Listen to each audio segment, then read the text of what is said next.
Hello, welcome to the Adventure Corner. I'm your host, Robot Spacer. Hello, 6-7, how you doing? Is it really porting if it's a complete rebuild? This is like the Ship of Theseus dilemma. I wouldn't say it's a complete rebuild. Definitely most of the artwork, well, some of the artwork will be the same. I will have to make it all widescreen, basically. And I might also redo some of it, but we'll worry about that later. Yeah, most of the code, all of the code will be completely rewritten, and a lot of the gameplay mechanics will change just to adapt to a different style of interface. But I don't know. I feel like it's a port in the sense of, I don't know. I feel like long ago, different ports of games used to vary wildly depending on the capabilities of the system. So it's more like that. But it might also end up kind of being like the full version, and like this is more of a demo, but we'll see. I don't want to get too ahead of myself. Silver, hello. Great to see you.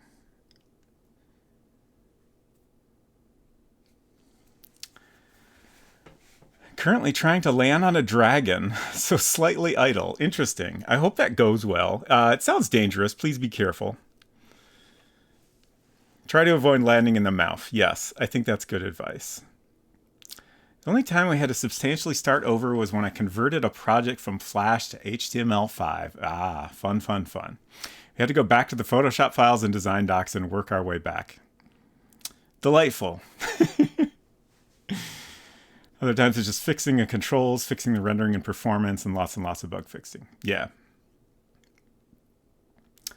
Silver says, I have successfully obtained an item. I have saved and I'm fully focused now. Wonderful.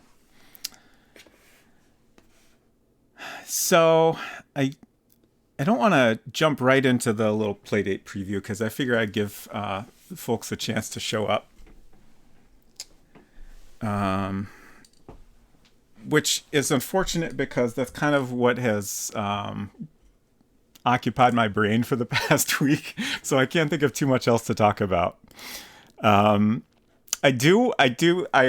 have to mention this. It feels important. I can't remember how many digits I said my ICQ number was, but I suggested it was quite low. And it turns out I had a 9-digit ICQ number, and I even commented on someone's 8-digit number, and I was like, wow, I didn't know they went that high. But mine was 9. I do kind of wonder if I maybe lost access to my account at some point and had to create a new one. Like, that honestly sounds familiar, but I couldn't dig up any evidence of that happening. Just like, I knew I had some files somewhere with my ICQ, my most recent ICQ number in it, but any evidence of an older account would probably be lost to time. I have absolutely no idea how long my ICQ number was. I feel like most of my friends, when we all had ICQ and were using it the most, I feel like our numbers were all about the same. Right. And they were at least as long as a phone number. Mm-hmm. And I am absolutely positive that I would not have any files that would tell me this information. Mm-hmm. I think it's kind of wild that you do. I mean, I got lots of stuff. That's I've true. got files that are much older than that. Mm-hmm. Let's see. So I think we got a lot of stuff we can work on today. Probably most of it relating to the Electrolyptus book. Like, we could work on the inside view of this book when you open it up. Maybe I'll start with updating the smaller version of it when it's on the ground, because that is just kind of a generic looking box right now. I figured we would figure out what the close-up looks like, and then it'll be easier to draw a small version that matches it. So we have the big one now, and we can make a small one that looks the same. What else? We have, there's so much stuff to do. We still have to create some sort of like container to fill with water, also related to this puzzle, which you'll find by searching the garden shed. So yeah, let's start with that, and in a little bit, I don't know, let's say in half an hour, we'll take a look at the Playdate version. Also, I don't mean to like hype it up or anything. Like it's not much to look at. I just figured we'd wait a little bit till, just in case some more folks come in. Also, I decided to change my start time for Fridays to 8:30. Also, I was even later than that. Oops. But yeah, 8:30 is going to be the official start time, which is the same time as my Tuesday streams. Just, I always feel like I'm rushing to try to get ready at 8. And today I was extra behind.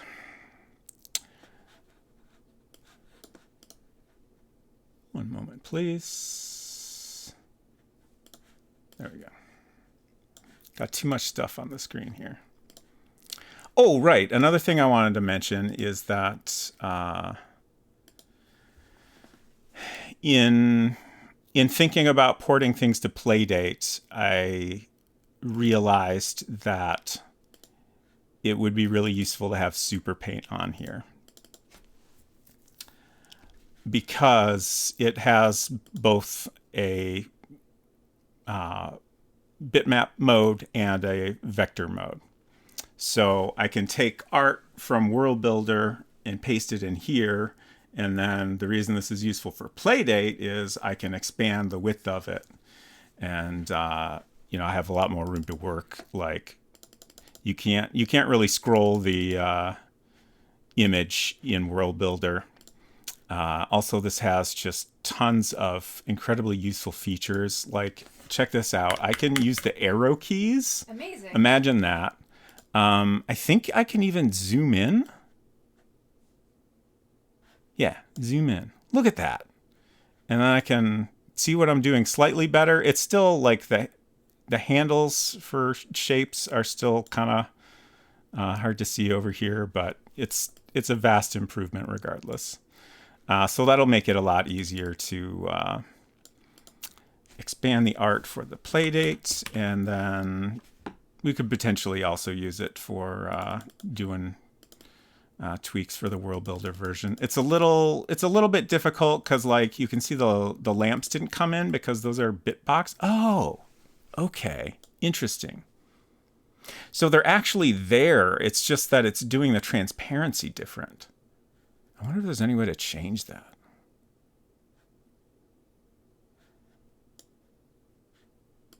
Huh. Anyways, I'll poke around with that on my own time. But that's interesting. I honestly thought it wasn't showing up at all. But if I could figure that out, it'll make it even easier to update things. On the side of a mountain and it just started pouring. Oh no.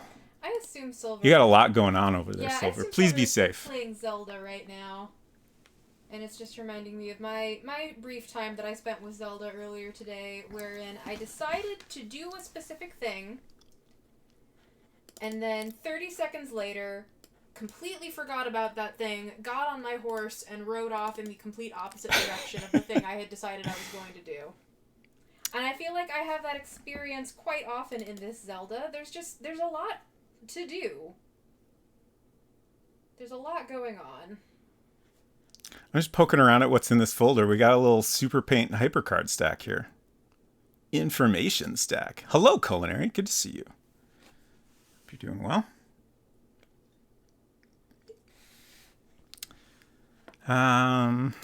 Is there anything fun in here? Probably not. These transitions are delightful, though. Corporate background. There's the good stuff. How do we... Quit. Okay. Ooh, featured artists. That sounds fun.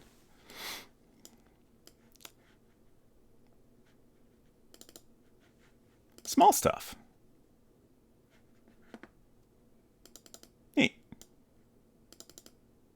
a little pile of sushi.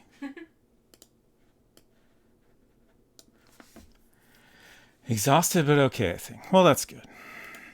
Hope you are able to get some rest. Taj Mahal. Oh, neat. That's the Taj Mahal, all right. That's really nice. Is that all bitmap? Yeah, it's got to be.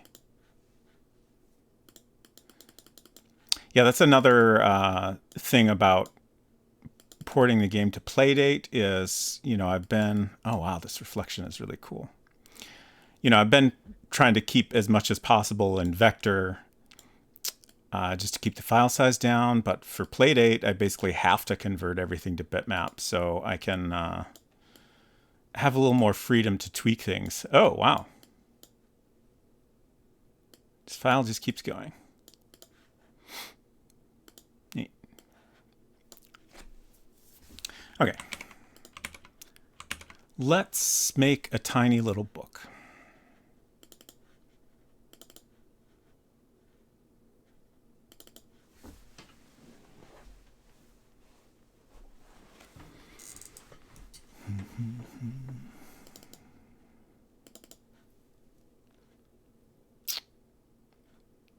So I think we're going a little fast here. Where's our book? There's a book drop.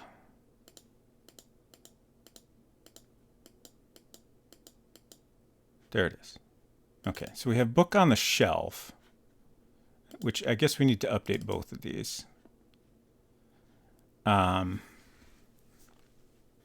Book on the shelf is a little bit tricky because I want to try to tweak this to make it look a little bit more like the, close-up version. But I don't want it to stand out too much from the other books. And I also don't want to have to spend a bunch of time, making the other books look different so they blend in with whatever I do with this. So I guess I'll just try to keep that in mind. I'm also trying to decide if this should change size. I might. On one hand, it makes sense that it's kind of large because it has, little cutouts for a potato and a light bulb, I guess is what we talked about. Also, it's worth noting, I am open to discussion on the specific items involved. I think one of them definitely needs to be a light bulb, but the other one could be something other than a potato. Or we could even do like 3. I don't know. That's just the thought. But basically, these are going to be the items that you combine to make a electrolyptus plant, which will grow batteries, a battery at least. And then you'll also need to get some water. So let's make a bitbox. Actually, can I? No. I was just checking to see if I still had screenshots turned off on my main computer.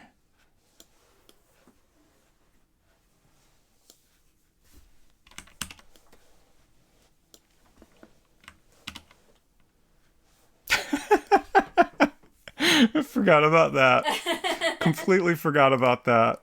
Also, this reminds me, I spent more time going through those many pages of quotes. I didn't finish, but I got through like, I don't know, 19 pages maybe? There were 30-something, right? Yeah, there's like 31 of them. And I'm determined to go through all of them to get inspiration, but I've got a couple more that are like, they need to be adapted.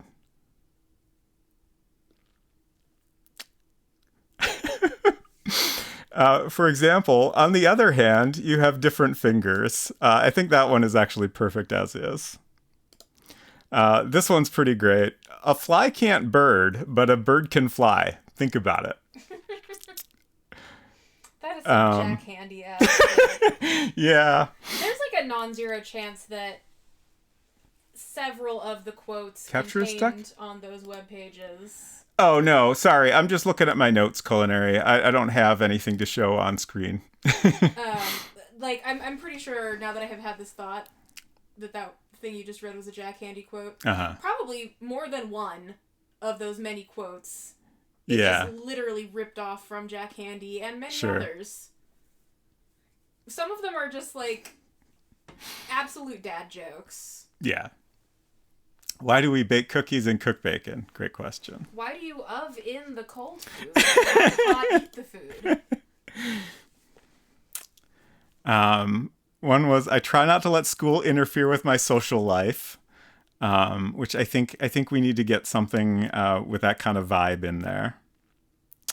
Your life is just like a math book. You both have problems. And also, does anybody actually got milk? That's just... It doesn't even make It doesn't sense. make any sense. I had to write that one down. Oh, there's more that in my list of ones that make absolute no sense, but I had to share. Last night, I hugged my pillow and dreamt of you. I wish that someday I'd dream about my pillow and I'd be hugging you. There were quite a few that I remember you reading out loud to me, and I was like, I think whoever wrote this thinks it's romantic, but it's actually a nightmare. Yeah. Love is like a book. If you tear a page, you rip the heart and have to pay for both. And then last but certainly not least, if you treat a girl like a dog, she's going to pee on you.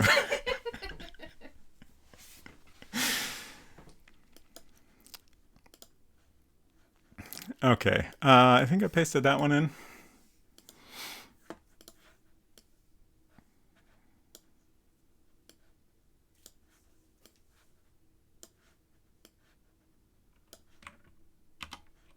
Oh, I didn't copy that. I forgot a step.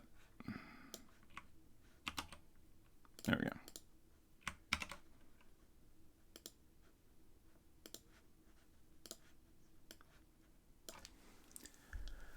Okay. Now we want Mac Paint. Mac Paint.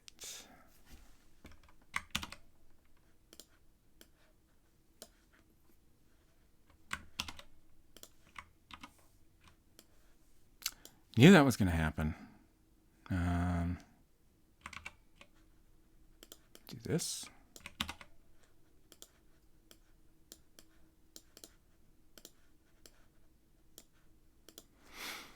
Okay, so the main thing I want to do is just make it look a little bit more book-like. So I'm just trying to think which side is the spine. Like, obviously this edge is the spine when it's on the shelf. So probably we'll do the outer edge as the spine when it's on the ground as well.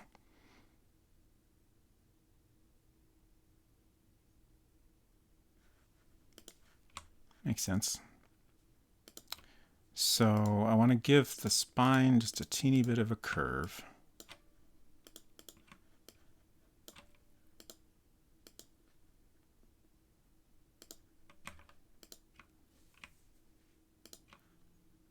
Very, very subtle.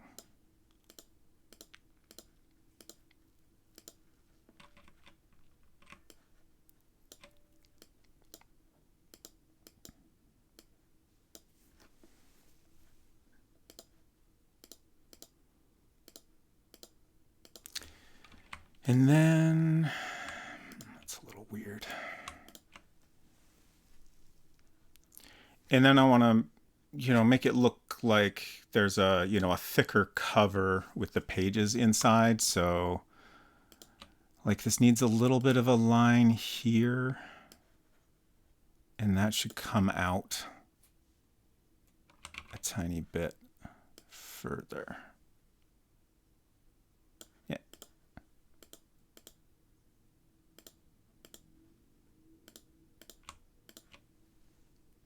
Something like that. It's a little messy looking.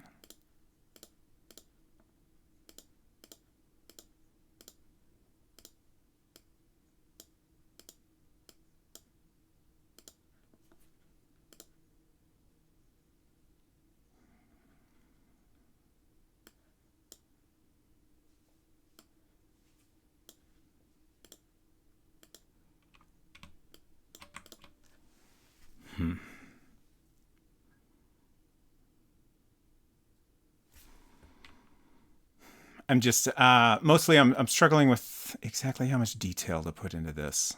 Like I said, I don't want it to stand out too much from the other books. Maybe I'll just leave it like that.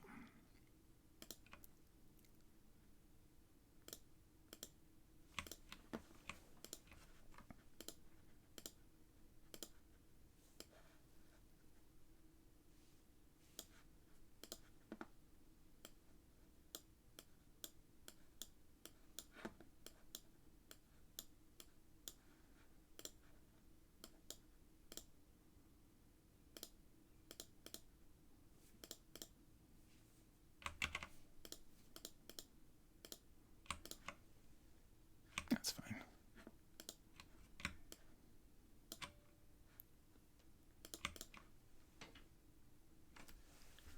All right, that's more or less what I was going for.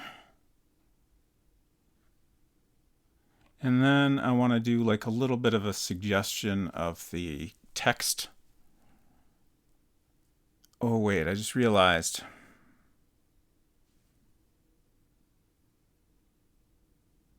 The text would be here or on the other side. So I'll put it here. It feels a little bit weird. If I thought of that sooner, I might have put the spine on the other side, but it's fine.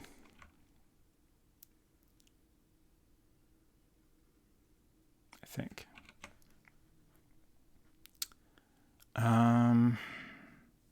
Trying to decide how to. I think just lines is the way to go. I was briefly thinking I would, write some text and try shrinking it down, but I think it's gonna just turn into a huge mess. And then I guess we had like a little curvy line, so let's see if I can kind of do something like that.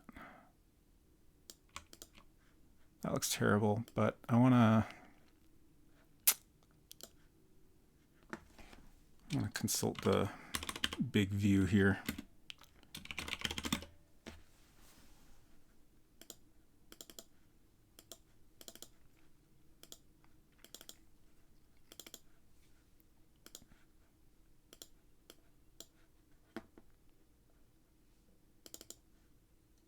Okay. So it goes down on the left and up on the right.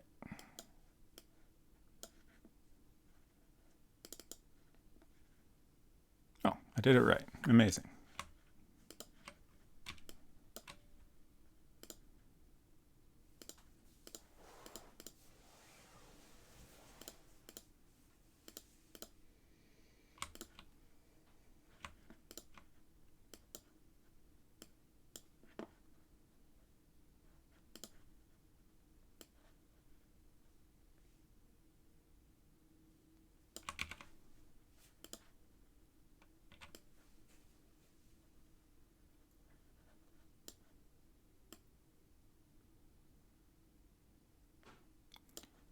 I don't know how to explain this, but I feel like it feels quieter than it normally does. Like in the house? Just in general. Mm-hmm. I think maybe what it is I've been listening to music a lot more lately than I have in a while. So like the absence of music has become more noticeable to me. Yeah, I was kind of wondering if that might be part of it.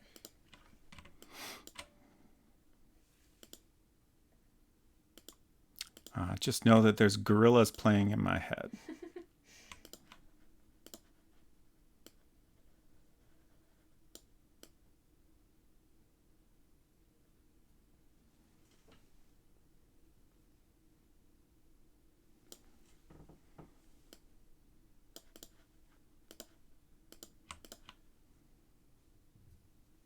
Yeah, that'll do.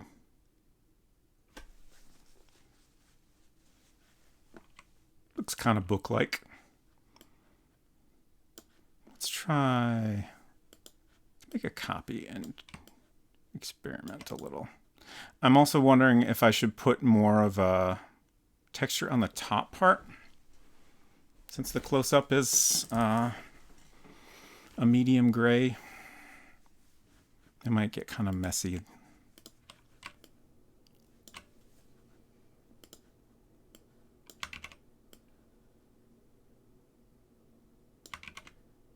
I just want to see if I can get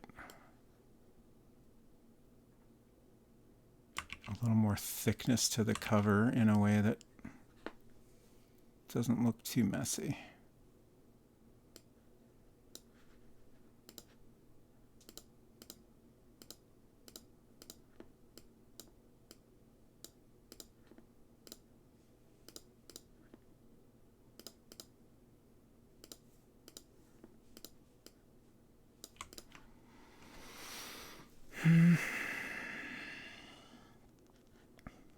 Let's try a pattern on that.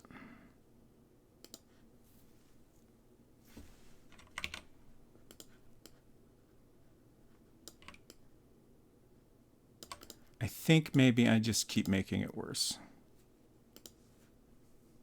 But we'll keep going until we're sure. Yeah, it just doesn't quite work. All right.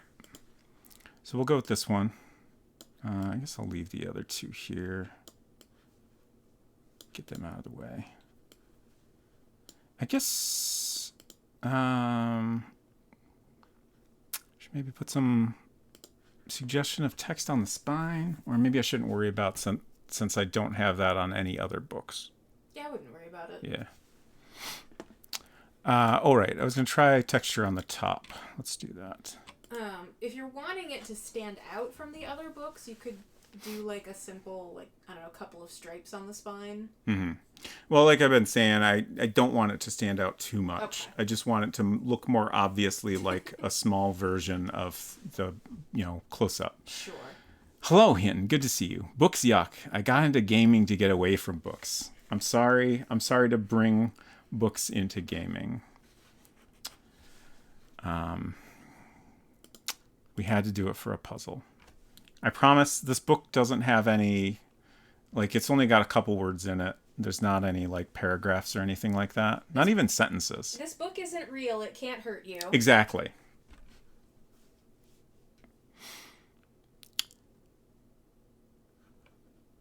So let's try it.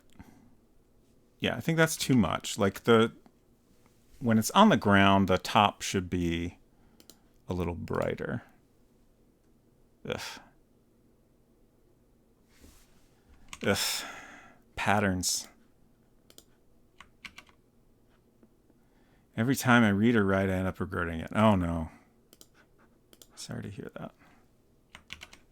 All right, we'll just leave it. It's fine.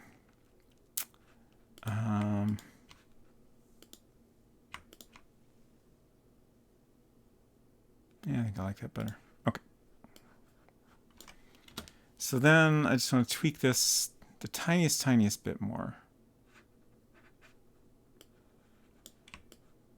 So this is the back, so it won't have any text on this side.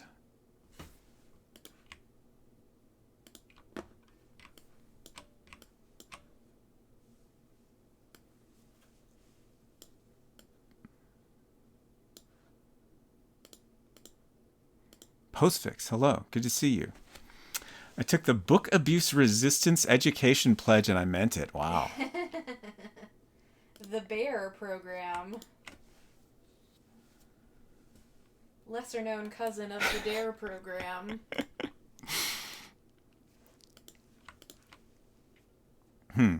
That looks bad, I think.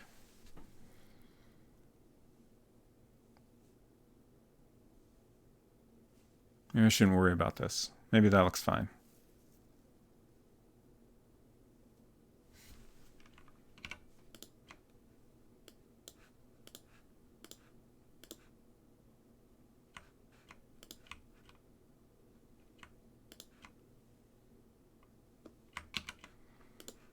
Yeah, it's good.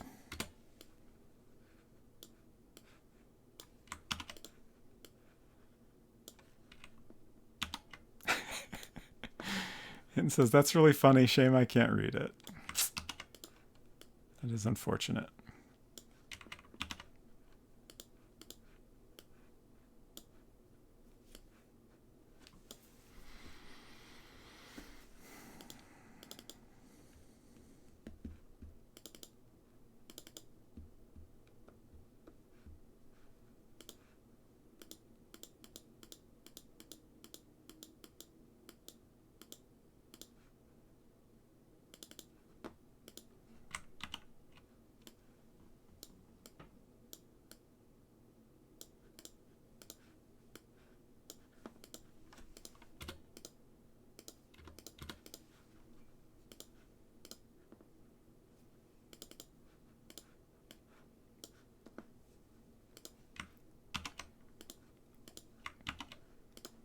This one is barely any different, but I do like it better.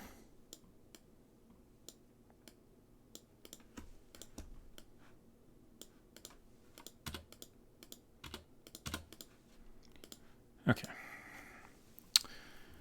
Now what? I guess we'll take a quick look and see how that looks. Salt Ranger, hello. Good to see you. Yes, Lucky 13. This is the 13th stream of our World Builder game.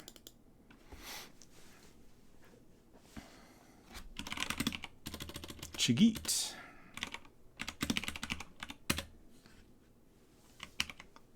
Hello, Brisket. All right, so yeah, that looks, it's barely any different, so it still fits in.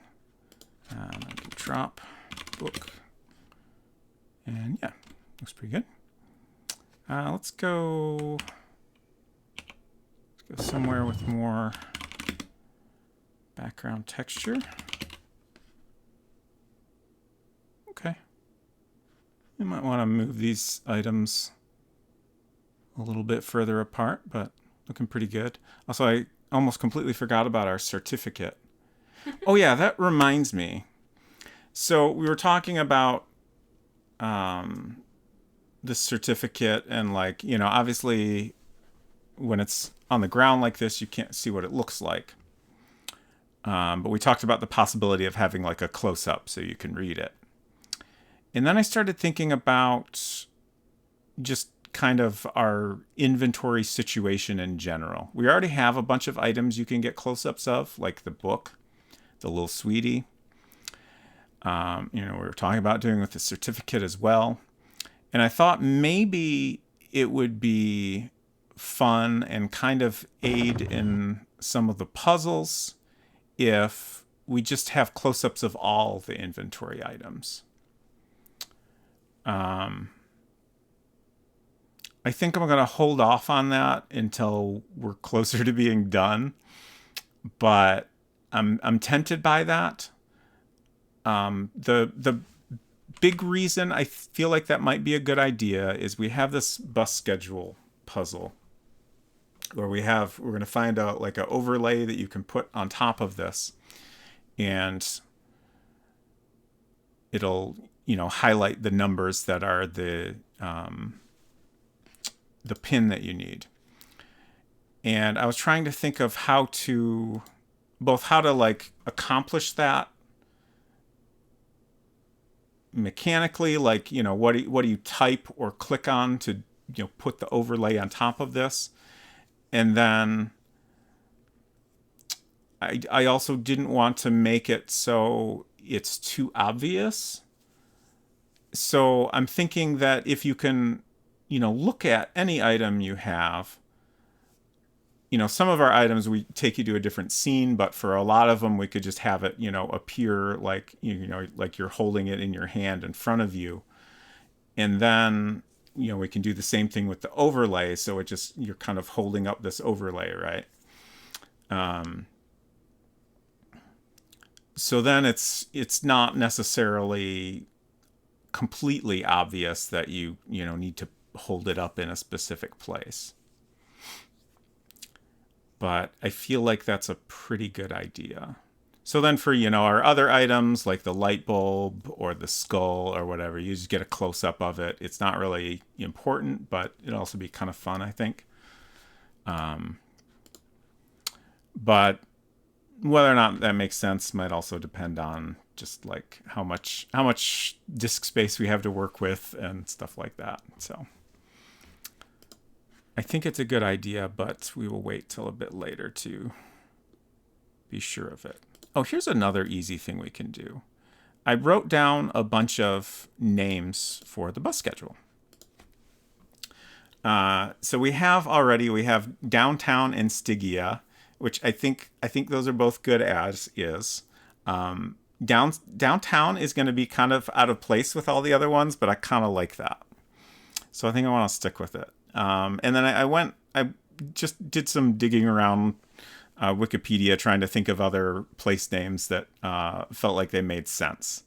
And basically ended up on the series of articles on the Greek underworld. So we got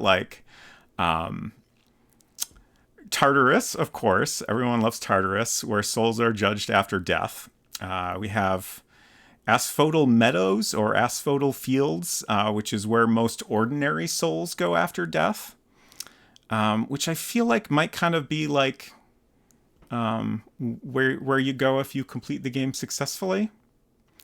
And then there's also the Land of Dreams or Elysium or the Elysian Fields.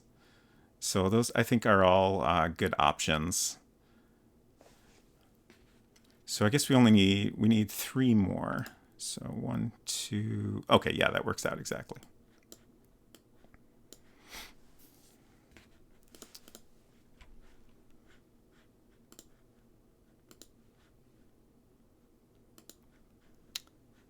Let's see. Bus schedule.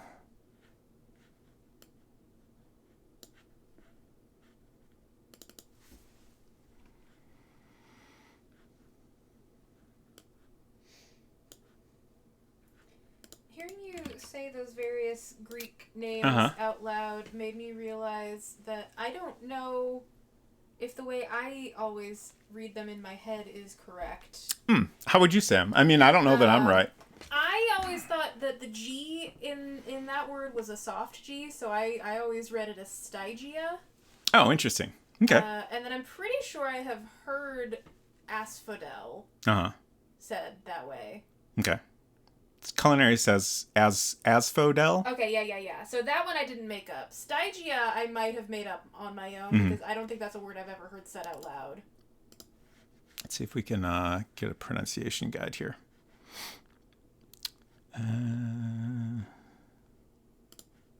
Pretty sure asphodel is a plant? Like a flower, maybe? Sure. Oh, yeah, this isn't helping me.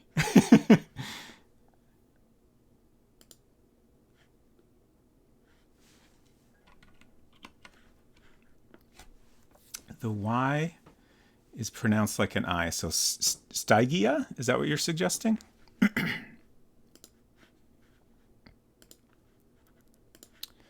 Oh, let's see. So this was, I think, Helvetica.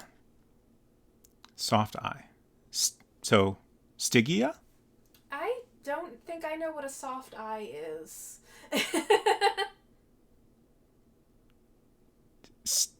With the J sounding the G, so Stygia. Stygia. Okay, yeah. Okay. Stygia. Thank you.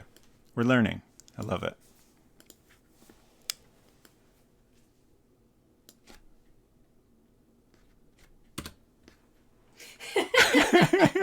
That's great, Hinton. Hinton says I make soft eyes at Amy sometimes. Wonderful. Okay, so Tartarus. Okay, that's not the right font. I guess we did 18 bold, maybe?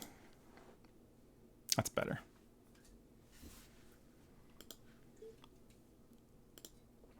This kerning's no good. We'll fix that. Yeah, this is just a mess in general, but I'll try not to be too fussy.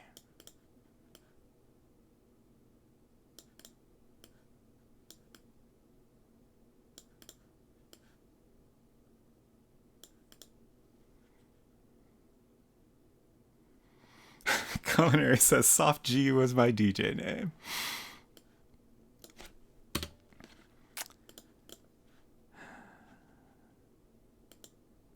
Asphodel? Is that what we agreed on? Mm-hmm. Meadows or fields?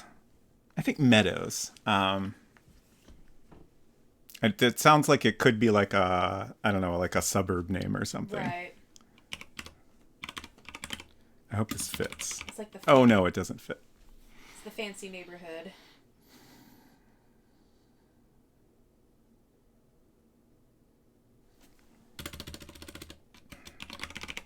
That fits. Ah, no.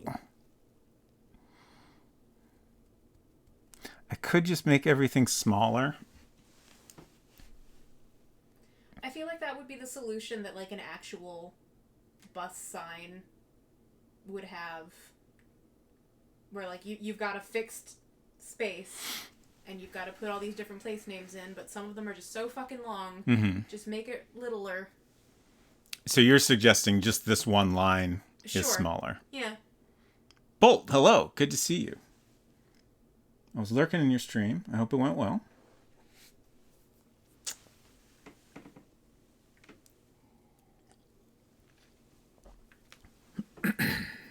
Excuse me. All right. I'm probably going to hate this. Like, I agree with you that it sounds realistic, but we'll try it. Yeah, I hate it. Okay. I don't mind that it's smaller, but the weight of it is much thinner, so there it no way to, doesn't look good. Adjust the weight? Of course not. Of course not. Okay. I mean, we're already on bold. I could manually,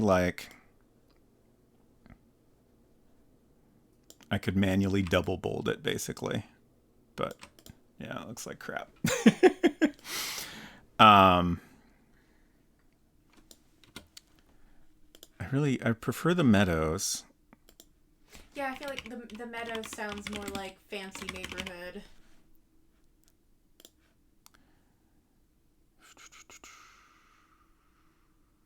I guess.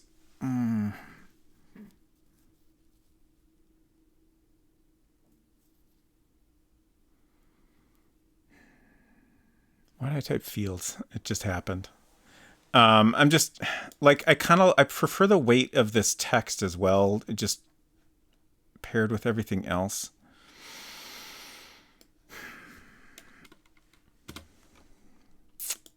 What a dilemma.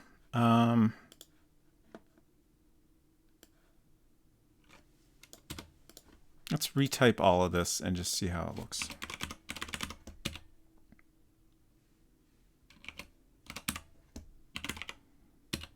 Stygia?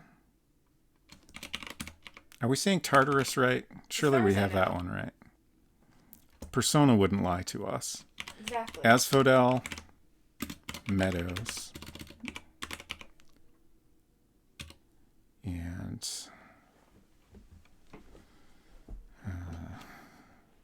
oh right, we have a fields in the last one, so we definitely have to use Meadows.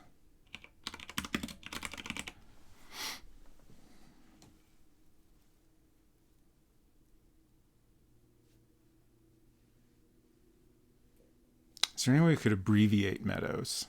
Did you see Silver's suggestion? Villa, yeah. I don't know why I'm just tied to Meadows.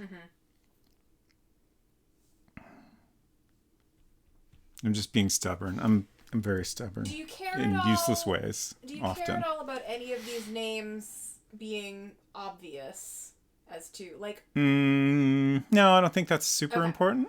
I just wanted to check in on that. Like, are you wanting the fact that this is purgatory to be kind of a surprise or revealed gradually? Because I feel like a lot of these names are going to be a giveaway to anyone who knows even a little bit about Greek mythology.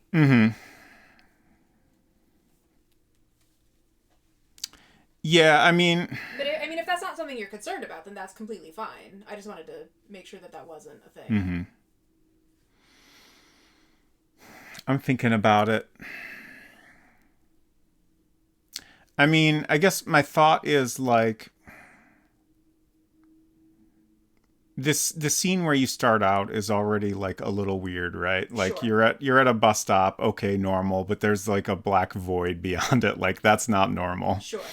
And I don't know what the title of the game is going to end up being, but I feel like it's probably going to suggest you're at least not in a normal place. Right. So yeah, I think it's probably okay if it's obvious you're in purgatory. Maybe. You sound unsure suddenly. Well, I'm unsure because to some degree,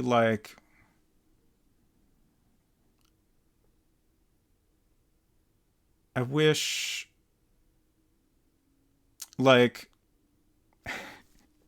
it's hard to be certain about certain things, right? Until the game is more complete and some people have tried it. I think is what it comes down to. maybe. And another thing is, not everyone is necessarily going to click on this sign right away, right? Sure, that's So, true. Even though it's right there at the beginning, who knows?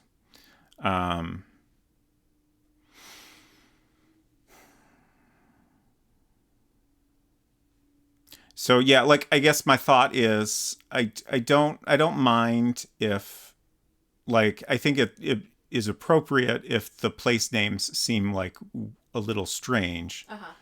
Maybe it would be bad if it's, like completely obvious you're in purgatory based on the place names.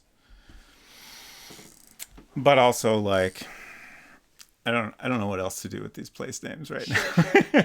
I'm open to suggestions. Like, I guess we could kind of, start with these names and change them up more. So maybe we should do villas. Hinton also suggested Asphodel Grove. Oh, Grove is Yeah, nice. Grove, That's I feel got the like... same vibe to Yeah, yeah, it. yeah. Thank you.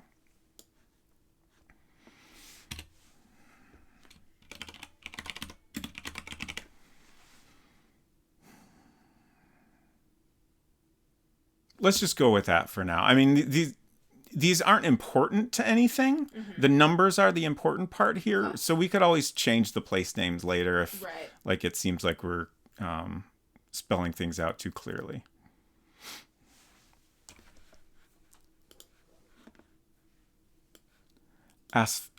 Asphodel is also a good suggestion.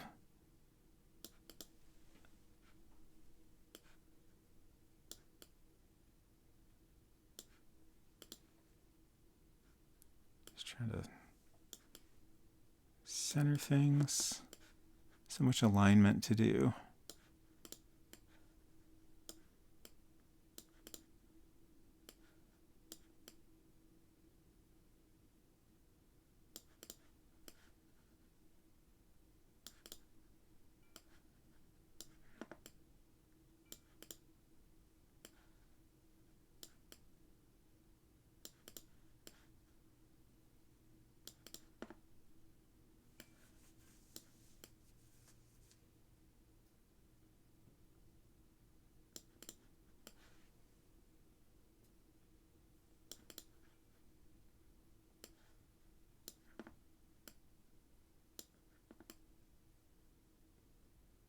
Did I just... Okay. I thought I might have bumped that to the right. It says, head on down to Asphodel Autos. Our prices are to die for. Wonderful. God, I just suddenly remembered Lil Squirt. Is that it? Yeah. Little Squirt. Which is an old mascot for the soda called Squirt. Which... a good name for a soda. Also, the mascot is very... what era is that? I think Wikipedia said it was the 40s. Okay, I was thinking maybe 50s, but 40s. He honestly, like, I feel like the He's best just way to describe... a tiny little guy. I feel like a really good and accurate way to describe what Little Squirt looks like is think of Casper the Ghost if he was alive. Yeah. That's perfect. And also a mascot for a soda that has a grapefruit flavor. Yes.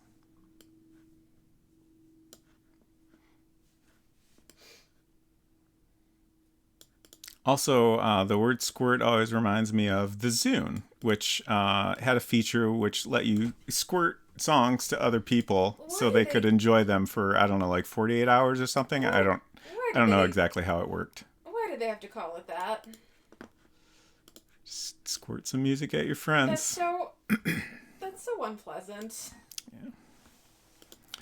Okay, so I think I had these all in a separate object. Did they do that without making it weird? Because I contend that they did make it weird. Yeah, I contend that there is no way to name a feature of your product that without it inherently being a little weird. Yeah. Like, Squirt the Soda gets a pass because it's literally from, like, the early 20th century. Right.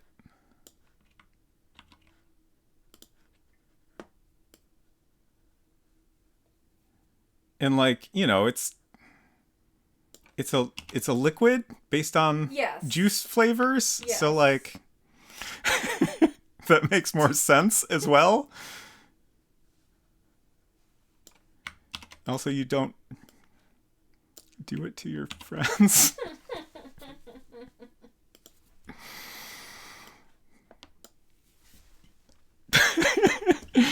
And so it's gonna go downtown and spurt everyone with my little spurty. Great.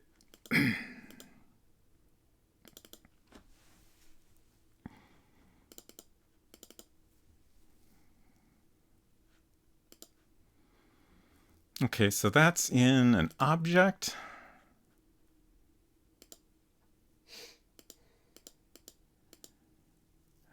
Which is... Oh, I wish I could remember what things are named. Actually, I think that's up here more. Because I created it pretty early on, and it was just blank for a long time. There we go. Okay. So... I was thinking this would be a huge pain in the ass, but it actually should be fairly easy because we have the old ones to help line things up. Oh, I did actually just paste this all in together. Well, whatever.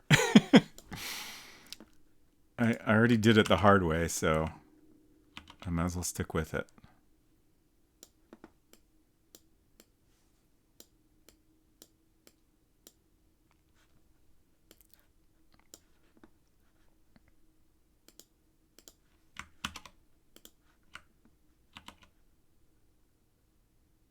Oh, come on.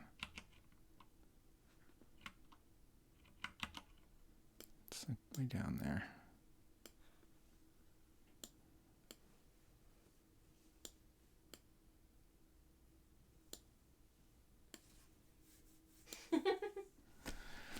Hello, Getselius. Let me know if I'm saying that correctly. I think you should keep the stop whatever to make sure people really feel that 2 a.m. bus ride home, I'm going to whatever.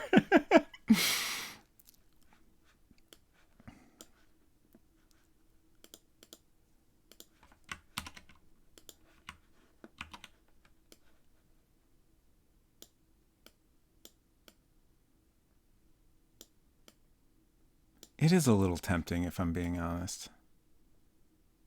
Oh, right, and downtown's the same. Didn't change that one. Oh. Whoops. Oh, no. Come back. Shoot. No, that's fine. Saying it right, you can also call me Getz or Selly for short. Okay, wonderful. Thank you.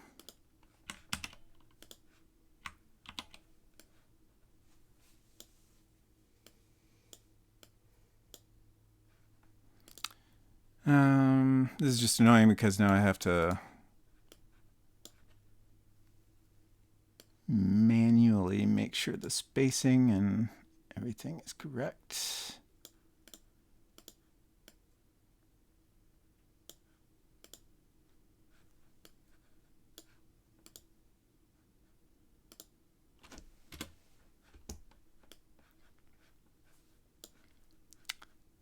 I think we need a pixel to the right. Yeah. Okay.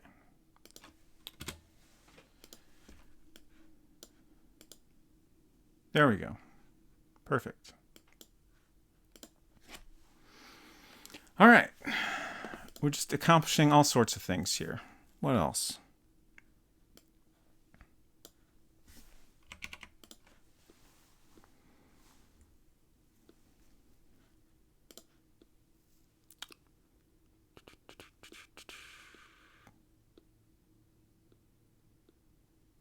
I swear there was at least one other little thing. Oh, maybe I was thinking of the whatever you put water in, which I guess I figured was like a watering can type of thing. That one's slightly more complicated. And then we could also do the inside of the Electrolyptus book. which maybe makes more sense to do that next. But I guess it's been over half an hour, so let's show off my little Playdate port here. Time has come. So again, there's not that much to this. I've mostly been spending my time just trying to work out like how everything is going to translate, and also like it's the code's all written in Lua, which is a language I have not used before, and I've also had to take time to learn about the Playdate SDK, which has lots of little things to learn and lots of useful things it does that are built on top of Lua. So here's our little bus stop, and since it doesn't really make sense to type commands on a Playdate, there is a way to bring up a keyboard, but I think that would be very clunky and tedious. So unless there's something where it really seems like it makes no sense at all to do it any other way, like I think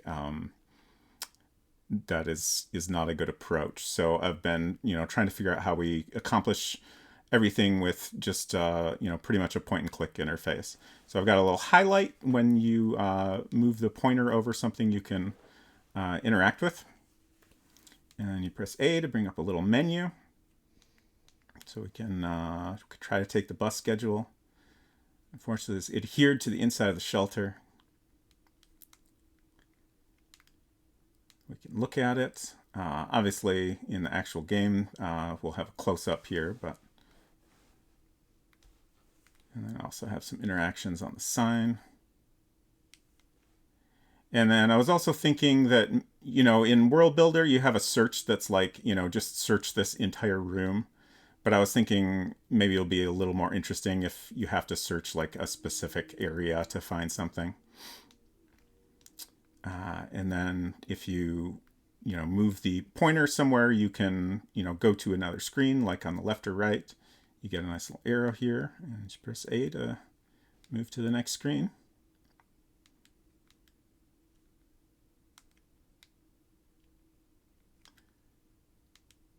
And we also have a library over here. That one is the most sloppily stretched out, but I just wanted to have a couple rooms to move between. Oh, and then the other thing I was thinking was that you can customize this menu here. So that's a place where we could put like inventory and weapons. And that's pretty much it.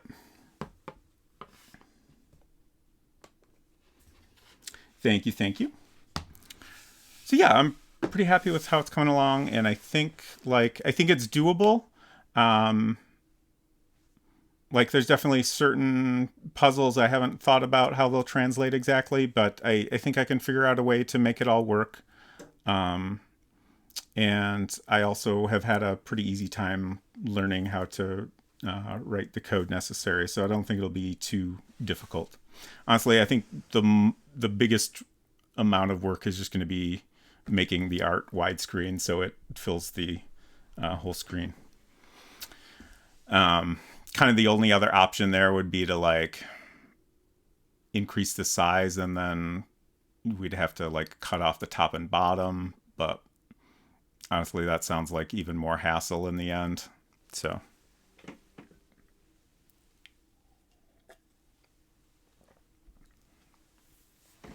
yeah, I'm excited about that. I'm going to do my best to not spend too much time on it until we're done with the World Builder version, but we'll see how that goes. Oh yeah, I also did want to point out that exactly 2 weeks ago I said, and I quote, "I feel like porting the whole game to Playdate would be complicated." And then a week later I started working on it. I mean, you never said you wouldn't try, just that it would be complicated. Exactly. Oh, Silver said crank for verb wheel. I have been thinking of how to make use of the crank. First of all, I don't want to use the crank unless it feels like it's adding something.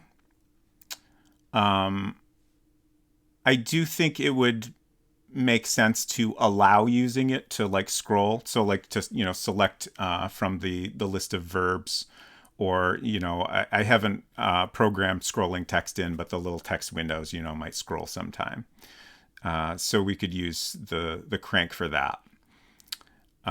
But in terms of like, having a more interesting mechanic, I haven't been able to think of anything that makes sense so far. Gonna go buy a resume holder. Sounds good. Scrolling through emails on the little sweetie. Yes, definitely. Yeah, I did think of rotating between inventory items as a possible use for the crank. Like, it might make sense to have it so that, like if you're just in a scene and you start turning the crank, like inventory selection pops up immediately when you start turning the crank. So yeah, that's something I've thought of. Like, mostly I'm just kind of gonna wait on that until I have a chance to, experiment with the inventory selection and exactly how that's all gonna work. But yeah, I do think that is an interesting possible idea. And it might feel a little more convenient to do it that way than having to go through the menu every time.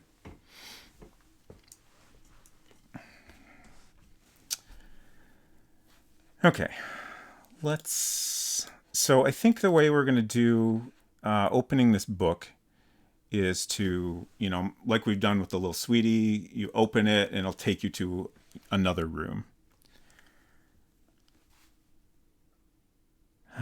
So I think we want to duplicate this art. Actually, I think we can duplicate the whole room, which would be great. Yeah, nice.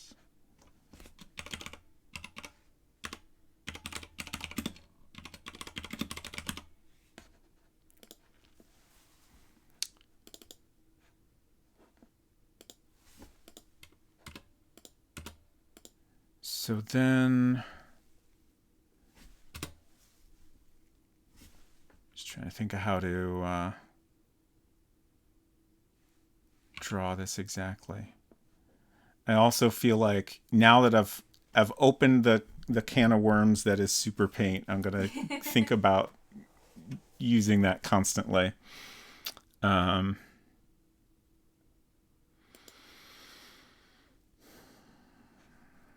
Let's do this. I wanna make sure that the art here matches up. So I'm just gonna draw where the object underneath is going to be, and then I'll delete the cover, and then we'll draw another cover that's like, flipped open, so you'll just see a little bit little bit of it on the left side.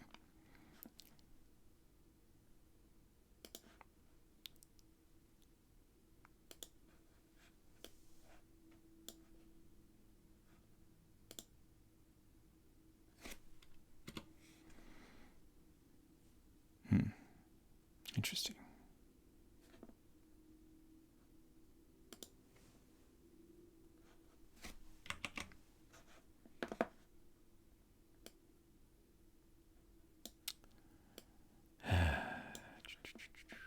Ooh, I got lucky. Oh no. Never mind. There's the handle I can see right there, but I can't quite actually grab it. It's such a pain when you need something to go off the bottom of the screen, because if it's not aligned correctly, it's very hard to fix. I think I'll just move this up and then move it back down.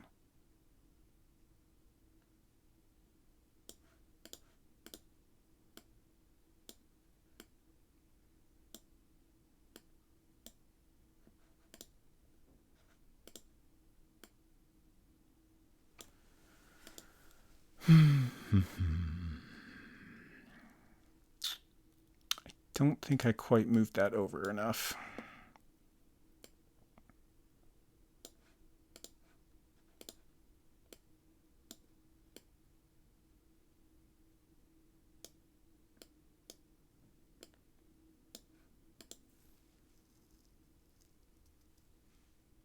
Seems pretty good. And then I'm trying to think of exactly what this would look like over here. Do we have... Yeah, I've got...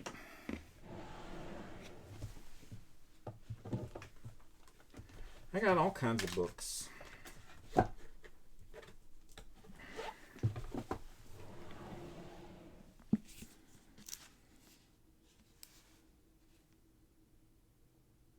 Okay.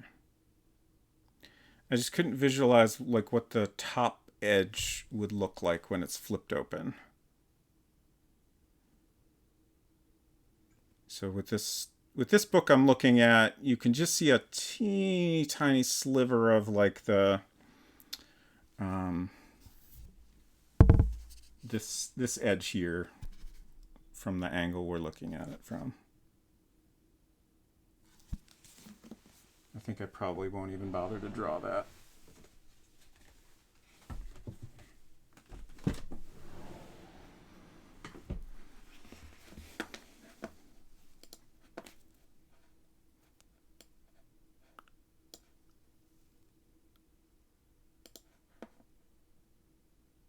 Who am I kidding? I will draw it. I will absolutely draw it. How open should this be?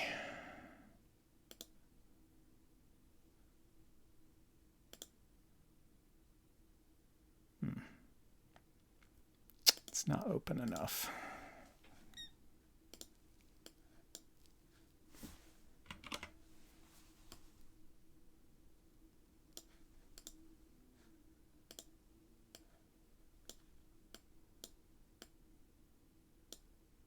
Just know that every time I'm doing vector art in here now, I'm just thinking about super paint the whole time. Thinking about what things super paint could do that would make this easier.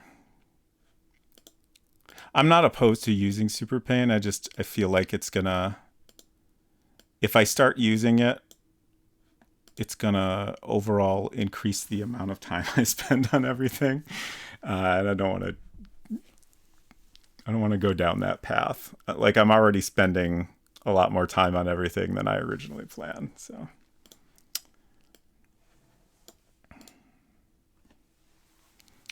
I'm definitely not opposed to improving this art later, especially if I'm happy with how the Playdate port is coming out. But like my primary goal is to get this done.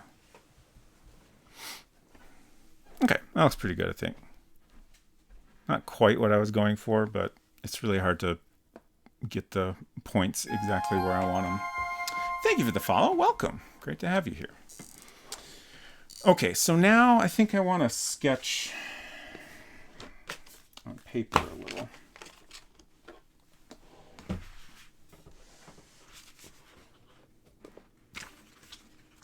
Do you want one of the pencils that I ordered from JetPen specifically because you wanted a pencil for sketching that one time? Yes, I would love one.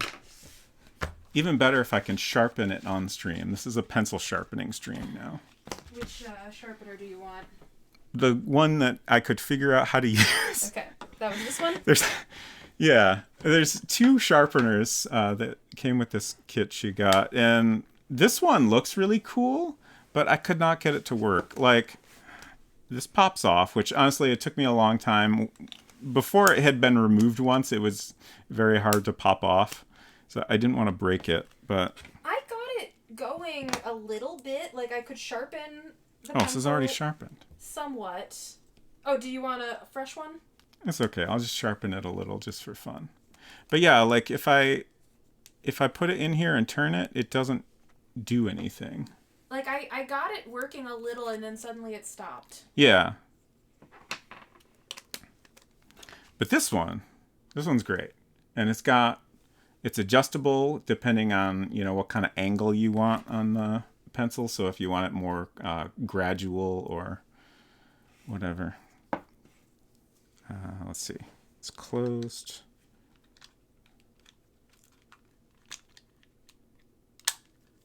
What am I doing wrong? Oh, I was just turning the wrong way. There we go. 7 asks, does it translate coded messages too? I don't think so. But it would be great if it did.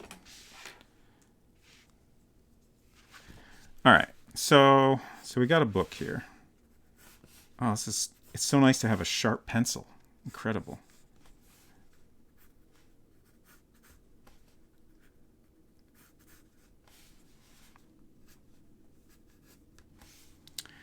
And then, so this is going to have a cutout for a light bulb, which you will need to find, and a cutout for a potato, which will already be in there. A cutout, like physically the pages are cut out and there's an actual potato in there? Yes, that's correct. Okay. Have you not been paying attention all the times I've talked about this? I must not have. Maybe you were mostly doing the book stuff after I had already gone to bed or something. Mm-hmm. I will reiterate once again that I'm open to changing the potato item, but I would love to get a potato in the game, I think. I think you have to. Okay. Hopefully I can make it look like a potato. That's going to be a little bit of a challenge. I mean, you made this look like a potato. That's true, but the brown really helps sell it. I suppose. There's no brown in black and white, unfortunately. But my thought is, like, first of all, we have a couple ingredients you need to make this plant. Having one of the objects there will help to, like, illustrate that, this originally had multiple items in it. And then I think the light bulb shape will be enough to, help you figure out that what you're missing is a light bulb. And I think at the bottom it'll have a little text that says, just add water. I imagine that being kind of like someone wrote it in pencil, maybe. So I'm going to try to figure out a way to... It's going to be tricky because we don't have any fonts that will look right. So I'll have to see if I can draw that would look like by hand. Yeah. Thank you for the potato emotes. Okay, so...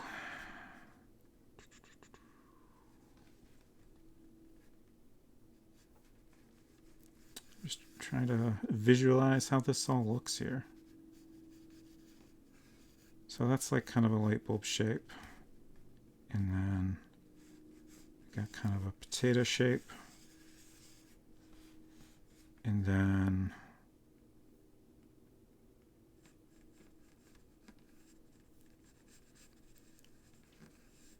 they'll go something like that. That's an interesting pencil. Or pencil. Eraser is what I meant to say. Flat eraser. Did you say one of these had like a replaceable eraser? That's the one. Okay, fascinating. You can just pull that, like there's little metal bits, you can just pull that out. Oh, okay. Wild. And I think you can also like pull the eraser out so like you could use it as like a little nub. Or something like that. Neat. I don't know, I'd never heard of these pencils before. They're called Blackwing Matte. I had heard of them recently because a cartoonist, I think it was Lucy Knisley, tweeted that they are her favorite pencil. Nice.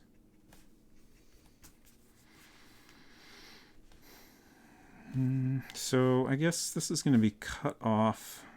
Maybe I'll say just add water in this space at the top here. So be cut off kind of like here. And I guess there's going to be a potato down here, so you won't really see the cutout aspect of that.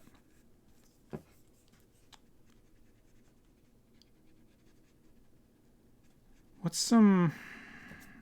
I'm going to need to look up potato reference. What, the reference in chat isn't good enough for you?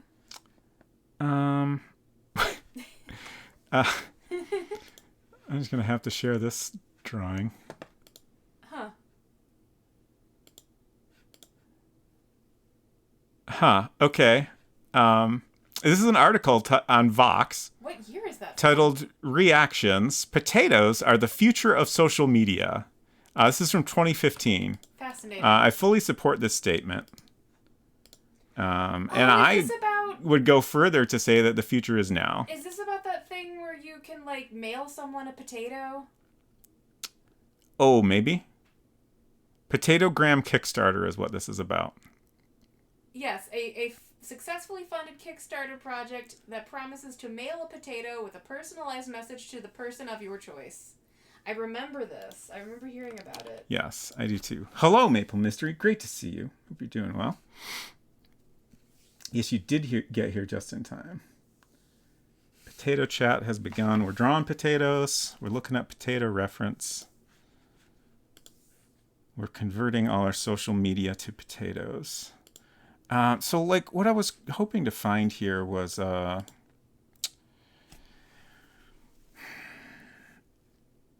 like one that's kind of sprouting a little or something. Like, I feel like in order to make this obviously a potato, it needs... I feel like you're worrying too much about visually selling the potato-ness. Okay. I feel like if you maybe just the little speckles is going to be enough. You have a potato-shaped object and then also text saying it's a potato. Yeah, that's true. We do have text. That's all you need. Okay. Fair enough. Potato really sells itself, exactly. That's so true.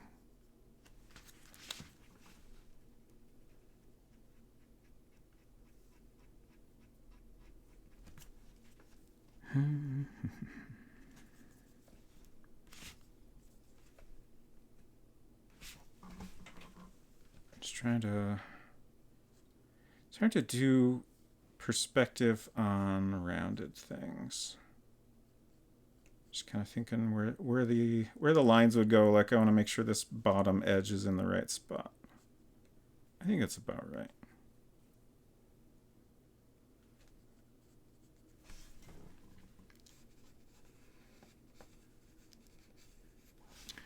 And then up here, I wish I still knew how to write in cursive. Also, I wish that I ever had cursive writing that I liked. I haven't written actual whole words in cursive in a long time, but I could help with this perhaps. Okay. I sort of remember how to write in cursive. Let me... God, how does a J in cursive even look? Well, first of all, let's write it out normally. Just add water. Like, I want something, kind of in this format, but a little fancier looking. I can't write in cursive.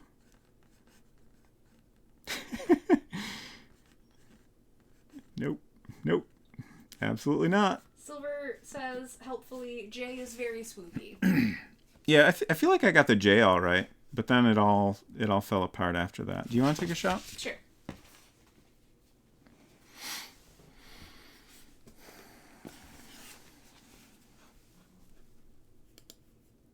I don't know if I'm going to do any better than you, actually. That's fine. Ugh. I can do that better. I got too many curves on my W.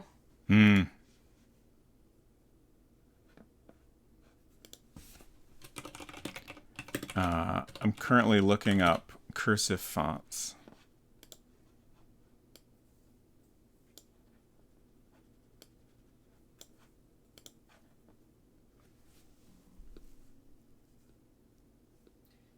Now I'm having a existential crisis about how you connect an A to a D.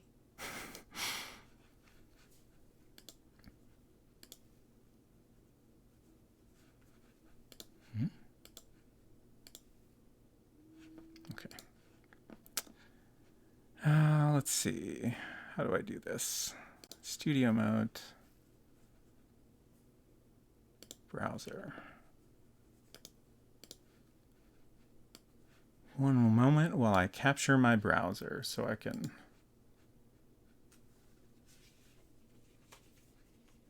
I don't know. I feel like I got better as I tried, but I don't know if I like any of these.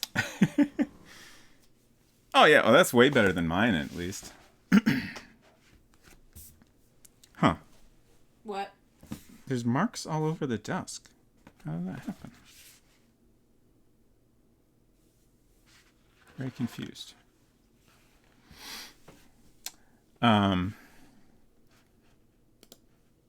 Anyway, yeah, there's like this one here, which I guess is a font named I Love Glitter. It's Sure. kind of what I was thinking. But I feel like yours are better. Should we have a handwriting competition in Discord? Ooh, maybe. So yeah, something like that. Like I feel like those last couple are pretty good. There's my two at the top. Obviously, the first one is just writing. It's not cursive. What do you call normal writing to differentiate it from cursive? I don't know. Printing? Yeah, that makes sense. Robots friend, hello. Great to see you. Hope you're well. Love a very real and normal botany book. Yes, that's exactly what we have here. Completely normal. Okay, so let's draw the light bulb cutout, and then I'll do my best to draw a potato, and then we'll try to figure out how to do this cursive. Like I think what I'm gonna do is just do my best to, write it out with the mouse, and then there'll be a lot of cleanup involved, I'm sure. I could cheat and we could scan it and then figure out a way to get it in here, but I don't want to cheat. I feel like that's cheating. And you're not the cheat.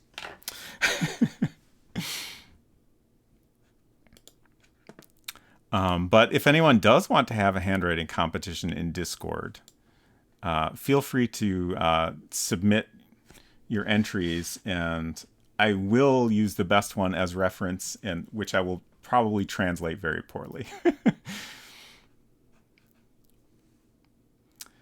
Oh yeah, Silver says, I'm glad I ended up buying that Strong Bad adventure game before it got delisted. Yeah, I picked that up as well. I have never played it, and it seems like it's pretty well liked, so I was like, heck, I might as well grab it.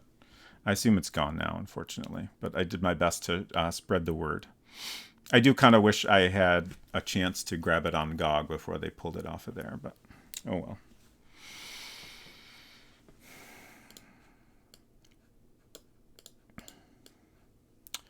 So I think we're going to do a bunch of polygons here. Actually, maybe let's start with some ovals. We'll do a big oval down here. This is just going to be for kind of roughing things in, figure out the placement.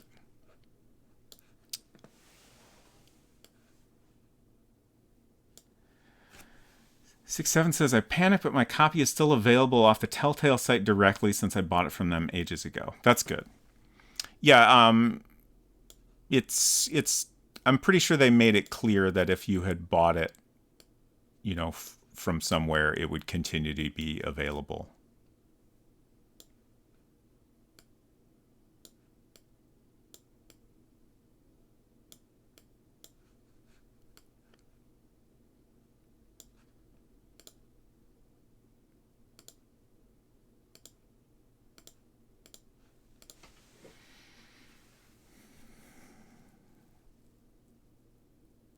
Seems pretty all right. Honestly, if I could just rotate this oval, I would be happy with that. I don't think I like that it's so perfectly straight.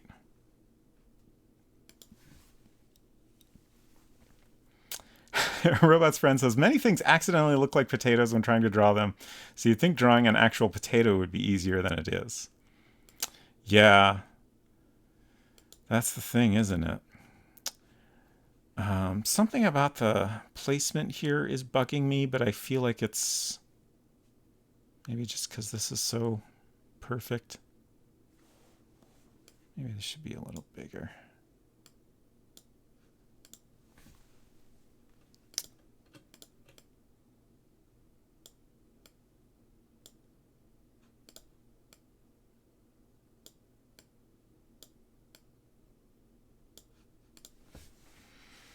Okay, yeah, I'm pretty happy with that. So now I'm going to draw over these. Let's fill these with white just so there's not too much different texture competing here.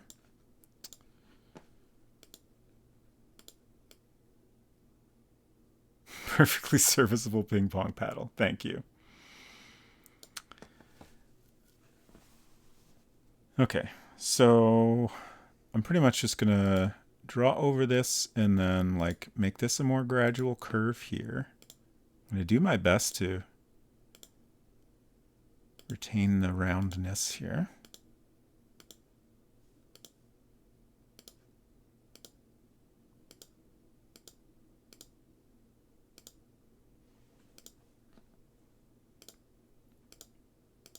And then at the bottom here, we wanted it to have like a, actually, had a, shoot. I feel like if I try to switch out, it's going to screw up my shape. I'm just trying to think of how much of a, what the bottom part of a light bulb looks like. Like, I was thinking just a little bit rounded, but I feel like it actually comes down a fair bit more like that, and then it's got like a little black tip. So maybe I'll give it more of a V shape at the bottom than I was originally thinking. Oh shoot, where did I start? I think I started here. Yeah, it's not too bad. We can fix it.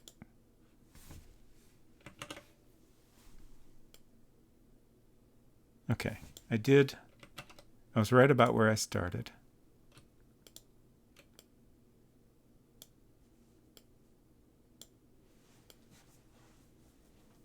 Hope I don't regret what I'm doing because I can't undo it.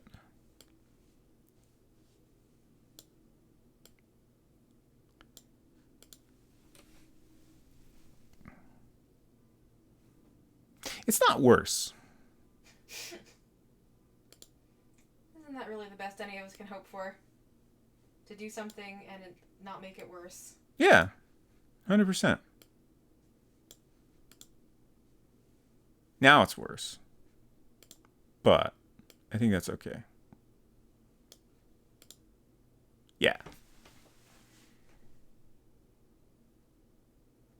That's pretty much a light bulb shape, right? Let's look up a quick reference now that I can do that. Also, if it's a cutout, it doesn't need to be a perfect light bulb shape because, you know, I assume it's not going to be like a perfectly snug fit.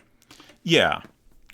We just want to, you know, give enough of a light bulb shape to, you know, help the player figure out what is missing here.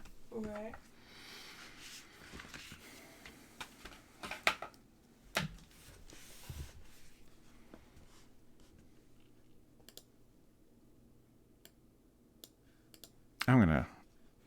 I'm gonna stop messing with it because I feel like if I mess with it too much more, it's gonna. Actually, let's go ahead and close this so we can save. For a second, I thought you were gonna. You said actually. I thought you were gonna say like I'm actually gonna do some more stuff to it. I mean, now if I want to, you know, I can be like, oh shoot, this is terrible, and then I can quickly undo everything I've done and get back to here. But I think it's fine. I do actually I like that it is a little bit rough.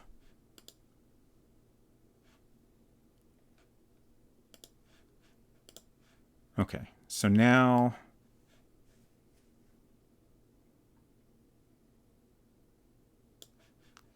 Really wish I could just rotate this a little.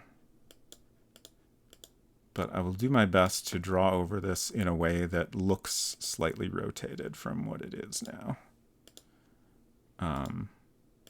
Though ultimately my main goal is to make it look less perfect.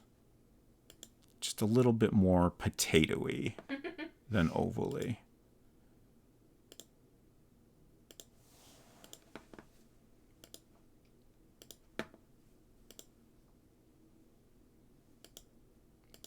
I think that'll do. Yeah, love it. Okay. Now, I need to make this look like they're cutouts. Well, I need this to... I guess I do need to draw the cutout for the potato because you'll be able to take out the potato. So we need to have the cutout there underneath the potato you can remove. Let's copy these, paste them.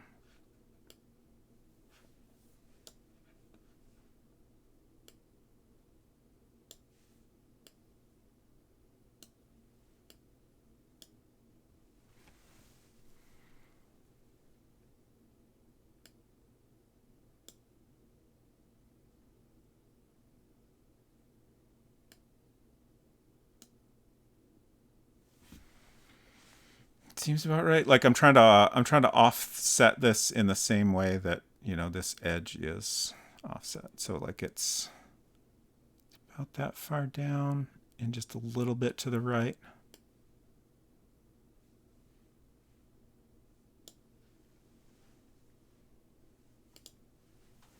That's good.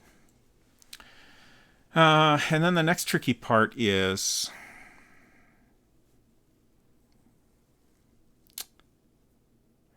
I need shapes that I can fill in to shade them in the way that I want. So like this area here needs to be a complete shape. Like I can't just draw this line. Also, like I can't just delete parts of this, which is a bummer. So let's close this again to save it. And then I'll do my best to basically redraw most of what I just drew. I'm just trying to think if there's a way I can do this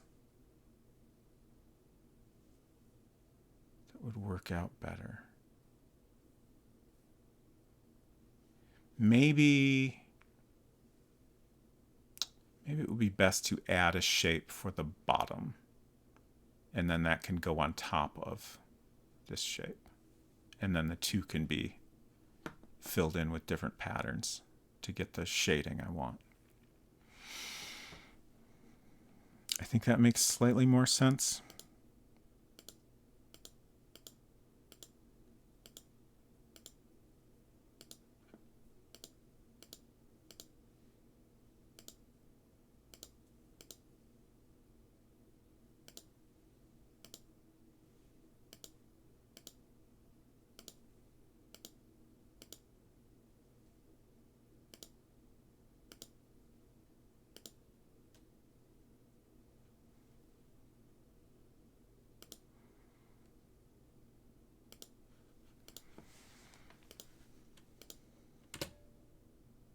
Good.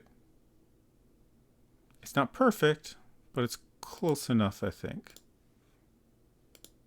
Also, we could maybe get rid of the line. Let's see how that looks.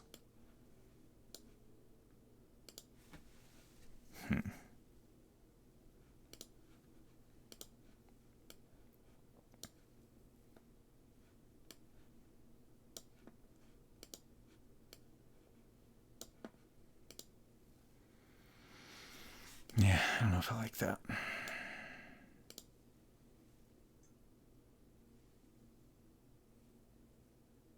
It it looks a little bit weird to me. It's kind of tricky to figure out how to shade this exactly.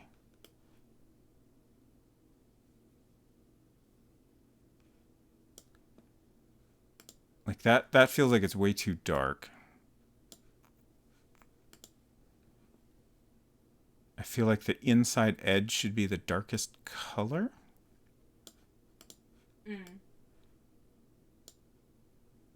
But I also feel like the bottom should be a little darker than the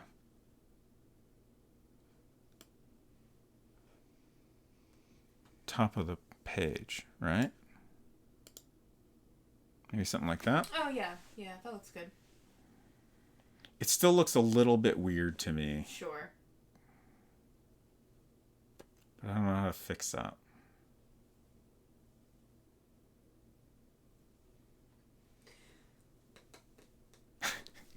What? I feel like this was probably posted a while ago, but Hinton said, when I was young, you used to have to cut your own potato hole, and you liked it. It was a different time then. Were you going to comment on my situation? Oh, I was just going to wonder if having it be uniform, one pattern with just a line to indicate the shape, instead of being two different shades. You think so? I don't know. I don't know. I feel like that's even less clear. Yeah, it was better before.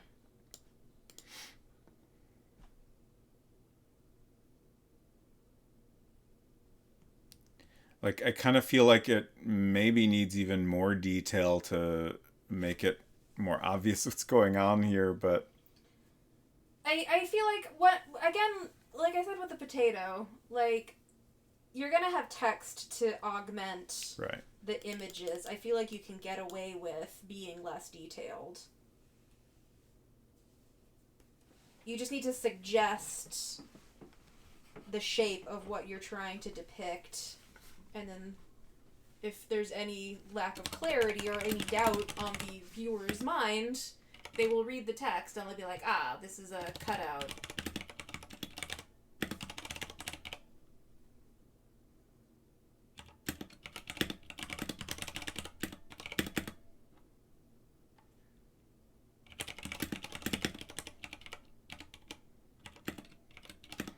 I'm trying to think of how... I guess we'll just say the cutout at the top is empty. No, I don't want to spell it out that clearly. I'm trying to think of how to describe it without spelling it out. Right. But obviously we can say it's a space for a potato because the potato is going to be there. It says most players are going to look at this and say, that's not what a potato cutout looks like. Demand a refund and review bomb every game you ever made. That's probably true. But the good news is this is the only game I've made, so...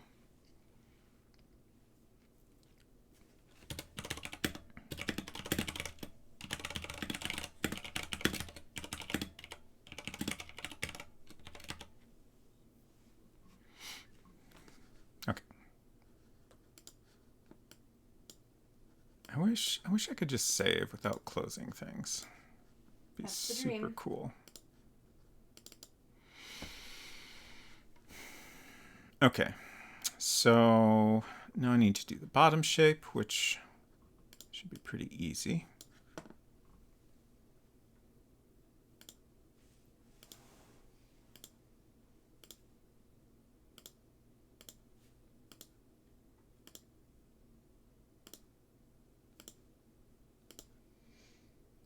Oh yeah, I was going to ask if any of y'all would be interested in me doing a Playdate development stream at any point. That is an open question. So feel free to tell me you are interested in that at any time. I definitely won't do a ton of that. But, you know, if if people would find it interesting, I'd be happy to do like a couple streams just to kind of, share what I've learned and work on a little bit of the Playdate version. Maple Mystery is our first enthusiastic yes vote. Maple Mystery is a Playdate developer. Let's see. You art directed Recommendation Dog, which is that's available free in the catalog, right?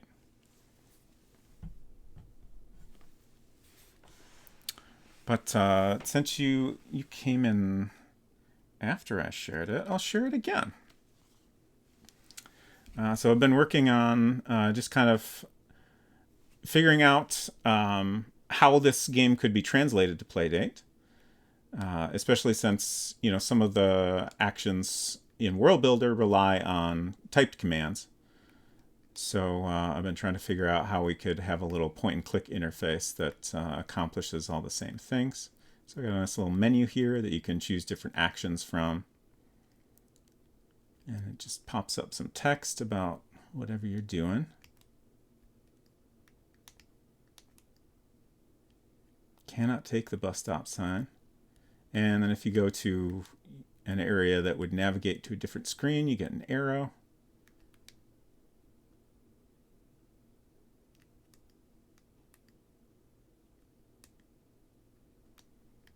That's pretty much it. And then I was thinking we could put like inventory and weapons in the menu there. We also talked a little bit about, maybe have it so if you turn the crank, it would pop up the inventory and then you could scroll through it that way, which does seem like it might be fun.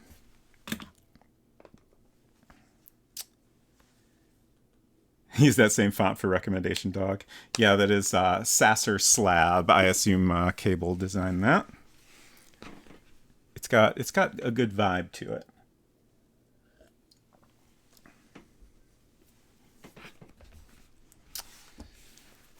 Thank you. I'm happy with how it's coming along, and I've been having a lot of fun.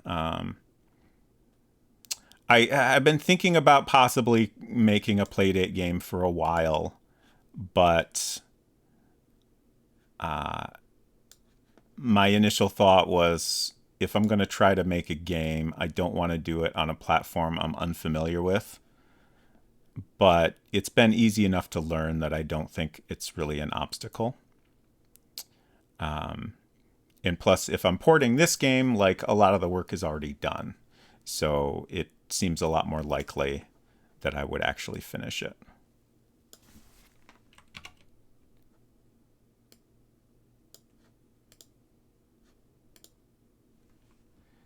And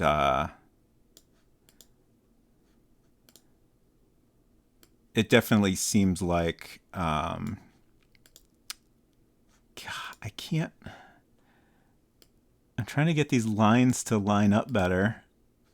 It's impossible.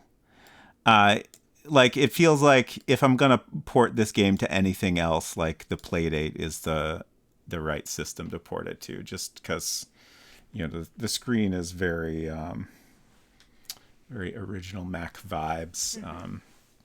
Monochrome art is usable as it is. What was I supposed to be writing in the handwriting competition? I forgot. Just add water. I was gonna say I don't know that was ever determined, but that was the phrase we were writing, so that makes sense. Okay, we're getting there. I'm gonna save this again. And now I'm gonna try to experiment a little. I'm curious what it would look like if it's just like these are cut out from a book, right? So if you were looking at an actual object like this, you'd see like the edges of the paper inside here. I mean, you'd also see them along here, but whatever. I'm curious what it'll look like if I kind of just draw some lines along here. I feel like it'll probably look bad, but that's why we saved. Start with this bottom shape since it's a little simpler. Like, I don't want to draw all the lines, so I'm just going to experiment a little with, drawing some suggestions of lines and no fill.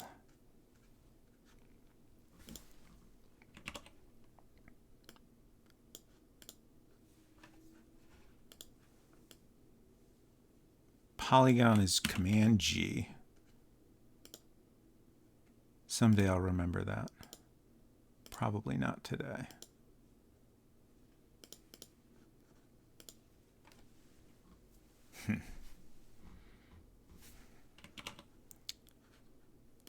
It's not Command R. I don't even know why I thought that would be correct.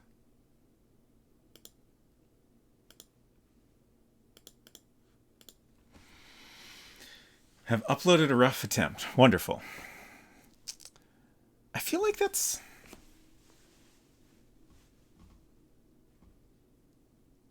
It's not bad. Mm-hmm. It looks better than I thought. Yeah. I can't decide. Your reaction makes you think it looks good. Yeah. Makes me think it... suggest, like, the pages in the cutout? Or just yeah. dimension? Okay. Yeah. It gives that impression. Okay. Good. Great. I will do the same thing for the light bulb then, and hopefully that will also look good. Don't like the brush I use. All right, I'm going to take a look at this.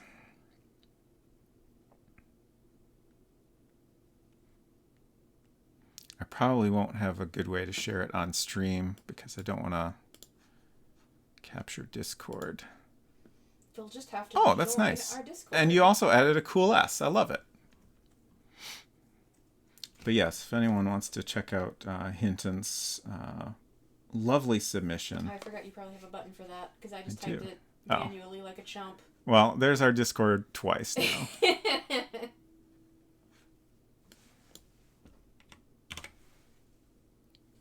Mostly just wanted to do a cool S. Fantastic. And also very understandable. I still want to get a cool S in our game somewhere. So far, I feel like top contender is spray painted on the brick wall of the library. That seems like appropriate. I mostly haven't done it yet because I can't figure out how to do it in a way that'll like look good. I guess I want it to be small. I mean, I said spray painted, but like, I don't know. Maybe not spray painted.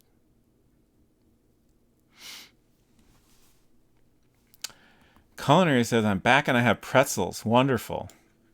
I don't have pretzels, which is making me a little sad now. But I hope you enjoy your pretzels.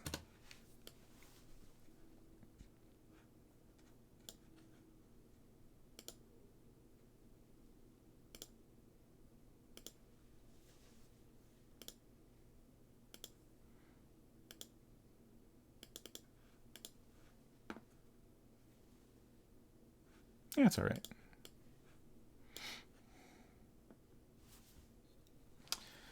Hinton said, I would choose a better pen brush, but I figured you'd be bit crunching it anyway. Yeah, like what I'm going to do is basically freehand draw the text in Mac Paint. These lines need to get closer together up there.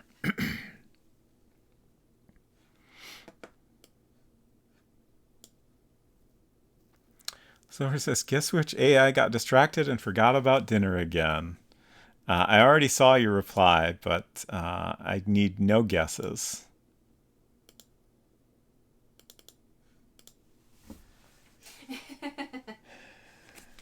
Says your potato cutout actually makes me want a biscuit. That's great. It's like an optical illusion. Is it a hollow in a book or is it a biscuit upside down? Choose your own adventure. Indeed. I'm not quite happy with this. I was about to say I'm not quite happy with this, but I think I'll just call it done. But guess what? I'm not done. I'm Are gonna you- make it worse. Are you ever done?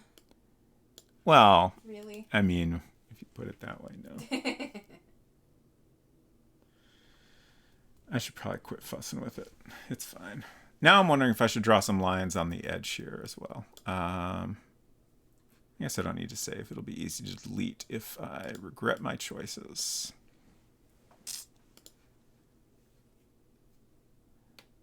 These will have to copy over to the... What? I kept clicking and it wouldn't finish the shape. Very rude.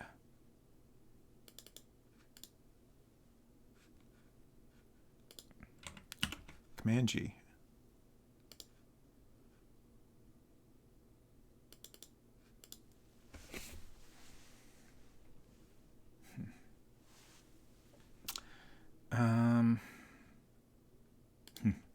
I don't know about that. I'm going to see what happens if I use a pattern instead of black, but it might look worse. Oh yeah, that's worse for sure.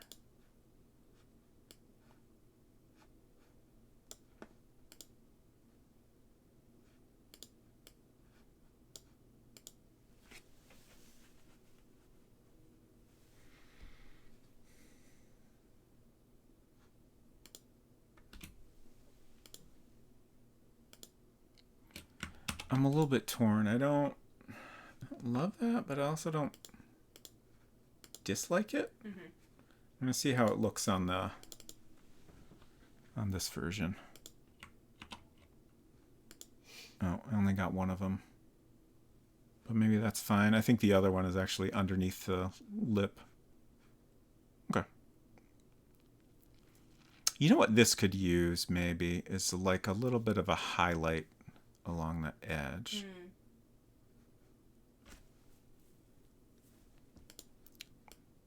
See if I can manage that.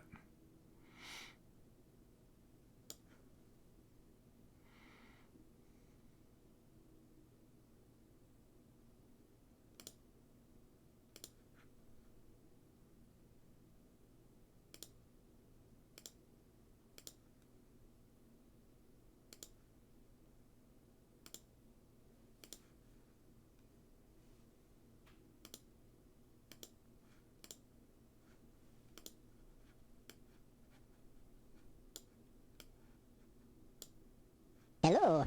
Hello.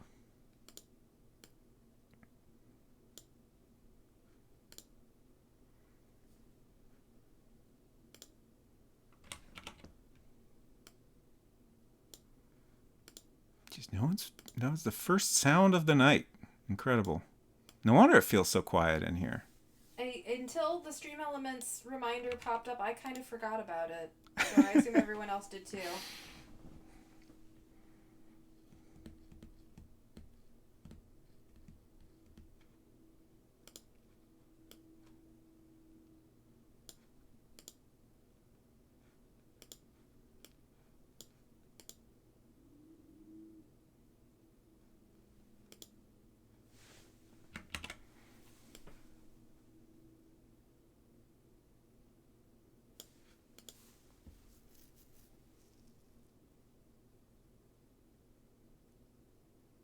I don't think I was going to like that, but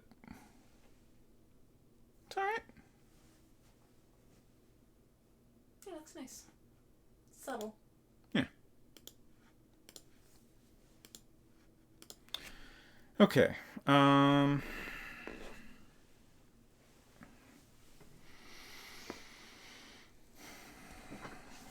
what? We still need a potato and we need some text that says just add water. I think I'll do the text next.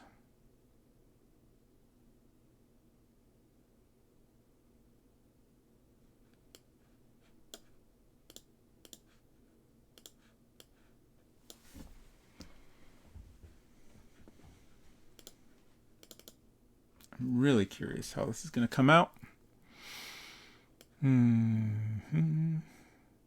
How thick of a brush do I want? That might be good. It needs to be relatively small. Also, I guess I have to judge our entries now. So we have Hintons, we have Unsecret Crushes, and we have my own. My own are bad, so last place. I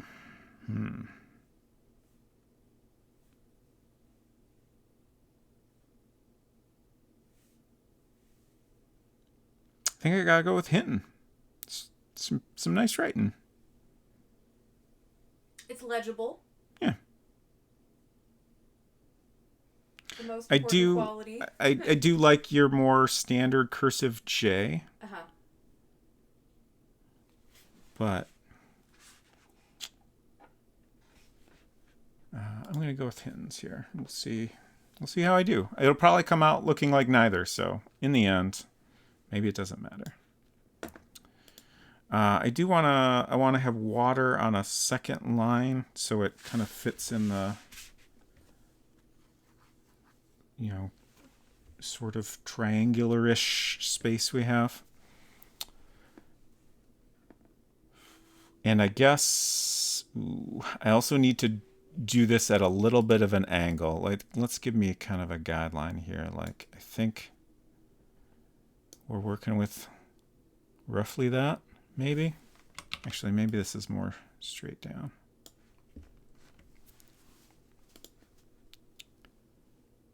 So, geez, this is going to come out terrible. But I'll do my best, and then we'll go back and we'll clean it up. Oh, yeah, this is... Congratulations to all entrants indeed. And especially our winner, Hinton. Winner of our incredibly impromptu handwriting competition.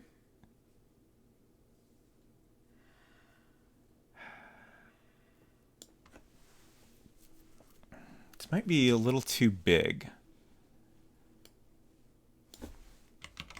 And it also looks very bad.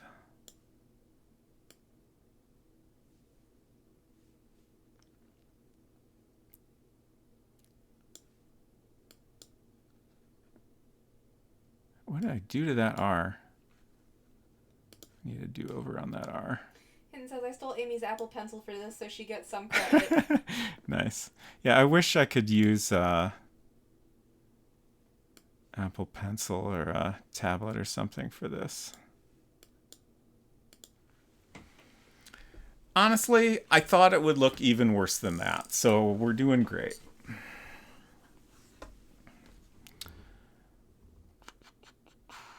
Let's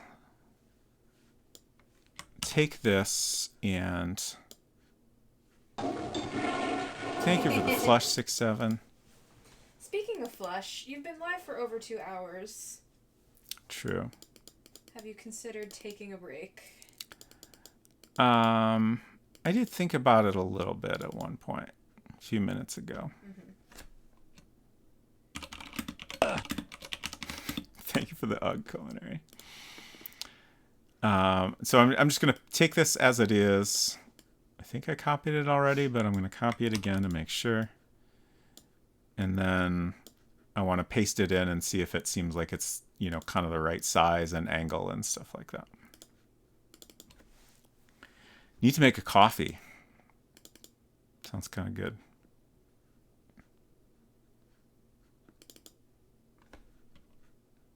Okay, yeah, that's too big.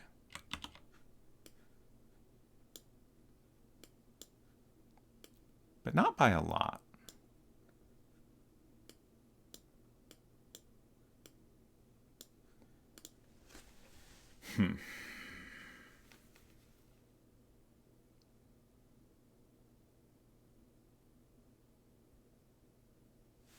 I was about to say it's not, maybe it should be bigger so it's more legible, but we have it in text as well, so I think it's okay. And honestly, you know, even if it wasn't in text, maybe it's okay if it's not 100% legible.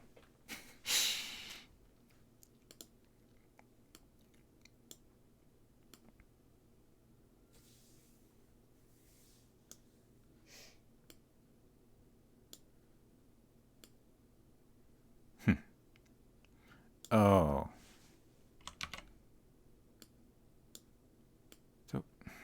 The way bitboxes work is just so weird.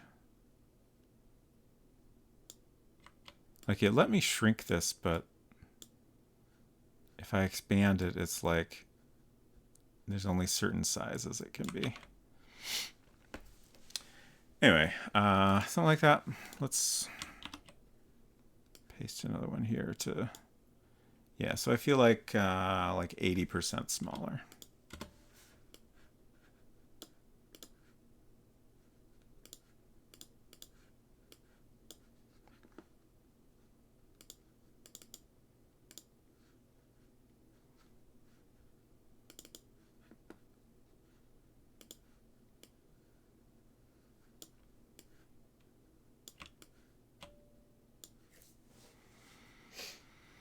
How do I do this? Let's try. Okay, I guess there's not really anything appropriate there.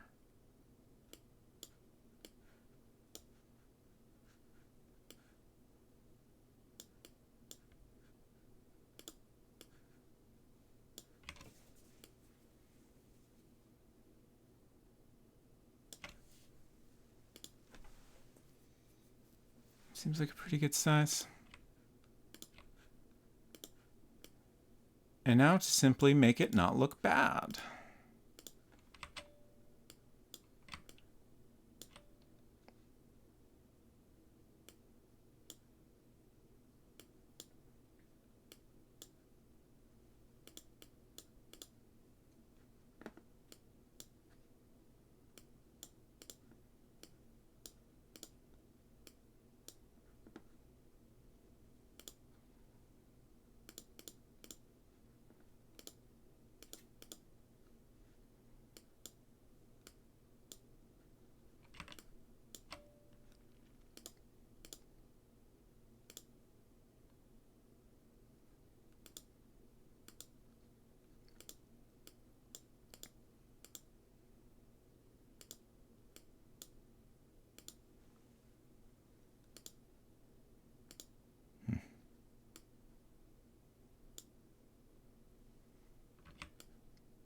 That's all right.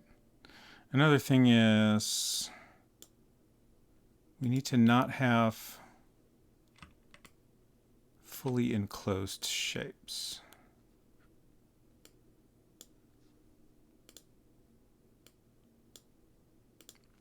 Because otherwise those areas will be filled in white.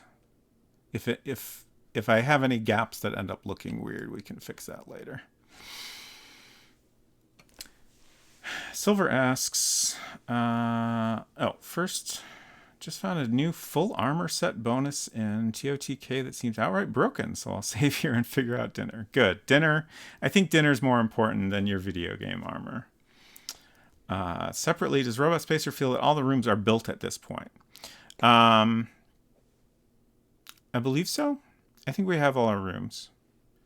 I do think we have one room on the map that's south of the bus stop that is actually empty. But I think we're going to delete that. We were originally talking about having like maybe like a supermarket kind of building or something, but we figured out where everything needs to go, basically. So I don't think we need that. And I want to try to finish this someday, I guess is what it all comes down to.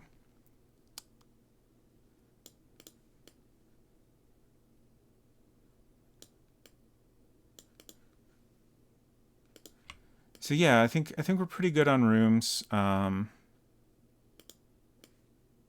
It's just adding items and interactions and stuff. Like we have this whole puzzle, which is has a lot of different parts to it, but most of the components are there. Like I talked earlier about, we need like a watering can that you'll find in the garden area, and then eventually you'll go plant everything in the garden shed. So there'll be art to draw for, like we'll probably have like an appearance where the pot is full of stuff, and then an appearance once it's fully grown. Which I'm not sure how that works exactly. Like maybe you'll have to leave and come back or something. I'll have to think about that. Hinton says, I still think. Is this something you proposed previously? Read the whole comment. There should be a bizarre mirror world across the street, but I realize I never told anyone about that. Okay. Thank you for clarifying.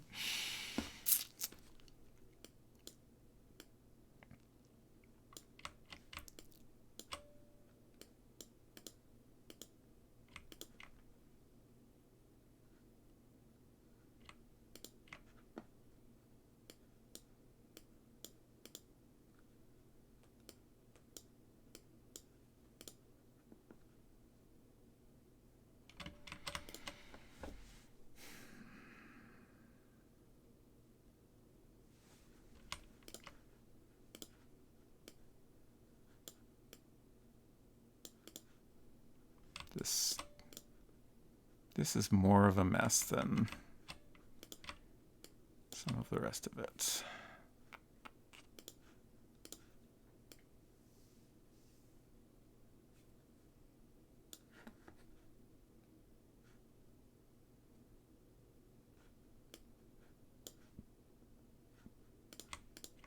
Oops.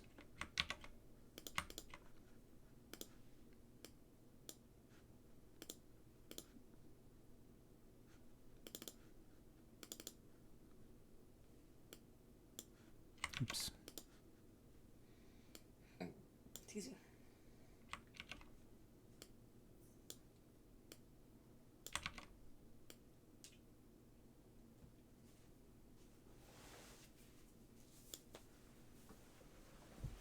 Still bad, but better.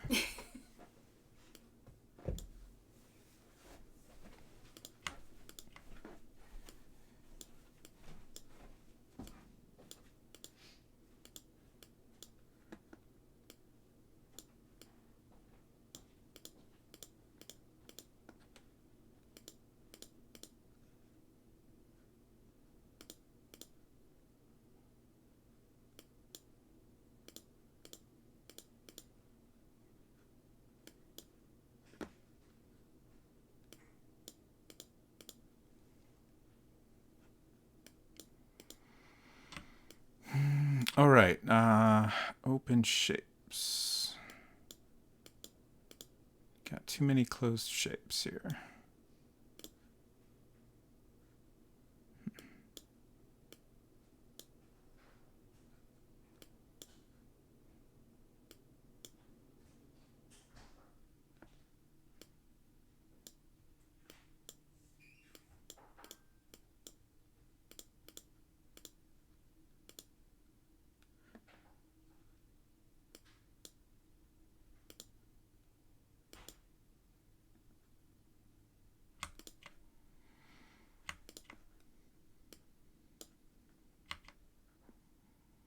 Trying really hard to not worry too much about this looking perfect, but it's difficult.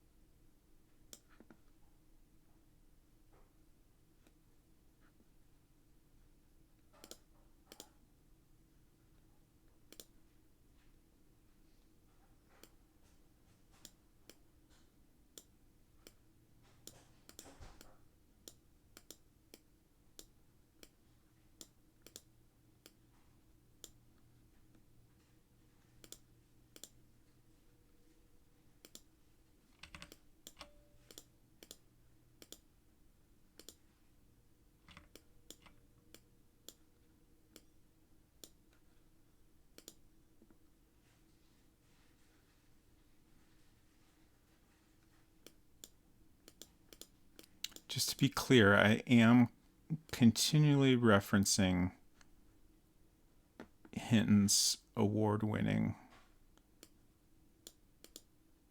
text sample.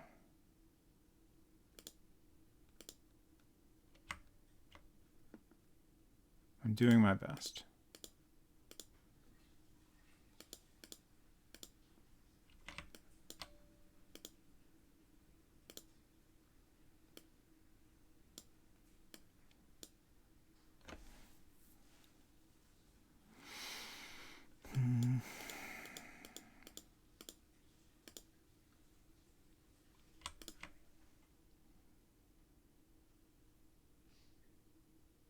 That's not so bad.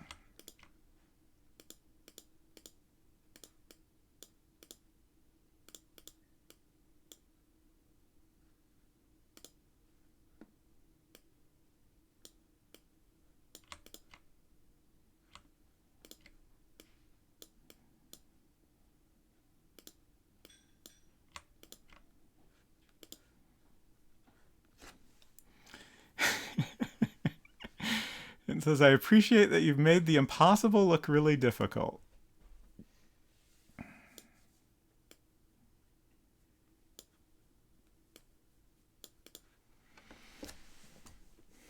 That looks so much better. Mm-hmm. It's amazing what you can accomplish by spending a lot of time.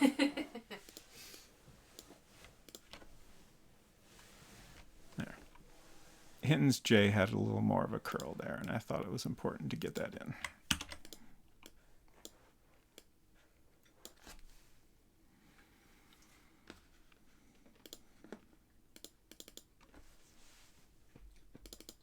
Apparently the way that I sit when I come to sit on the gamer's daybed after leaving the room while you are streaming. I don't know exactly how to describe it, but I thought I was getting onto the bed in a way that would not make me appear in the background of your camera, but it in fact makes all of me appear in the background. So, oops. I accidentally made the E enclosed. Is that a problem? No, I just had to take out a little line there so it's not filled in white. I like that.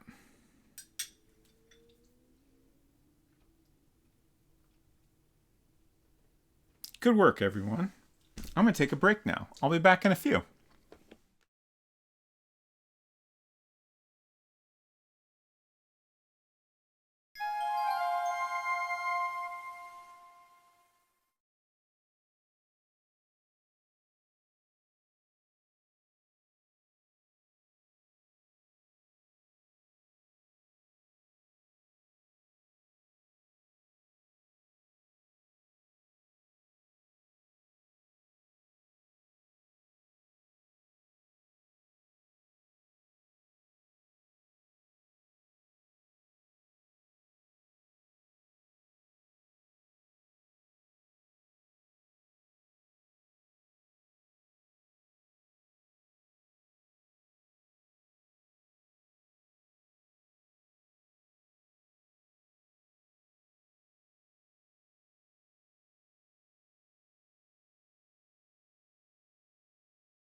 haven't had my headphones on for a bit. What? You could tell you were pushing the button as I was Sorry. starting to talk. I almost warned you, but I thought you were done talking. I haven't had my headphones in for a bit. Yeah. We were just talking about when that last follow popped up. I don't know if I missed that or if it happened while I was on break, but welcome. Great to have you here. Also, do not perceive on Secret Crush. Ignore me. She is a ghost. Okay. We need to draw potato. And then we need to draw another smaller potato. In case someone drops their potato for whatever reason. So I guess that's next. I think what I'll do is we will close and save. And then open it again. And I will draw the shape on top of here. It's gonna be pretty similar, but like a little bit smaller.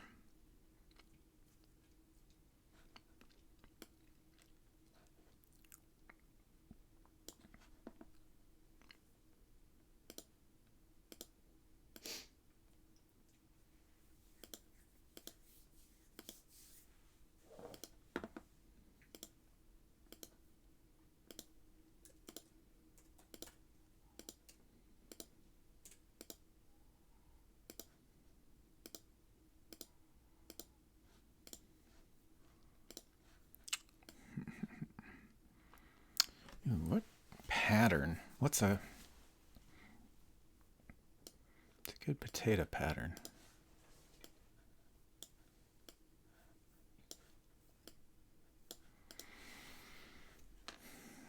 That's too dark.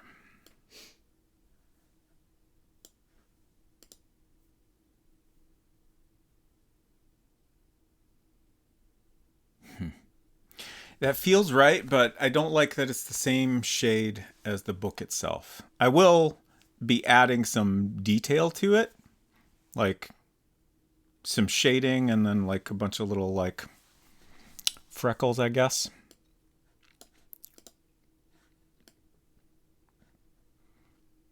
But yeah, that's okay.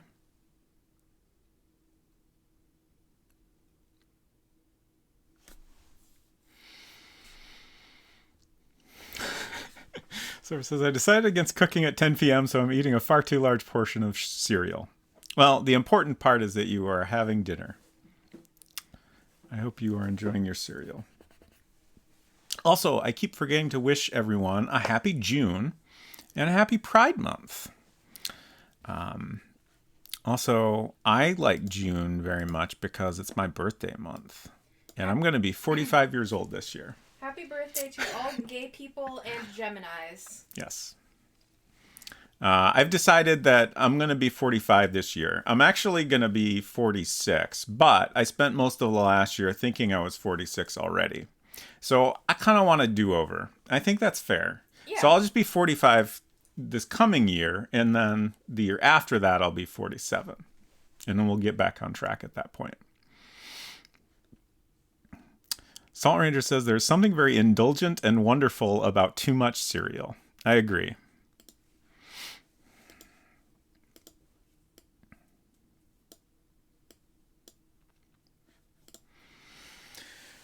I'm fussing with this potato because I can't decide if I'm happy with it. Let's flip it.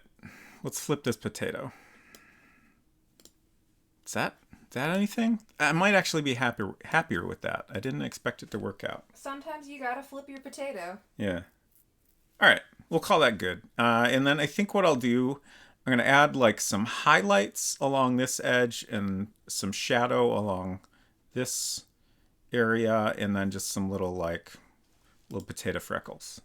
But we'll take this and put it in a different potato object.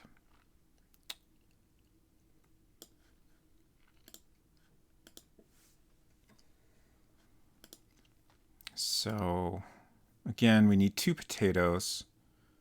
First we'll have potato, we'll just call it potato book. That's where that goes. And then the other one is just named potato, because that's the one you can actually have in your inventory.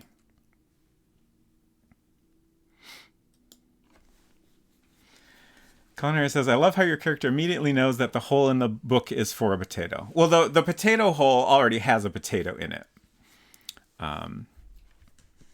So that's why it is immediately apparent. So through the power of context clues, the player character looks at that hole and knows that's for a potato. Right. Because there's a potato in it. Yes. But the other hole is empty. So you got to figure out what the other ingredient is, which probably is not very hard at all. But it will at least be a little bit tricky to figure out where to obtain such an object.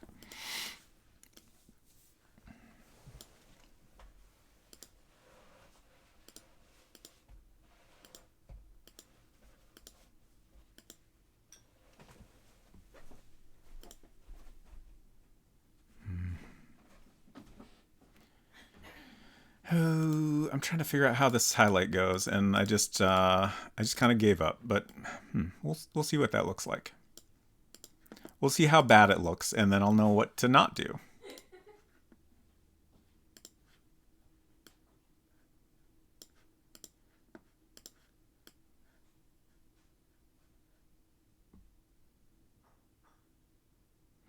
I say this all the time, but I wish there were more patterns that blended properly with each other. Like this edge here is just, it's messy.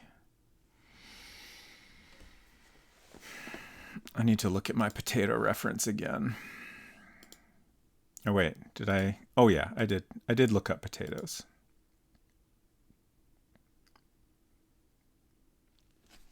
Let's all look at potatoes together. Right now I'm trying to find, maybe this one's okay.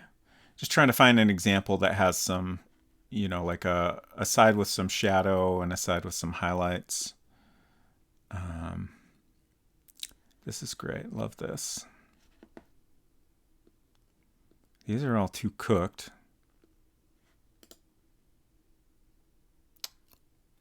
Mm-hmm.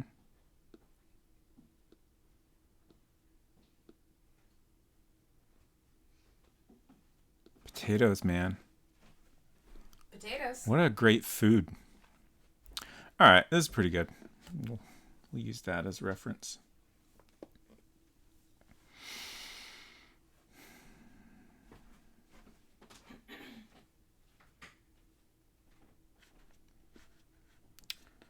Just thinking about potatoes. All right, so I think what I want is more of a round shape for this highlight.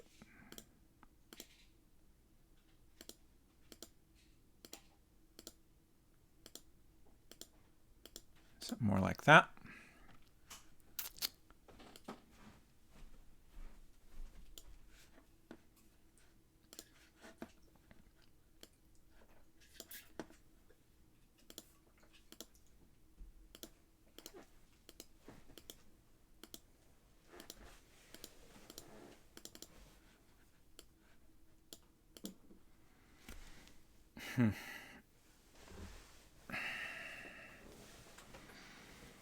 Not happy with that. Also, I'm increasingly unsure of how to draw the potato freckles. Is that the right term? That's the right term, right? Please tell me that's the right term. I mean, I don't know an alternative, so okay. Sure. Potato freckles it is. I think the shape of the shadow, like the highlight is fine, but the shape of the shadow feels like, it feels like I'm looking at impossible geometry. Yeah. It's like see, I feel like the opposite personally. Oh, okay. But mostly the two aren't compatible. Right. One or the other of them needs to change shape. Maybe you're right.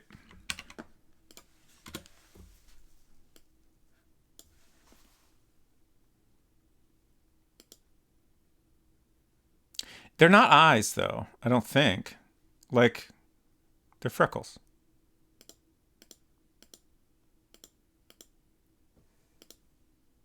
Yes, the not eyes. The freckles. Exactly. I'm glad we all agree they're potato freckles. That's better. Yeah.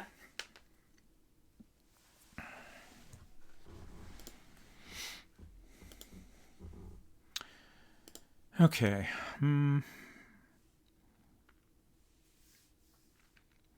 I guess I just want to draw a bunch of little dots. And I feel like there's often like a little bit of a cluster in places.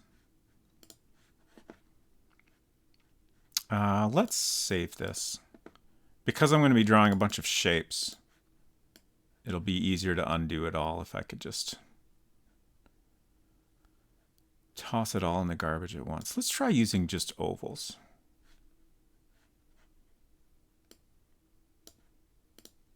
God, it's so hard to see what I'm doing. Okay, let's fill this with white. And want something fairly dark for these. What's the oval? Command D. What a weird command. Let's see if I can figure out how to... So now if I draw... Okay, yeah, I get the same fill and pen, which is good. Postfix and Hinton are suggesting potato acne or potato pimples, and no thank you. No, this is incorrect. I reject. They're freckles.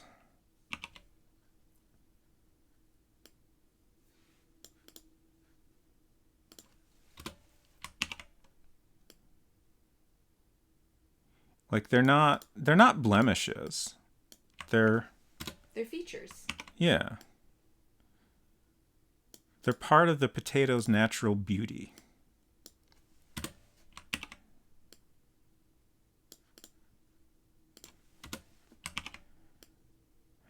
Just not happy with the shapes I'm getting here, apparently.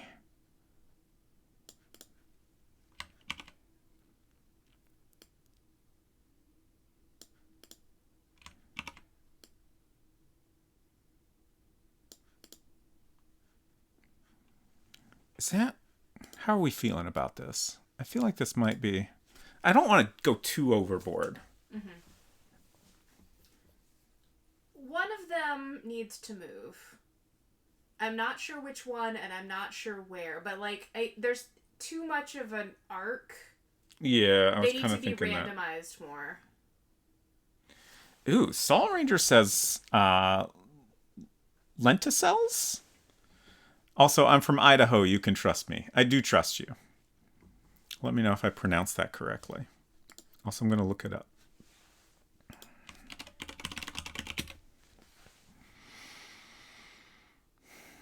One of the many raised pores in the stem of a woody plant that allows gas exchange between the atmosphere and the internal tissues. Neat. Fascinating. Lenticel. I don't think y'all could hear that, but I did listen to Google pronounce it for me. Lenticel. All right, I think I'm going to try adding like one or two more, but not like that. The more you know. Oh, what? Did I lose my... Oh, rude. I lost my settings. No, that's wrong.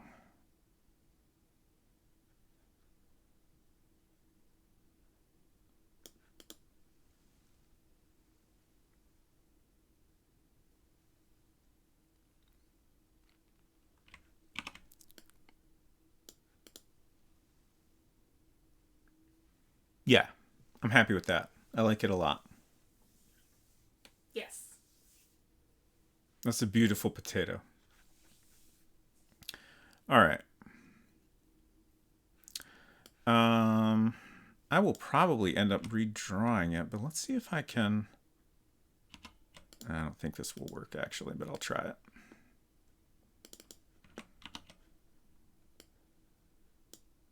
Yeah, that's what I thought. You can't shrink down a bunch of objects at once.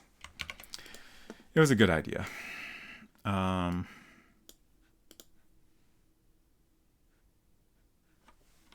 I'll Let's delete all that. Or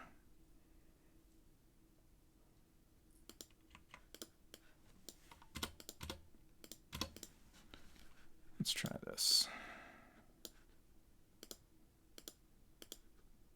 The small one doesn't need to be exactly the same, but I like this general shape.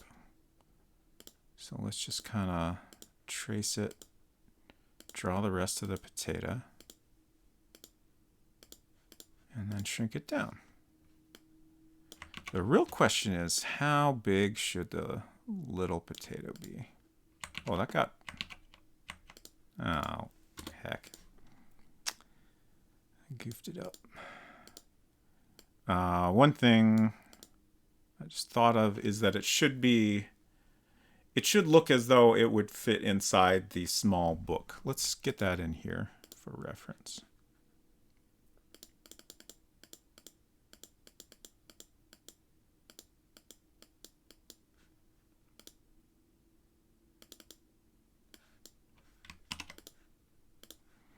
I mean, it doesn't have to be perfectly believable. Oops, that's the wrong.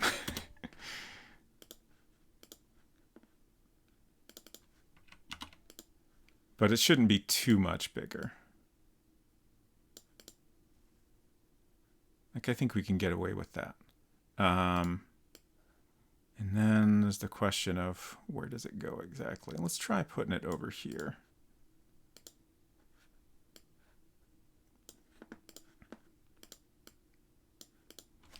It might be getting cluttered over here, but you know, most people aren't going to drop all the items at once anyway. They probably won't drop any of them.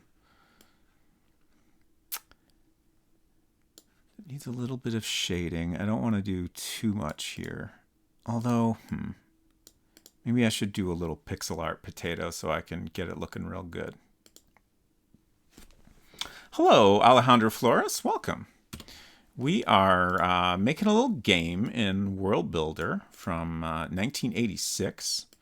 We're using Macintosh System 6. Currently, I'm trying to draw a little potato here.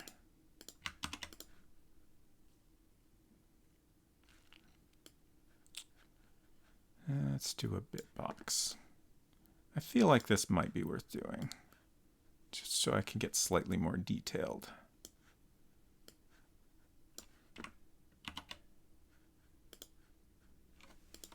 Did I do that right?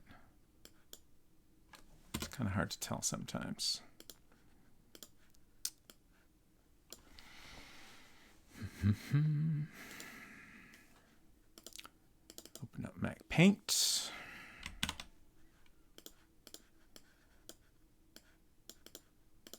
Okay.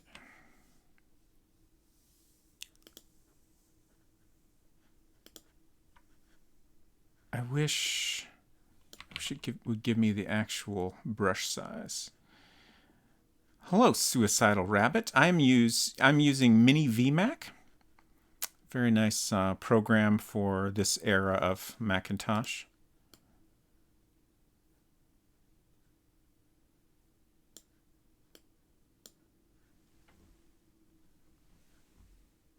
That's not bad.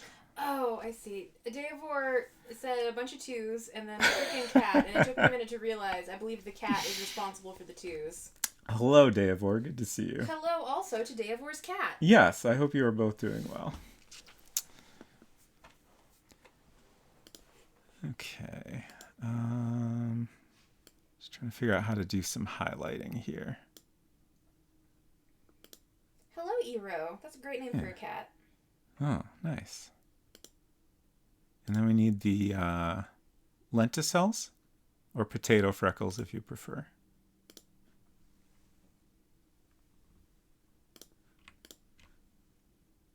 That's not bad. Pretty happy with that? It's a little. Yep.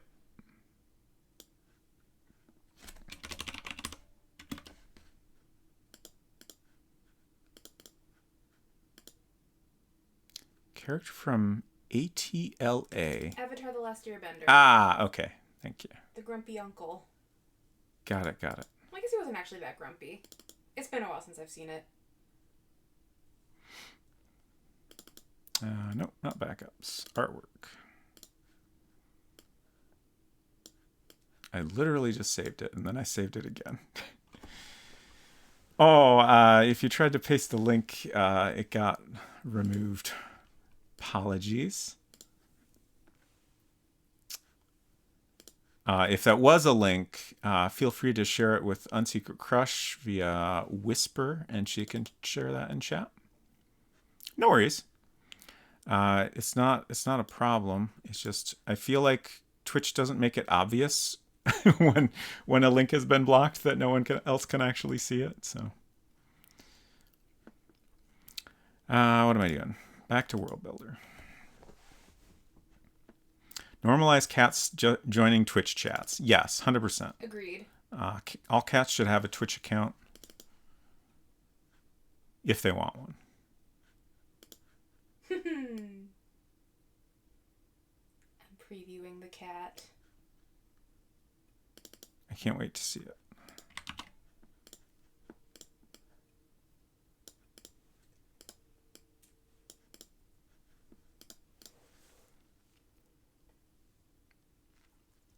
Aww. Very cute. It does look like it might make it hard to draw, though. Mm-hmm. Thank you for sharing.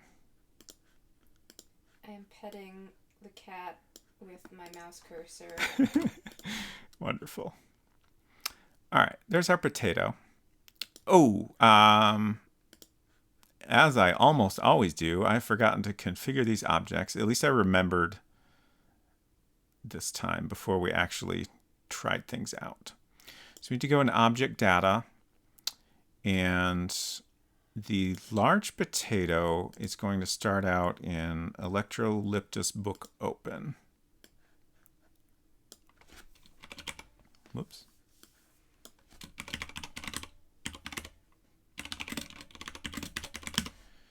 And it is technically an immobile object because that's not the object we want going into your inventory. Well, the rest looks fine. And then this one starts out in storage and is extremely valuable and is mobile. Okay. So then we need a little bit of code here. Actually, we need a bunch of code. There's a lot of things we need to hook up to make this all work. So in this screen, we're going to allow a text command to open the book, but I think I also want to have it so that if you click on like the edge, I think we'll do a pretty generous click area. So let's go ahead and draw the polygon for that in here.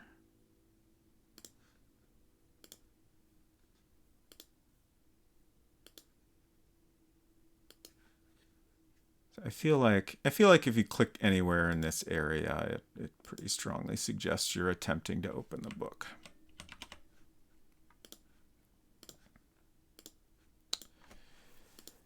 So that is another new object. Hello.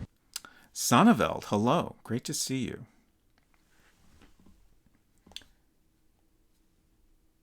Hope you are doing well.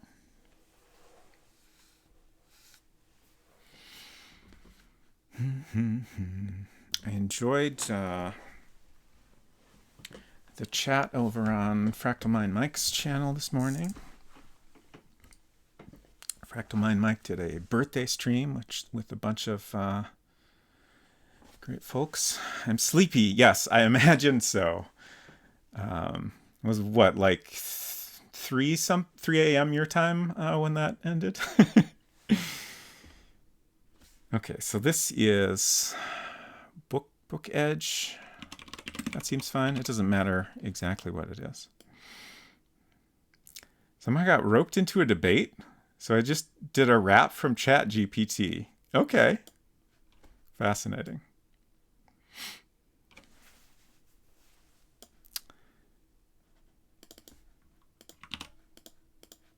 So this is just going to be a transparent object. No fill, no line.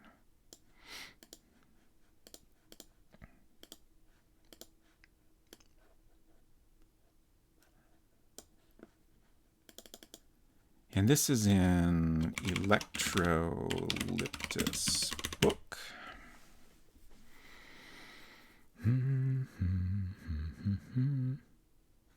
Immobile. Every time I type Electrolyptus, I'm like, did I spell that right?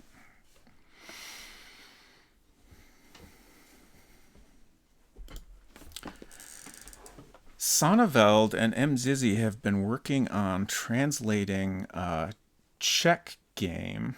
I do not know the proper title of it, but it translates to Donkey Island.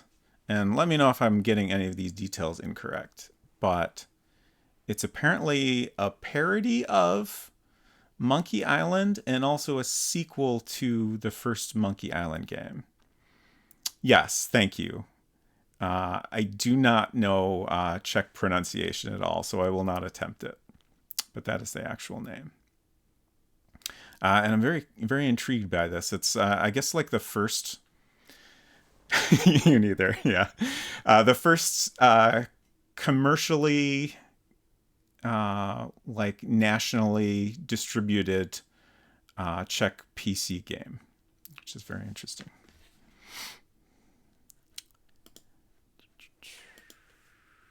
Book Edge. So that should be in the right place now. We just need code to handle clicking on it. I feel like I haven't written any World Builder code in a bit. Hopefully I remember how to do it. Made by teens in their spare time on school computers. That's great. It looks pretty good too. Like the... I couldn't tell if the, like character sprites were directly pulled from Monkey Island or just, closely modeled after it. But like all the backgrounds and stuff look pretty well done as well. It seemed original as far as I could tell. Very hastily ported to German 1 year later. Okay.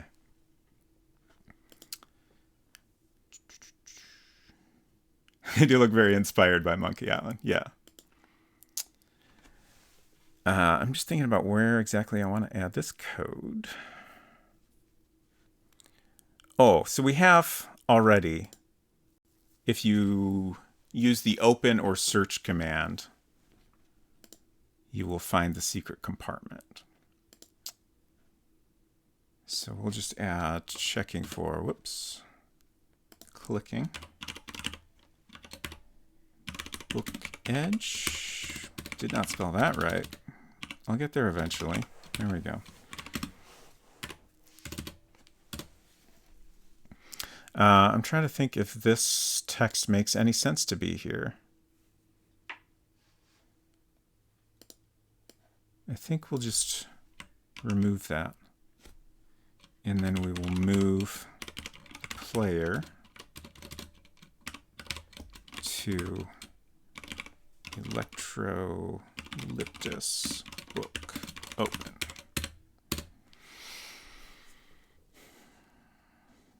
Is that it? I think that's it.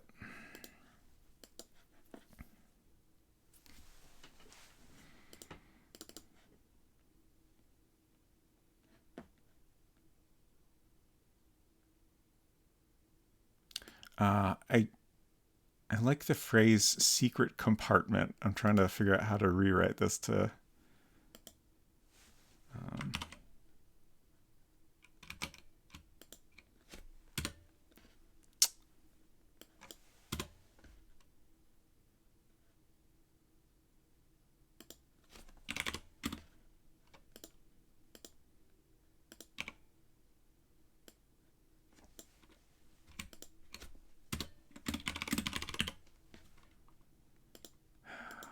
everything would be so much easier if I could use the arrow keys. You find 2 secret compartments inside the book. The cutout at the top is empty. The bottom is the space for a potato. I'm wording this because it's a little bit weirdly worded because I want it to be appropriate whether you have taken the potato or not. So I'm trying to make it clear, when you first come here that there is in fact a potato there. But I don't want to outright say, there's a potato in the bottom compartment because I would want to just be able to have the same text later. It's a handwritten note in the corner that says just add water. Good, good. 2 compartments secreted inside. Perfect. Had a doc appointment this morning. After the procedure, he says, you seem to have a very high pain tolerance. You should do well with this. And now that the anesthetic meds are wearing off, I'm shaking my fist at him. Oh no. I'm sorry to hear that, Deivor. It's never a good thing when a doctor tells you you have a high pain tolerance. Like, no. Thank you for the follow. Welcome.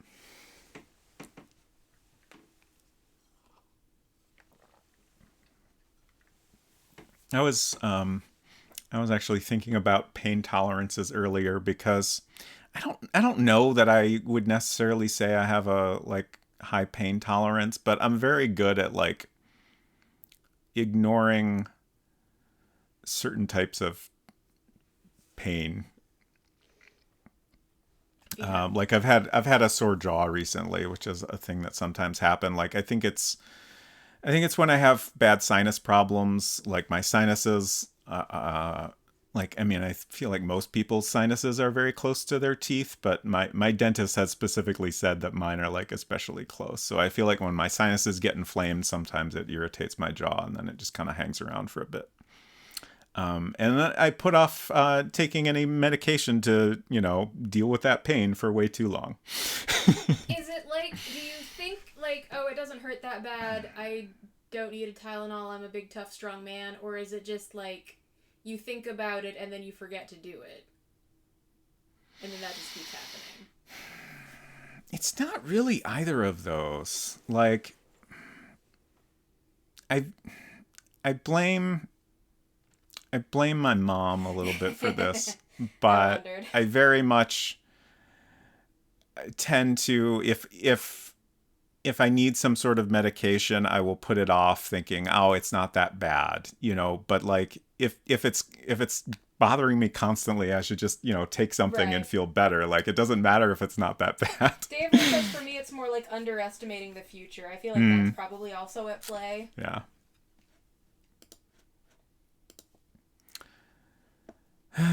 Okay, so we can open the book now, and then we'll go to the correct screen after that. Let's go ahead and try this out and see what happens.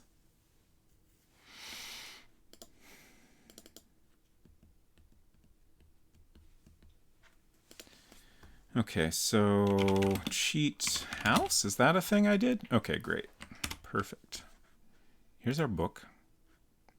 Well, let's go ahead and drop the book just to double check how it looks on the ground. And now we can open book.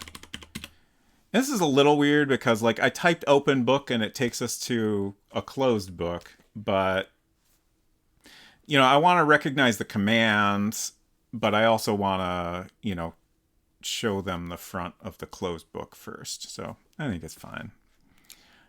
So we should be able to click. Oh no. Can we open? What'd I do?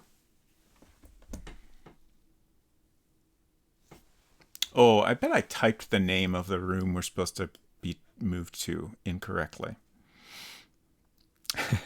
Electrolyptus is culinary disasters suggestion, I believe. So this plant is going to be, as the cover said, a power plant. It will grow a battery, basically.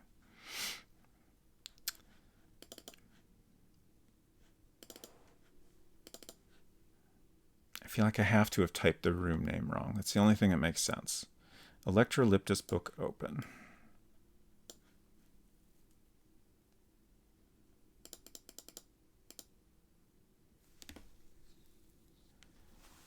Huh.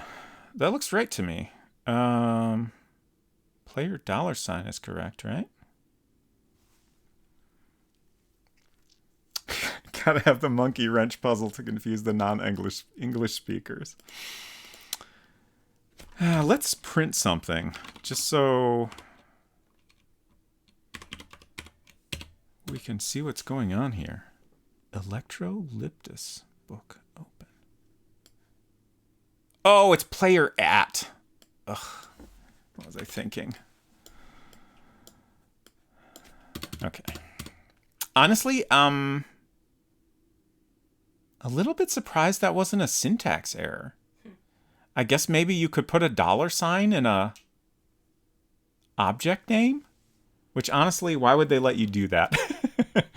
Like there's text $sign to refer to the text you've typed, or click $sign to refer to the object you've clicked on.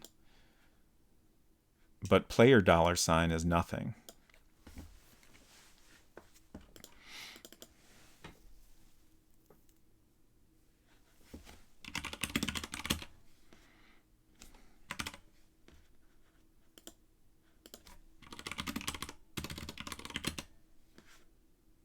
Okay, so now we can click. Oh no. Oh no. Oh no. I should have left that print in.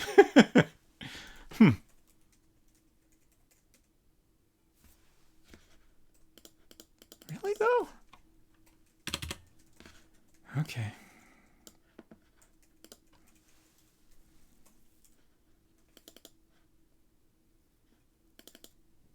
I'm trying to, like, I'm thinking over all the other possible explanations for this. I would love if I could just I spelled it wrong here. Okay. Whoops. I can't copy and paste an object or room name, which is terrible. Electrolib just book open. And there's nothing to like check to make sure those are, you know, like your code is referencing a valid object or not. It's all so much fun. It's a very sad state of affairs. But like honestly, it's great that this existed at all in 1986, so I forgive it. Oops. Wrong room, but at least we get to see Brisket. Hi, Brisket. South.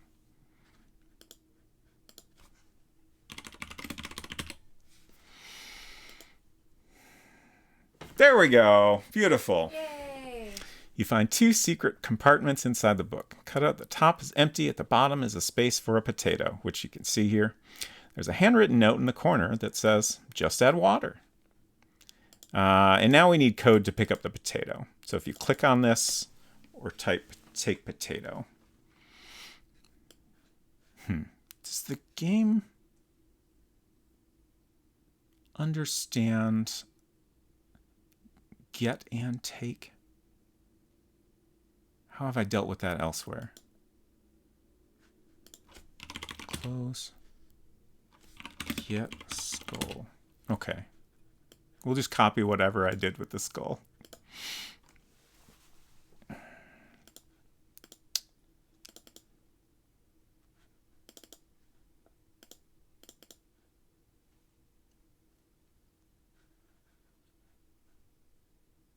I don't understand potato. Okay. Upstairs hallway. Ooh, this is a lot of code. We're going to go into all-out speed mode. So we don't have to wait for that. Oh no, did I do something wrong? I think I did it wrong.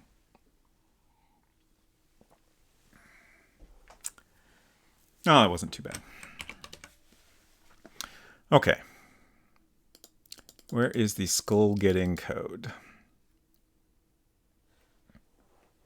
Ah, okay. Getting code. Yeah, you know. The code that gets the skull. Of course. Good morning, /life. Good to see you.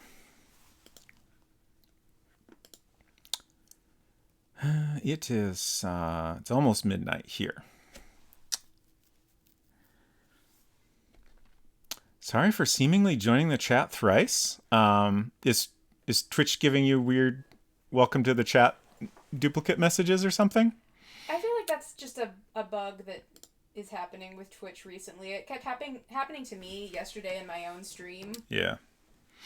I don't think it's not like duplicating your messages or anything. Yeah, everything seemed normal over here. Gabe's Inferno, welcome. Random question: what is the most complicated Lego set you've built? Ooh, I'm thinking probably the Star Wars Mos Eisley Cantina. I think It's definitely the biggest. I do feel like the Optimus Prime, the transforming Optimus Prime, had some bits that were maybe a little bit more complicated, but I feel like probably the Cantina was the most complicated overall. And Get Skull, we probably won't allow that option. Let's see.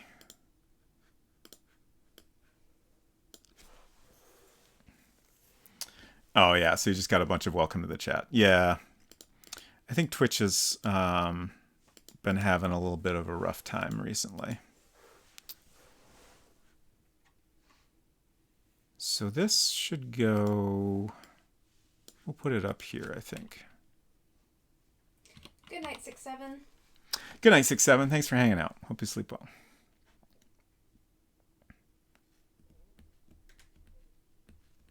Yeah, the transforming Optimus Prime set is pretty neat. So we have, this object is called Potato Book.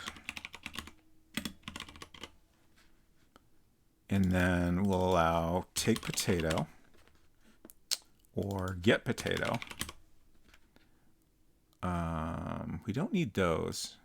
Should we allow other options aside from potato? For example, take Spud.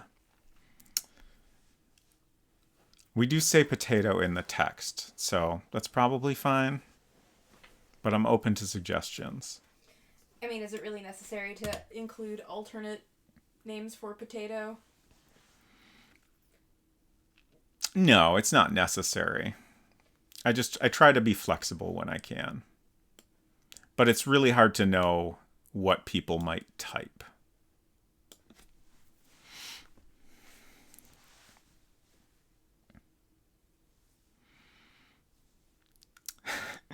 Dave Vorse has been trying my best to avoid as much Tears of the Kingdom as possible. Digger Mousy and I do not play quickly. Yeah, I am not very far along on that either. Unseeker Crush has been playing a lot of it, and I try not to look too closely at the TV. I feel like you say, I've been playing a lot, and it is objective. Well, I mean, I have been playing a lot more compared than to you. me, yeah. I feel like I've barely scratched the surface. Yeah. I just meant compared to me. Move Potato Book to storage, and then move Mobile Potato to player. And then we'll say, somewhere I wrote down what is the standard text for picking up an object. Which, it doesn't matter, we can say whatever we want. You now have the potato. Oh, it's the same thing I wrote for the skull, of course. Potato. Potato. Okay. Boil them, mash them, stick them in a stew. Yep.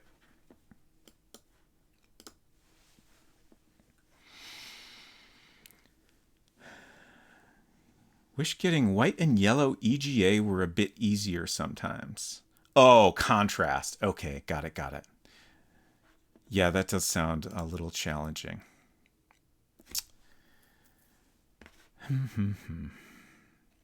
Okay, so we can now pick up the potato. And I guess that's all we need to do here.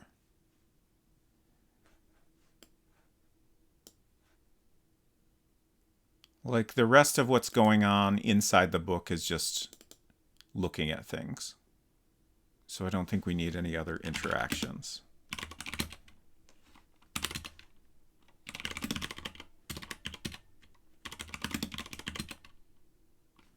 I'll try open book here. It should work. Great.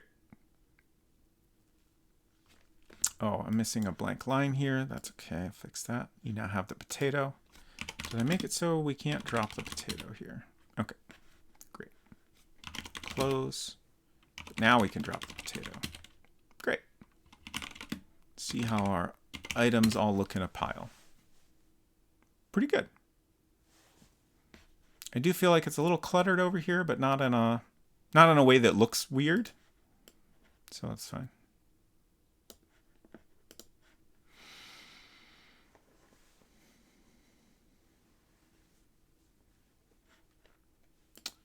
Okay, now what?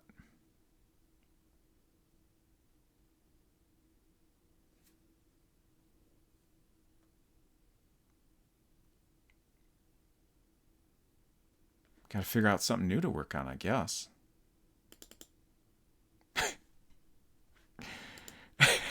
What? I have a list of bonus ideas that are mostly things that have come up in other people's chats. One, the most important is burnable rug. I would love to get a burnable rug into this game. It's totally doable. It's the biggest obstacle is in order to have a burnable rug, we need like a source of fire, right? So that's like another object I need to create and find somewhere to put it. The other items on this list are hand-powered machine and skeleton key that unlocks a skeleton, which is so funny to me.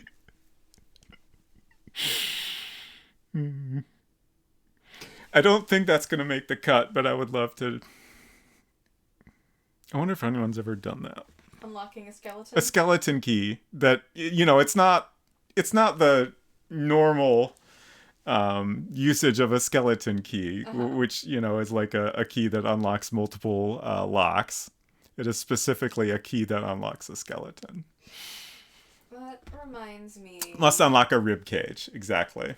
Very good. The phrase "unlock a skeleton" reminds me. I was in a cave, and there was a pile of rocks. This is in Zelda. This is in Zelda. I was like, "Is this in real life?" No, this is Zelda. There was a big pile of breakable rocks, and I was like, "I bet there's something under there." So I cautiously started breaking up the rocks. And then I saw an arm, and I was like, I'm done breaking these rocks now. I will simply leave. I will simply choose not to continue doing what I am doing. Fair. I do not wish to unlock this skeleton. Oh, Silver says, oh, I know that cave. Oh, no. Okay,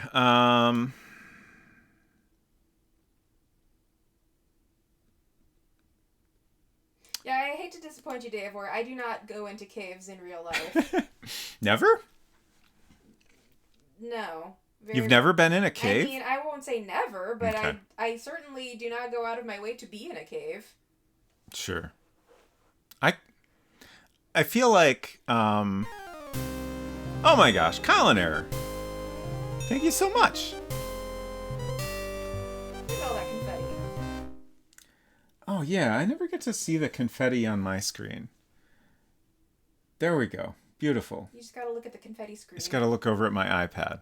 Colin Error, thank you so much. 3 whole months of subscriptions. I appreciate it very much. The other day, at one point I accidentally left the confetti on. Like, I couldn't figure out how to preview it, so I wasn't sure if it was going to actually work right. But then I guess I accidentally left it on for, like, Prime subs specifically.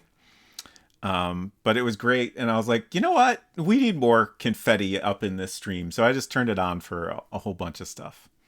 I think it's great. I hope you're doing well, Kyle and Aaron. I hope you're enjoying Hollow Knight. I have never played Hollow Knight myself. Probably some way to make it show confetti on your stream deck with the confetti when the confetti happens on stream, probably. Wow, that would be fantastic, but it sounds complicated.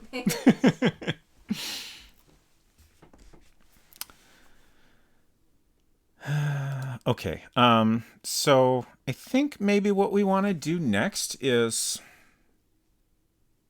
figure out how to use these items. Actually, let's go back. I could open this stuff up in World Builder, but let's go in the actual game.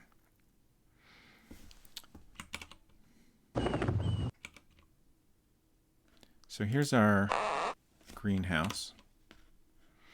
And here's the pot. So the pot we're going to grow this plant in is this a larger one in the center. And I think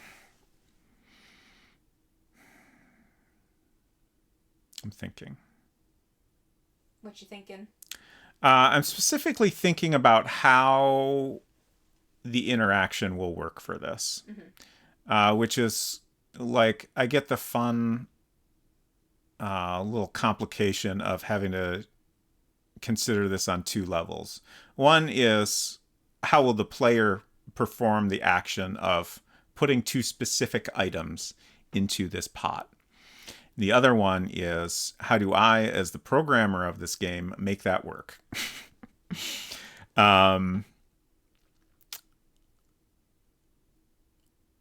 It's especially complicated because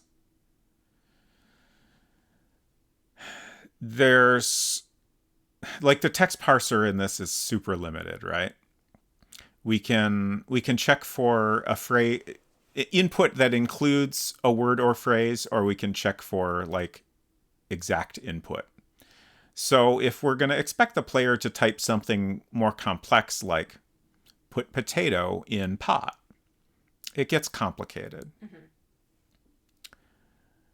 And I kind of think maybe the best way to solve this is having a close-up of the pot. So if you click on the pot, I guess,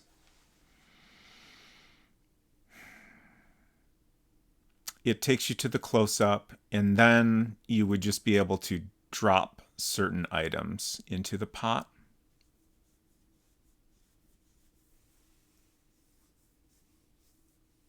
I'm having a hard time thinking of whether that will be clear to the player. Oh, Kyle and Air asked, did you end up working around your large code script problem or figure out what the actual problem was? Yes. Yes and yes. Well, yes and sort of. So I eventually figured out that the size of the code that World Builder reports is either wrong or is at least misleading. Like, it didn't seem to add up correctly. I don't know if that's because it's doing some type of compression or if it's just, straight up incorrect or what. But I copied the code that was started displaying errors about being too long. I brought it into BB Edit on my modern Mac OS and did a character count. And at that point, I could see that it was like, I want to say 8,800 and some characters, which is still under the limit. It's supposed to be 10,000 something. So, like, that's why I said sort of. Like, I still don't understand the discrepancy there. But at least now we know,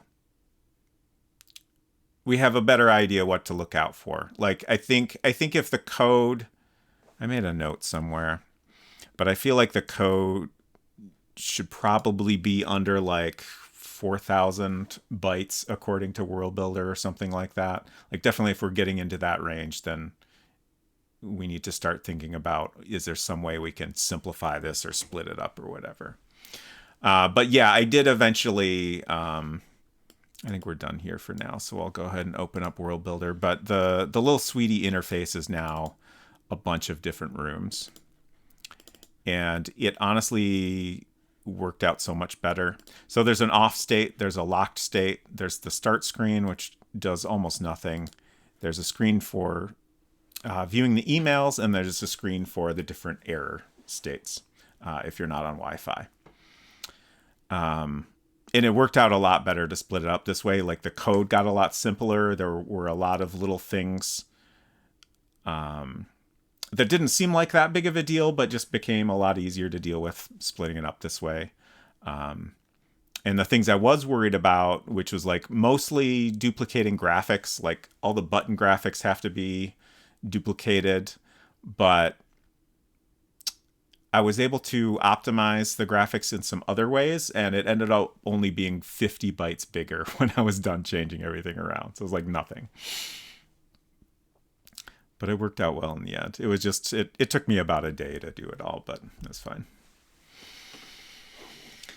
Silver says, I've done some digging. You can get the Stream Deck to flash on notifications, but it doesn't seem like you can get it to play an animation. That's fine. I'm not too worried about it. I mean, I see the notifications pop up. It's just because the confetti thing is new, I keep forgetting about it. Counter said, workaround is the important thing. Yeah, for sure. And vague idea of the problem is hopefully helpful for the future. Yeah. Like, I feel like, you know, I at least have an idea of what the rough limit is. So don't get a visual transition between the screens. I remember you were worried about that too. Yeah, there is a little bit of a visual transition, but honestly, now that I see it, like, I'm not that bothered by it. It's fine. And it, you know, it's part of World Builder. You know, you get that anytime you go to a different room. So it doesn't really stand out.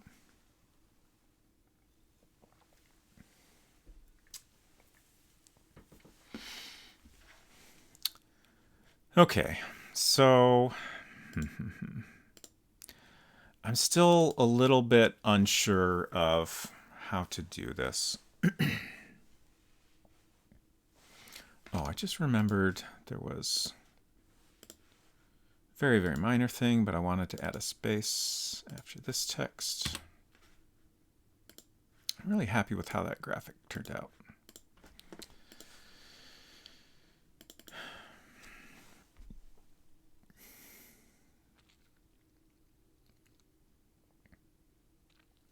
Yeah, I think we'll do this kind of similar to how we do other objects that have a close-up, like the book or the sweetie. So you can click on it, or you can type, you know, use pot. We'll probably even allow open pot, even though that doesn't really make a ton of sense.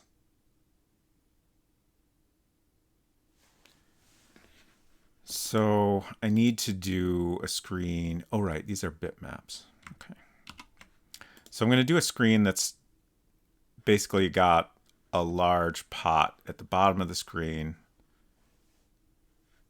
And I'll have a little bit of space above so you can see what's happening as you put items in. Ooh, Hinton asks, unrelated, did you check out No Man's Sky on Mac yet? I did not do that yet, but I have been wanting to. I'm very curious how it'll run on here. I haven't played No Man's Sky in a long time.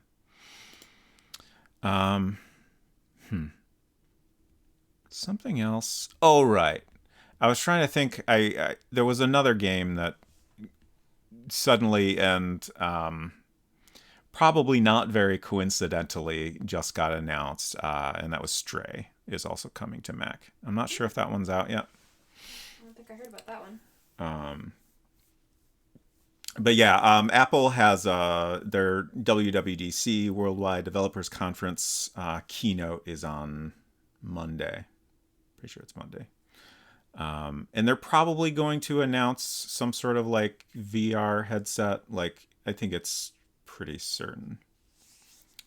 And I'm assuming that at least No Man's Sky is coming to Mac because it is also going to be on that VR headset.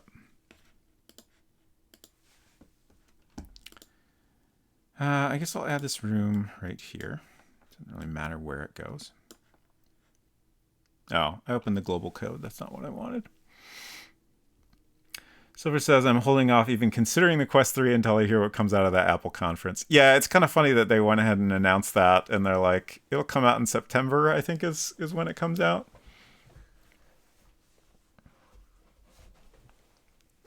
I'm really curious what Apple's is going to cost. Like, I feel like it's probably going to be pretty expensive.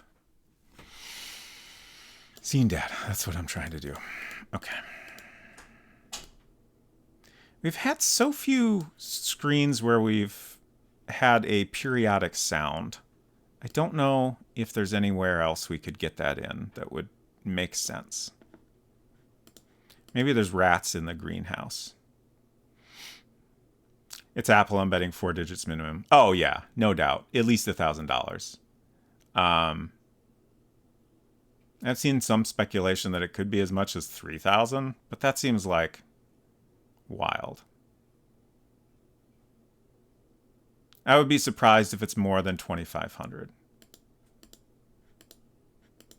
But I also feel like it feels like a very weird product announcement, because I feel like historically Apple tends to wait longer, like on the like timeline of a particular type of technology before they're like, here's our take on this. And I feel like the initial iteration of this product is not really going to be like very close to their ultimate vision for it. I don't know. I feel like ultimately I have no idea what to expect, and I'm incredibly curious. I put it above the Magic Leap AR system, so I don't know how that ends up. How much is that exactly? Name. So we'll call this just pot, I guess? Like, I want to call it maybe a flower pot, but we're not really planting flowers, so maybe that's weird. I'll call it flower pot anyway.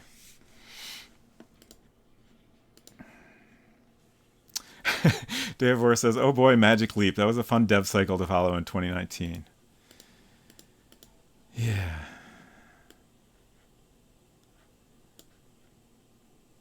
Okay, so we need a invisible object here. So let's go ahead and copy this. And we'll name that. Ooh, I can't name this. Whoops. Flower pot.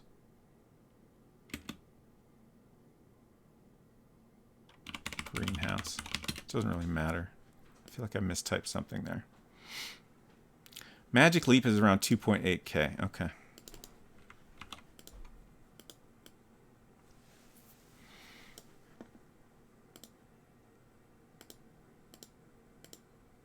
The heck is a Magic Leap? It's a VR thing. I've never heard of it. Yeah. That's correct.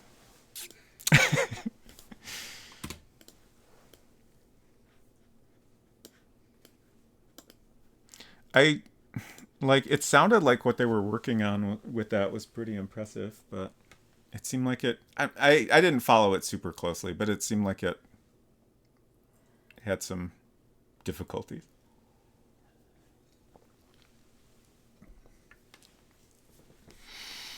Google Daydream. Wow, I've never heard of that one.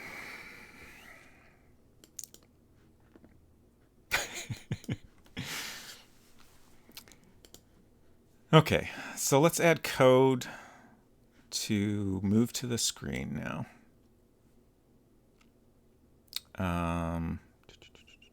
Scene code. Oh, wow. There's hardly anything here. Great.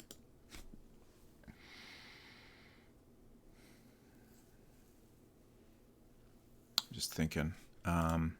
Like this is similar to like the book or the sweetie. So I think all the code can work the same, but it's different in that the pot isn't something you can pick up. So I'm just trying to like kind of mentally like check off every possible concern there. I think it'll be fine. If click $ equals flower pot greenhouse, or let's go ahead and open the global code. Magic Leap is very cool tech, but it was still postage stamp visual field of view. Interesting. Oh, okay. So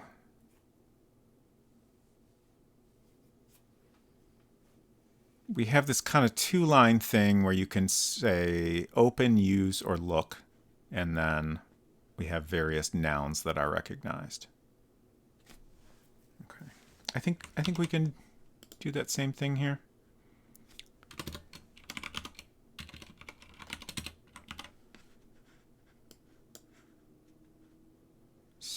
open, use look, and then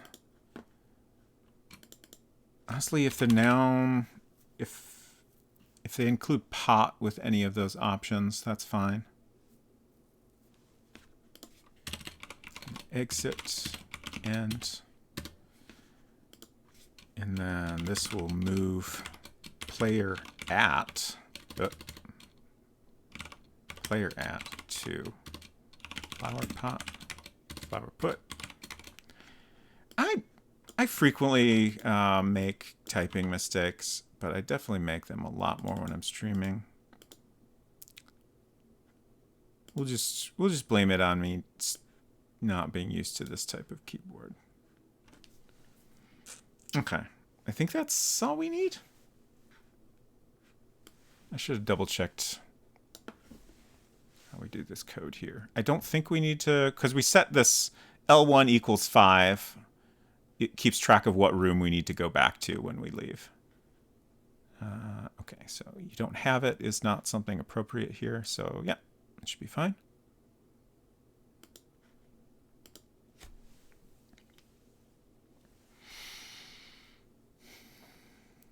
Trying to work on some UX stuff for game. Trying to convey RPG concepts concisely like this is hard.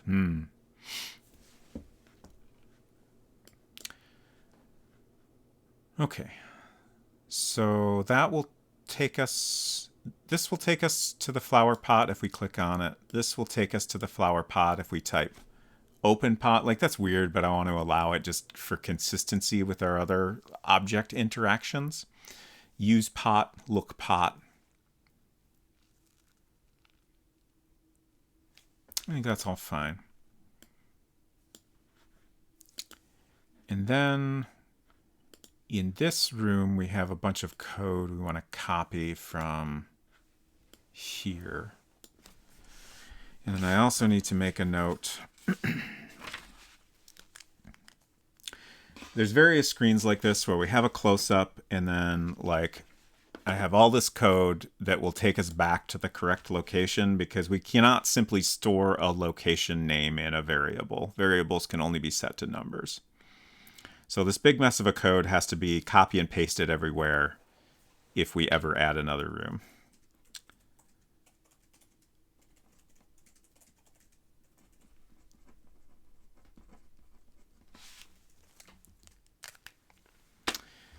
It says, I somehow got distracted by a bunch of other things on my way to do one thing in Tears of the Kingdom. Yeah.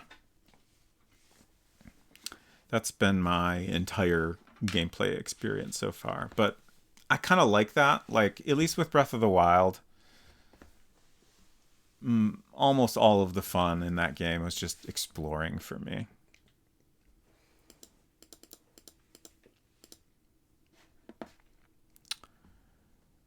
Okay, so I think we'll just copy all of this. Some of it is probably not appropriate, but we can delete that later.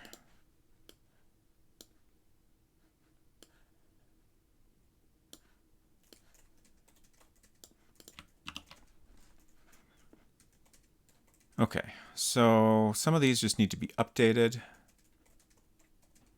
Ooh, how do I word this? So if you try to... This is extra complicated because in this case we're going to actually allow you to drop certain things. But we don't want to let you drop anything into the pot. Mostly because then I would have to draw all that. And I don't want to have to do that. I did suddenly think, ooh, we could just have it so there's like a mound of dirt.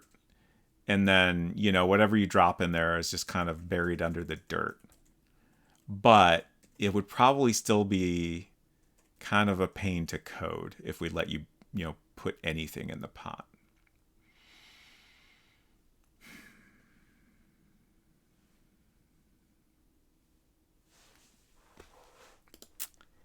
I'm going to make a note to think about this.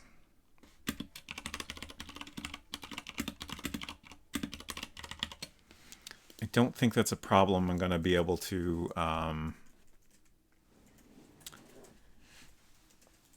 Solve on stream. Streaming simply requires too many of my brain cells to solve a complex issue like that.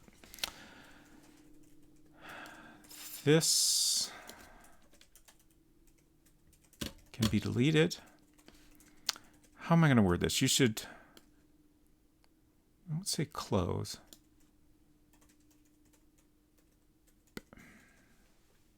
Back away from the pot? Like, I can't figure out any way to word it that doesn't sound kind of weird.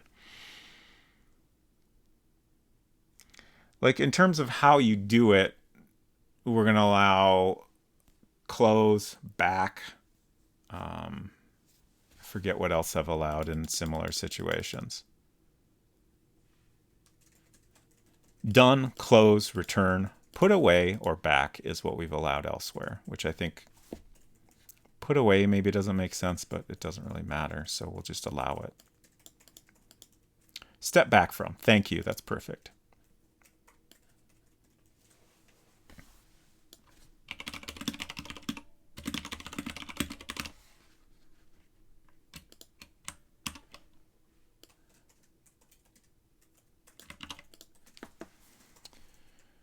Okay, so that, like if you try to navigate anywhere, we want to say that.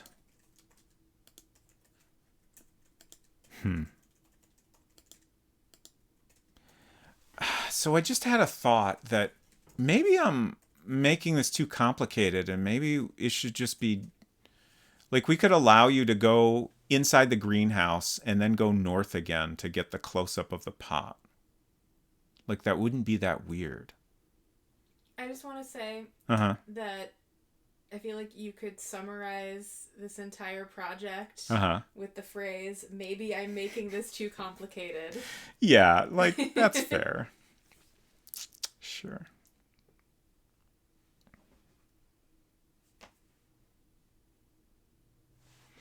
I'm going to leave it like this for now, but I will probably do that at some point.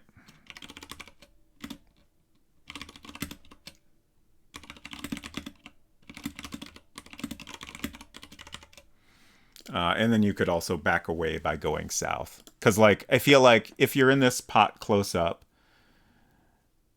it makes sense to try just going south to leave, right? Like, the player will figure it out, but also, like, it probably makes sense to just allow it. This get rid of. Oh, this is going to be... It shouldn't be too bad. It's going to be a little annoying to program this. Oh, well.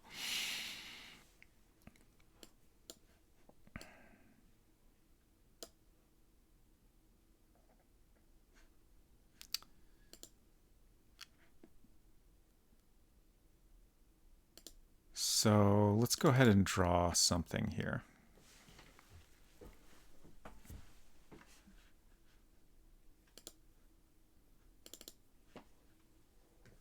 Just going to copy this for reference.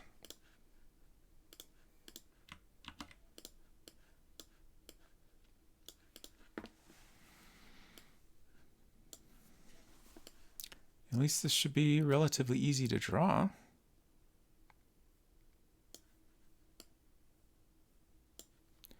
There are two ways I could approach this.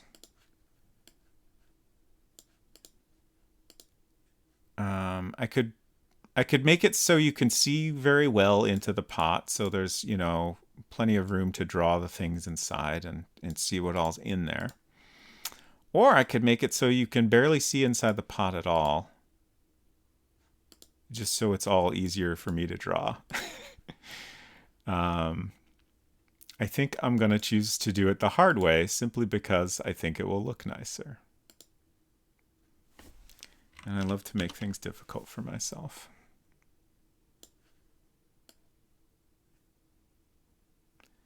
Feel free to remind me of this when I have regrets.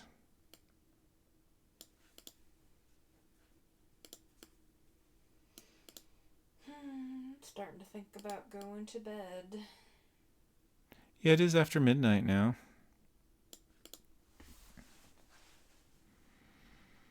looks weird.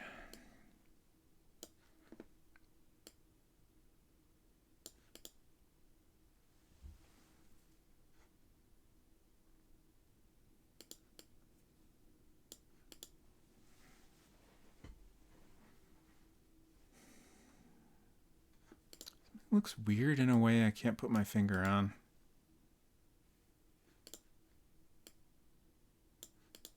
What's this for? Close up? This is a close-up of the pot. Okay.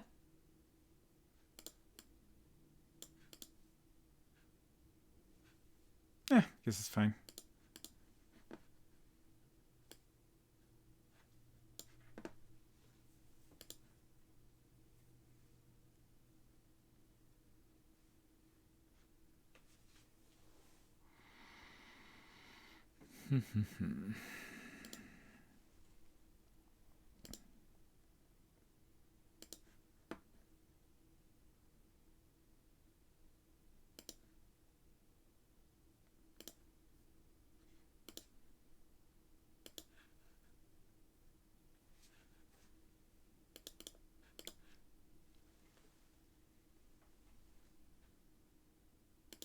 Yeah, that's fine.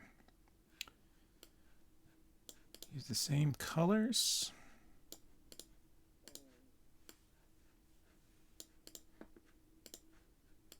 I think.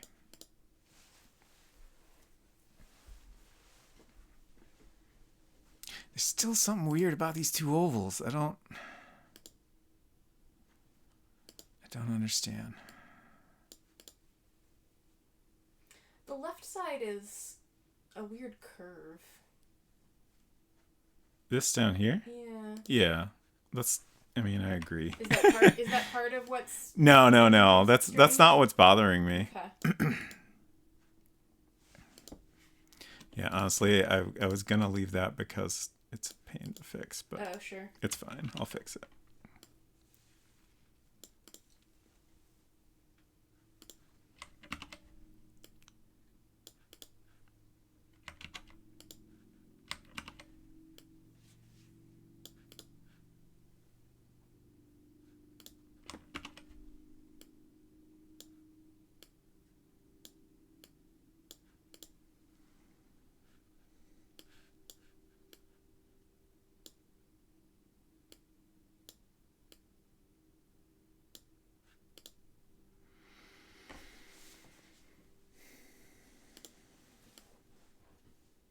I wish I could align things.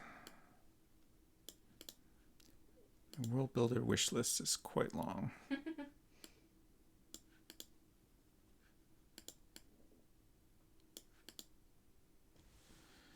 All right, that's fine. I'll quit fussing with it. Let's get a shadow on here on the right side.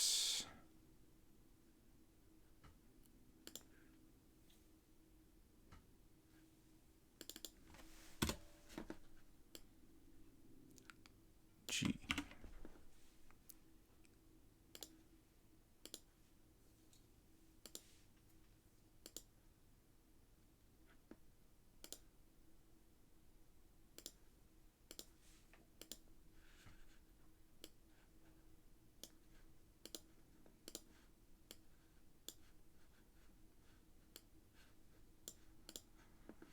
I do not understand.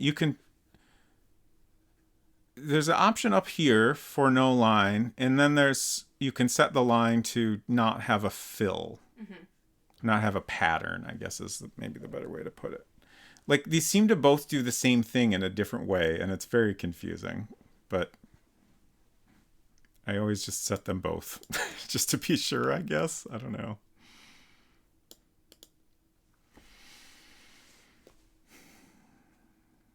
I think I want a little bit of an inside shadow here.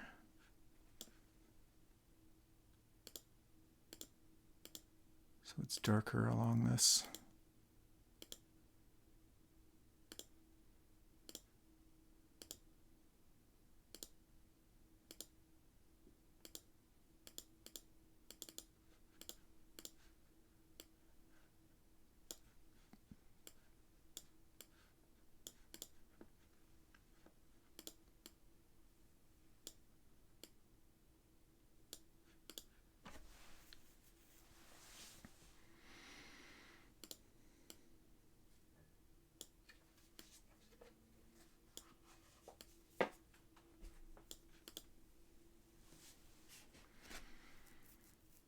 works.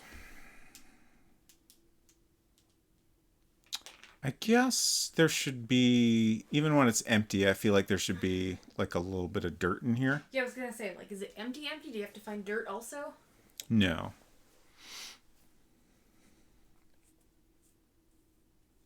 So yeah, just So another like half an oval with a different pattern to suggest dirt. Mm-hmm. Or I don't know, draw like a little lumpy Yeah. curve. I think maybe the way I'll do this is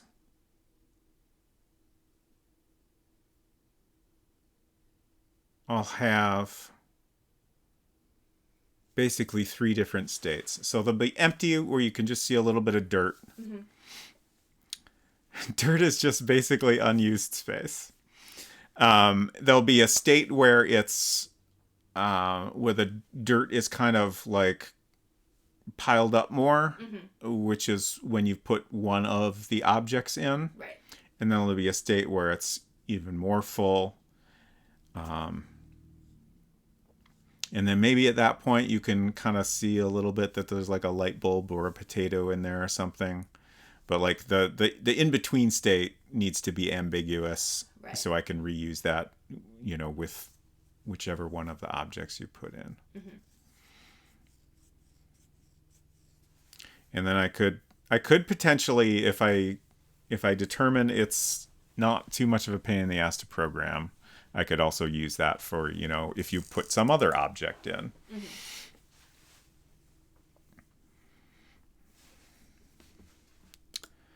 All right, let's draw some dirt. Yeah.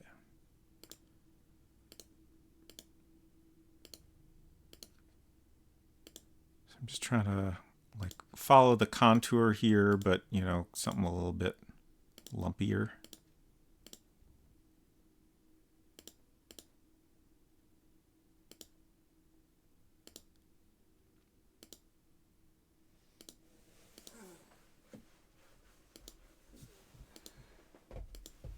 I gotta go get ready for bed. Okay. Enjoy your dirt. I will, thank you.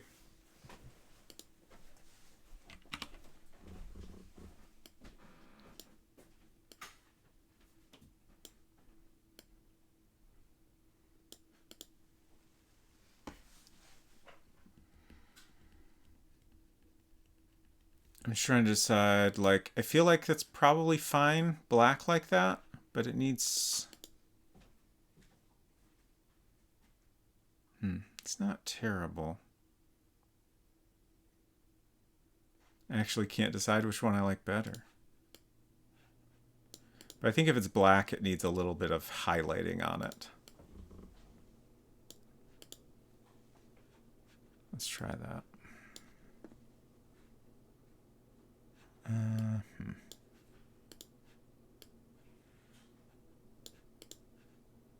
So I can see what I'm doing better.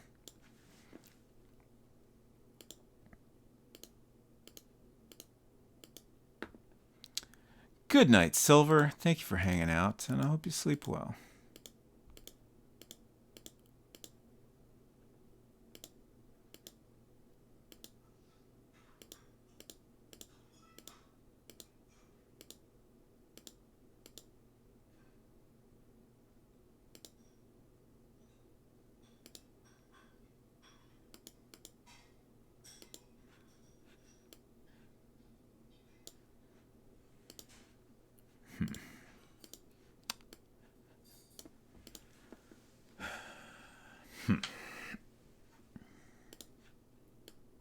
Don't hate it, don't love it.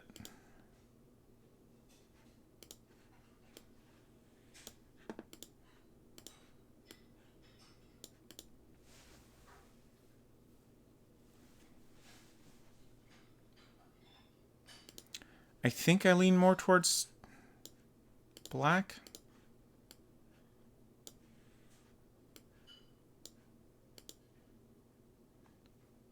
But I'm not quite happy with the way this looks. I also don't know what to do to make it look better. Let's simply start over.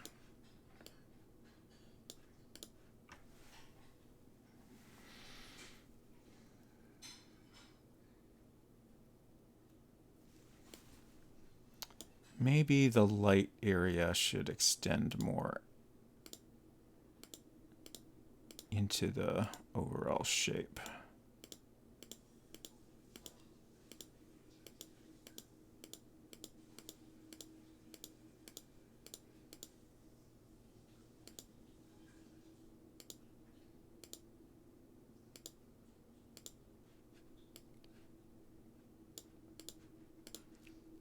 Definitely prefer that.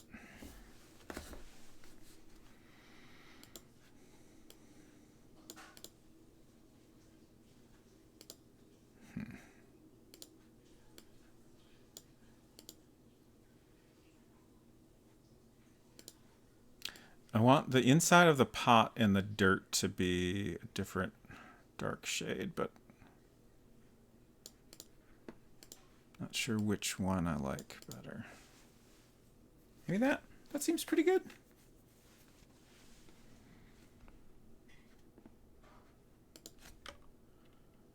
And then we need something behind this.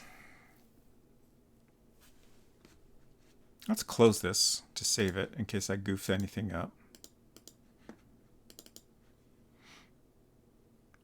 Okay, so we have a light, basically it's glass behind it, and then the shelf. I don't think you could see any of the shelf, but if you can, that's the same color as the pot. And then the glass is, I guess, this pattern?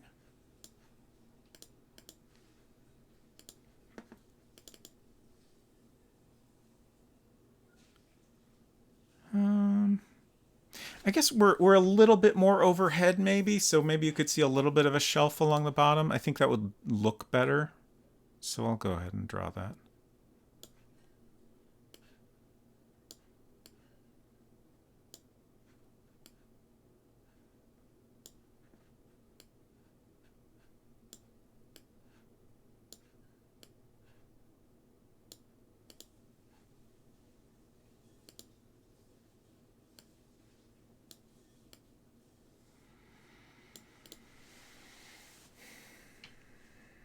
Yeah, that works.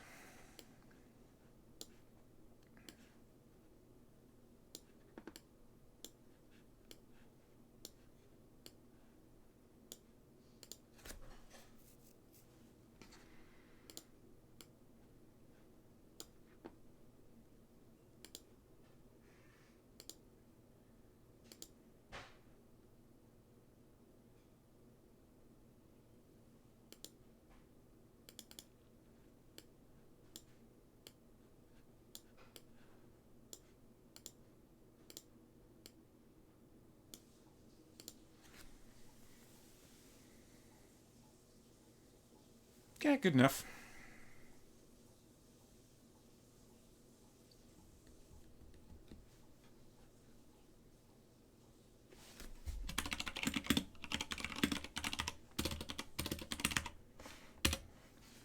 Perfect description.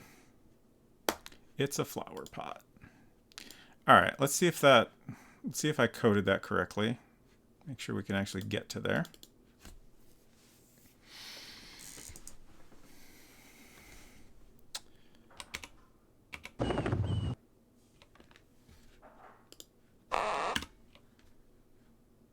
So yeah, I feel like there's space here, like wanting to go north from here to get closer makes sense. Ooh, did I not? Oh, I didn't put the object here. It's showing up in some random room. Oops. Okay, but we should be able to type use pot. There we go. It's a flower pot. Great. And then we can close. Look pot. We can go back. Great.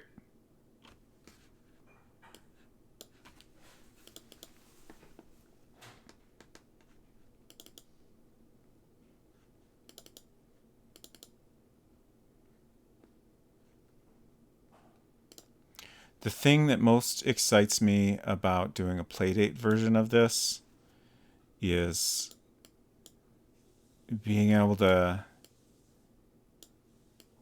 add things and not have to constantly worry so much about how much of a nightmare it would be to program. I'm very, very excited about that. Not design. Data. Okay, so this is in Greenhouse? Is it just named Greenhouse? It's a mobile. Yeah, just Greenhouse. Okay. So that should work now.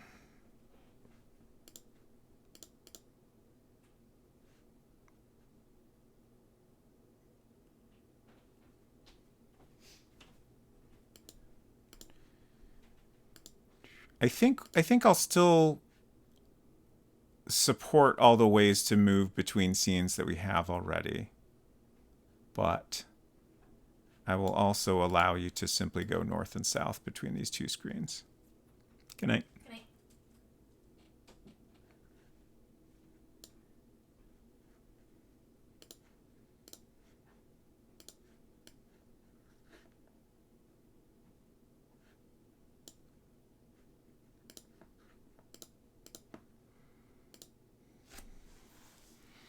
I think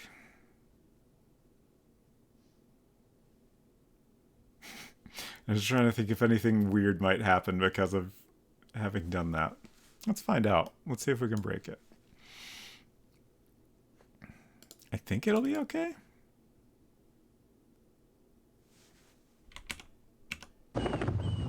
Oops.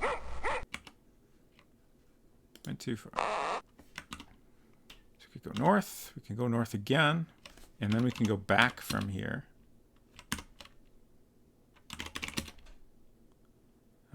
We can look pots. Whoop. And then go south. Oh, right. We can't actually go south from here because I have command blocking that. But I think that's all okay now.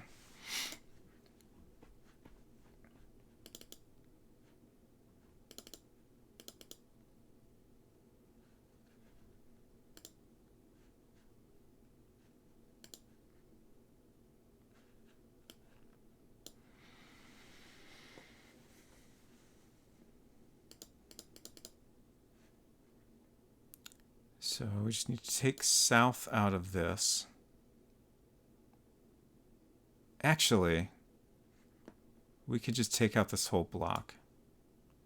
Because you wouldn't be able to go in any other direction anyway. So if you try to go another direction, you'll just get the default, which tells you can't go that way. So that works out fine.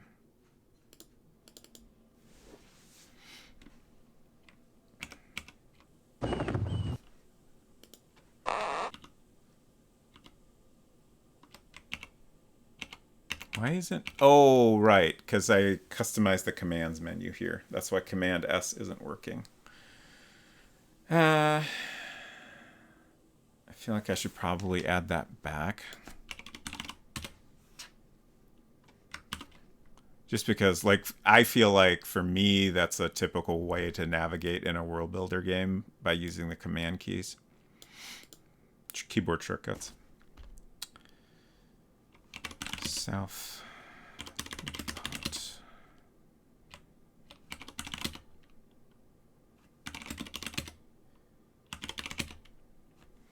Okay, seems good. Oh wait, I was gonna test just to make sure. Can't go north. Can't go west. Can't go east. Can go south. Great.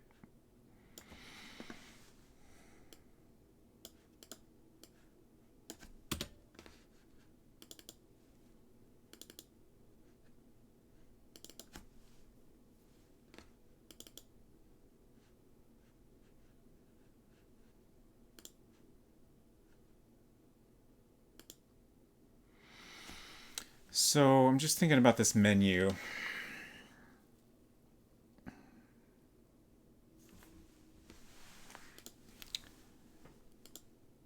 And specifically what, like if I'm adding just south to the menu, that feels a little bit weird. I could just have the normal menu. North, south, east, west, up, down. Most of those are just going to give you a response that you can't do them. Look, rest, status, inventory, search. I guess we'll just use the standard menu. Like, none of those are a problem anyways. Like, we have to handle them regardless whether they're in the menu.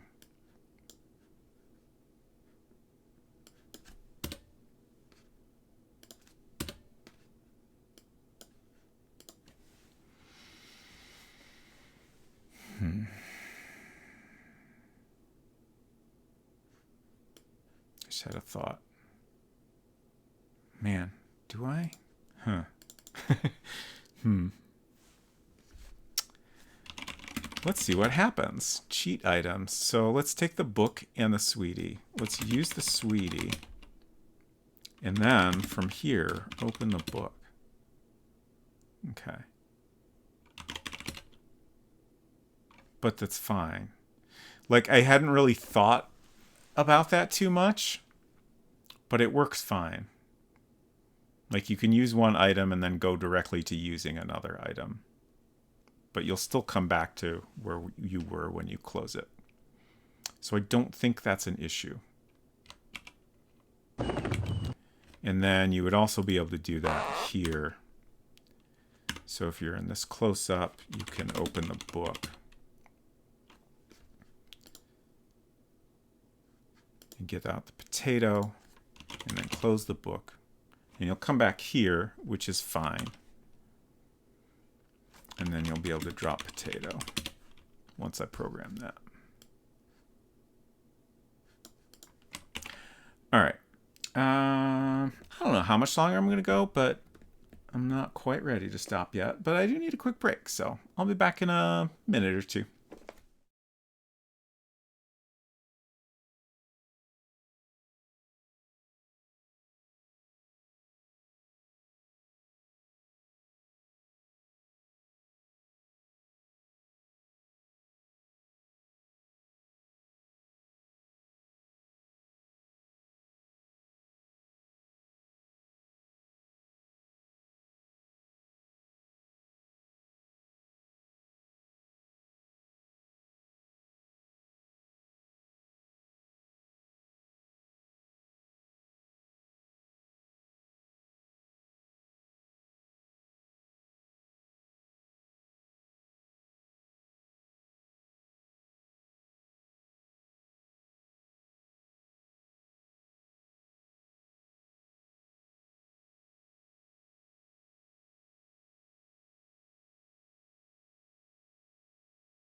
Okay. What next? Draw more dirt, I guess? Probably makes sense. Let me look through my notes are so long at this point. There's so much nonsense in here. So this might take me a minute or two, but I'm going to look through here and see if there's maybe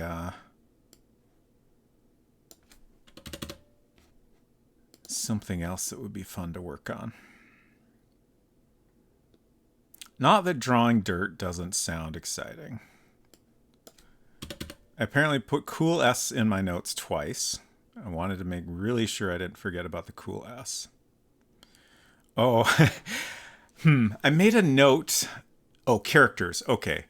At one point after we ran into the issue with the code getting too big, I was like, oh God, I hope the global code is way under the limit still. Because if that becomes a problem, that is a lot harder to fix. And when I checked it, it was at 3,079 characters. So that's good. Like, if the limit is around 8,000 something, we're still way, way under that. And I don't think there will be too much more we need to add to that. So we'll probably be okay there.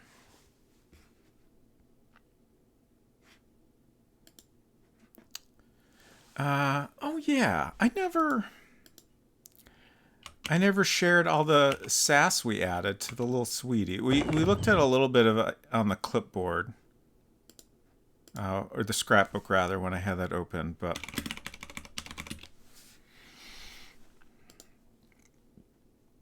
I added a bunch of stuff off stream and never shared it. Thank you, Hinton, for the reminder. Remember Cool S. Never forget Cool S. So we have this little talk button, and she'll comment on different things. I like this one. If being cute is a crime, arrest me. If you need space, join NASA.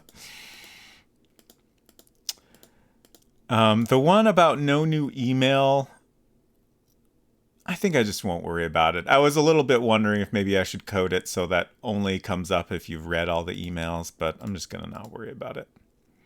So we need at least a few more of those that pop up.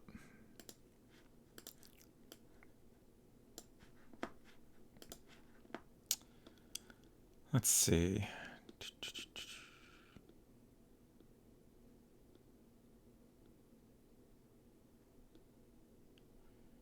The bus overlay in the vase in the foyer is something we need to figure out.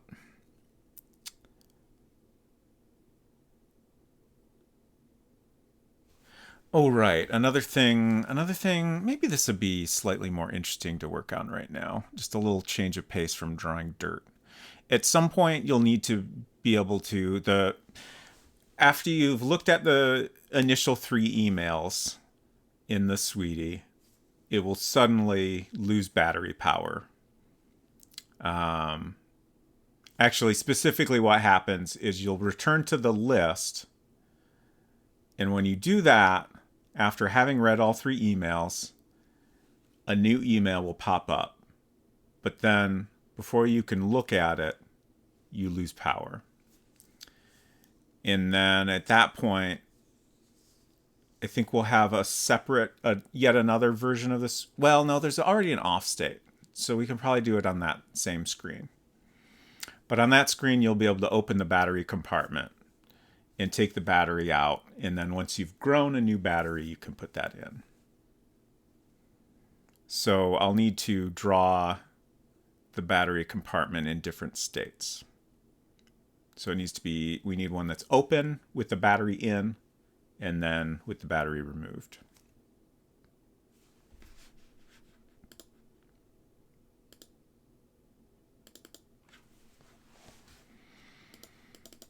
Also, I don't know why, but I think I want to make it a 9-volt battery. Like, It would probably be more realistic to be, I don't know, some double A's or something, but I like a 9-volt battery apparently.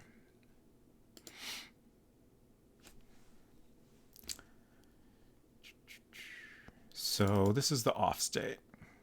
So my feeling is that if you click on this battery compartment when it's on,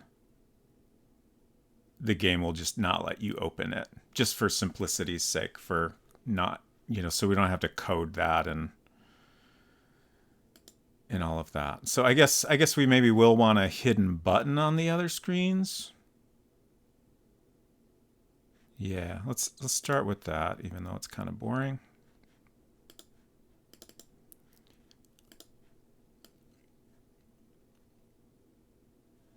Oh, shoot. Oh, no. I just thought of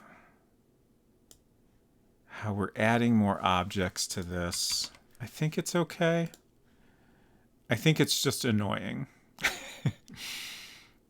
I don't want to save that. So if I add another object, it's going to be way at the end of this list and completely separate from all the other PDA stuff. Culinary, good morning. It's July now. You must have slept for a very long time. It's going well. I'm trying to figure out how to code opening the battery compartment. PDA battery panel. So up here, I would love to have this button grouped up here with all these other buttons, just for simplicity's sake. Actually, we'll just call it cover. PDA cover. Good. Do I have a job yet? That's a great question. I think I heard that you did. No, we can't. The only way we can rearrange the list, this is so wild. The only way you can rearrange it is to cut an item and then paste it, which will move it to the bottom. And then you have to rename it, because when you paste something, it will be named untitled. All its other properties are preserved, but the name has to be re-entered. So in order to...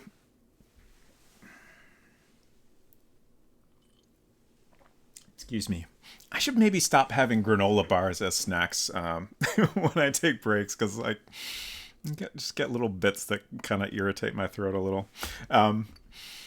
Yeah, in order to get it up with the other ones, we have to cut and paste every other item that's below it, which is... I'm not going to do that unless I have to. We already have a couple items that we have to do that with, our death screens. Just because the way we ended up programming those, we needed them at the end so that they're always on top of whatever else is in the screen. Oh no, Hinton said you got a new job, but they had to let you go for trolling everyone in chat. Sorry to hear that. Okay, PDA cover, and this is just going to be an invisible button. No fill. No pen. And then we need to add a bunch of code for that in all of these screens. Like even if we don't let you take it off, remove the cover unless the sweetie is off, we still want to respond to you clicking on it. Just because I feel like if we don't do that, it might give the impression it's not a thing you can ever interact with. So I'd rather, give an appropriate message that says, oh, if you want to remove the battery cover, you should turn it off first.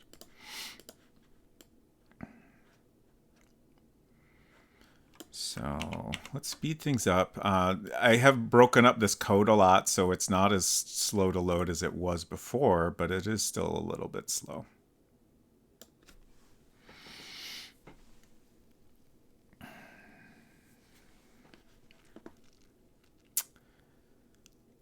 So there's a couple things here we need to do. This chunk of code moves all the like hardware buttons to whatever Sweetie screen you're currently on. So we need to update that.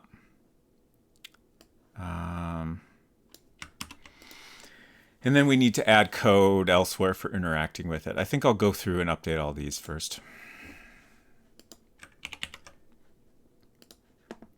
Just, it's going to be easier to do one thing at a time.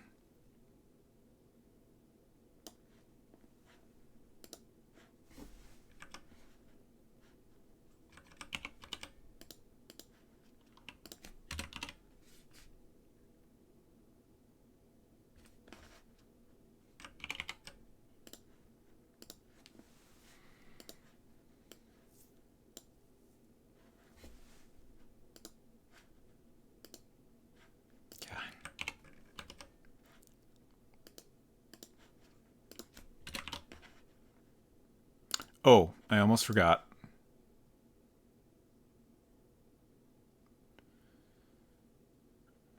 To set the object properties.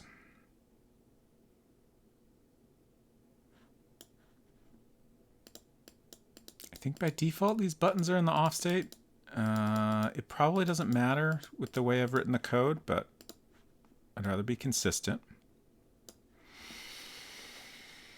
Locked little sweetie. Okay. Wait, really? Well. Wait, that's not actually even a real room anymore because I changed the names. Okay. I'm going to put them all in little sweetie off. Like, this doesn't matter, but it bothers me that it's referencing a non-existent space.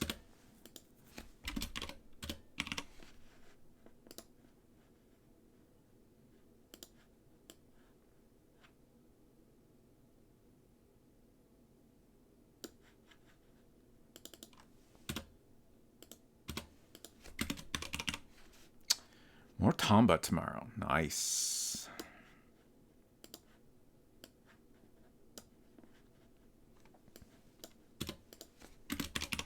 I should play some more Zelda this weekend.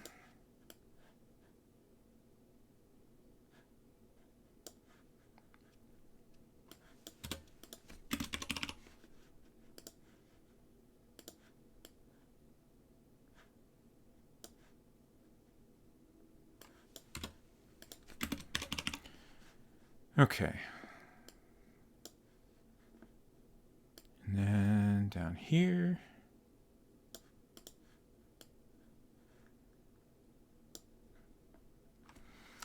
Clarinet said, I should too. The game feels like such a chore sometimes, but it is very cool. I haven't quite got, like, usually with any given game, like there's a point where I get, you know, really pulled into it, and, you know, then it's a lot harder to put down. But I definitely haven't gotten there yet with Tears of the Kingdom. But I also kind of wonder if it's maybe just a game I would rather play for just a little bit at a time. Like, it's hard not to wonder if, you know, if I'm doing that, does that mean I'm not really enjoying it that much? But I don't think that's really it. I think I'm just fine playing it that way.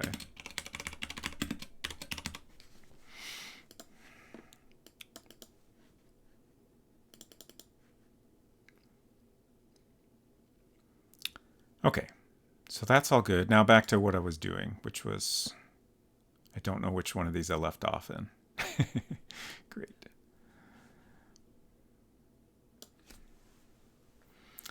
I think that's where I'm at with it too. It's kind of a game you can enjoy bite-sized sessions with. Yeah. And like, I have fun every time I play it.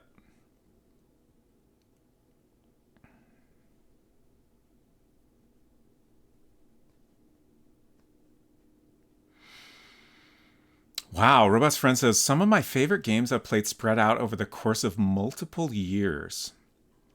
That's fascinating. I don't know that I've ever had that experience. I've had games that I played a lot, and then for whatever reason stopped playing, and then like years later I went back to it, and finally finished it. Although usually I would like start it over, but like that seems different than what you're describing, like playing it continuously. I can't think of a case where I've really had that experience.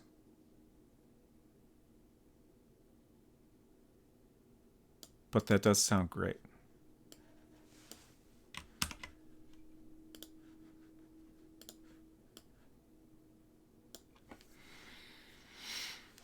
Ah, okay. It's usually more like that. Large chunks and then long breaks. Got it, got it. Okay, that's already there.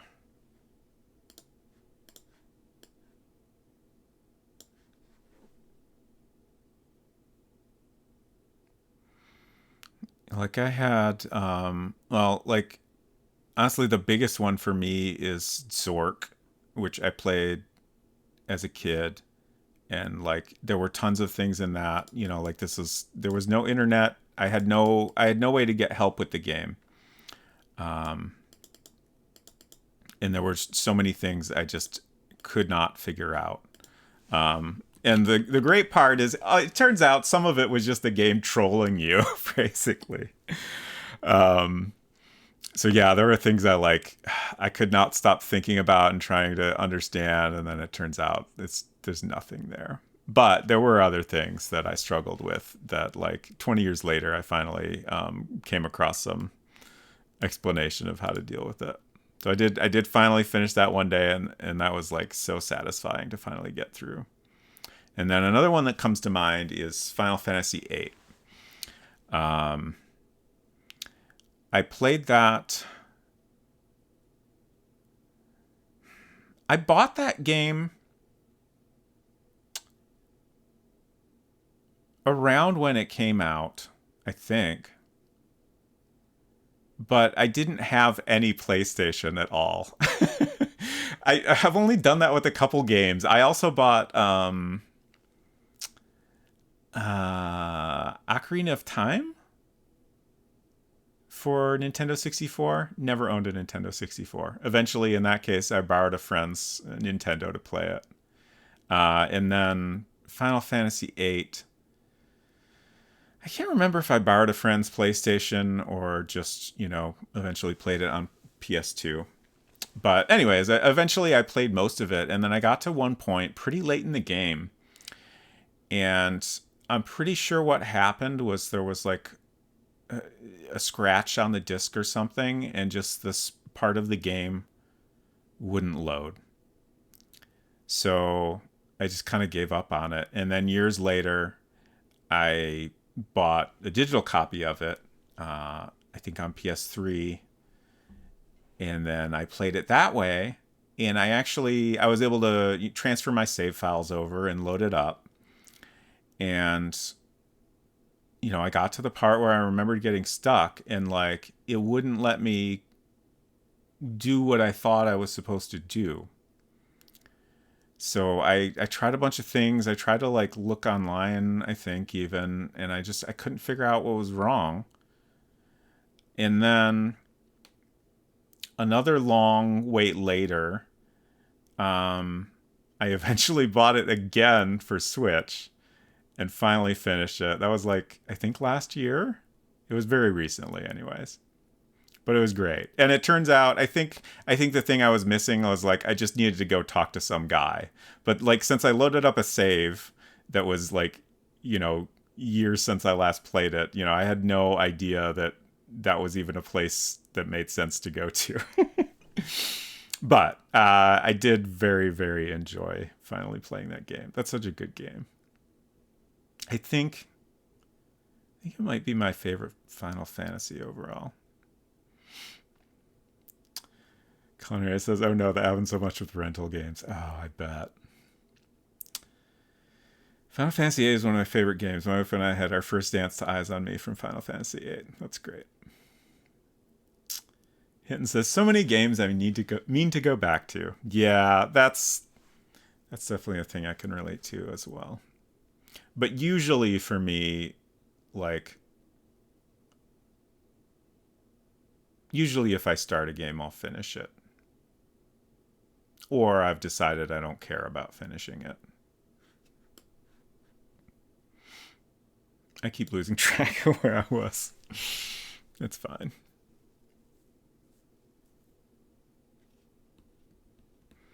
But I have so many games I've bought and have not actually played. It's a problem.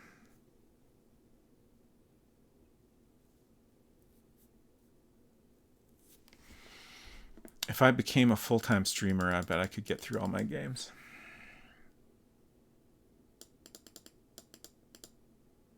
Okay, I already updated that one. I was a happy-go-lucky idiot just like Laguna as a kid, minus the lucky part.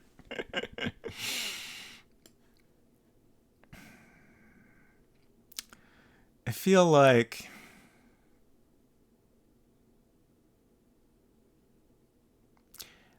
like I can I can maybe relate to Squall more than I care to admit.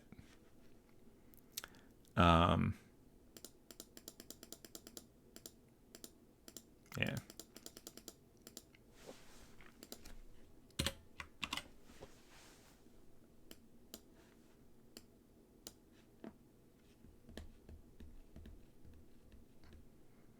I dreamed I was an idiot.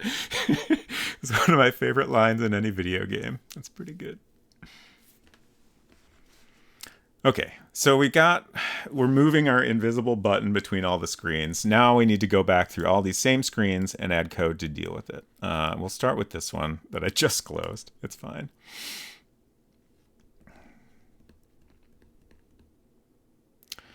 So we need to figure out what...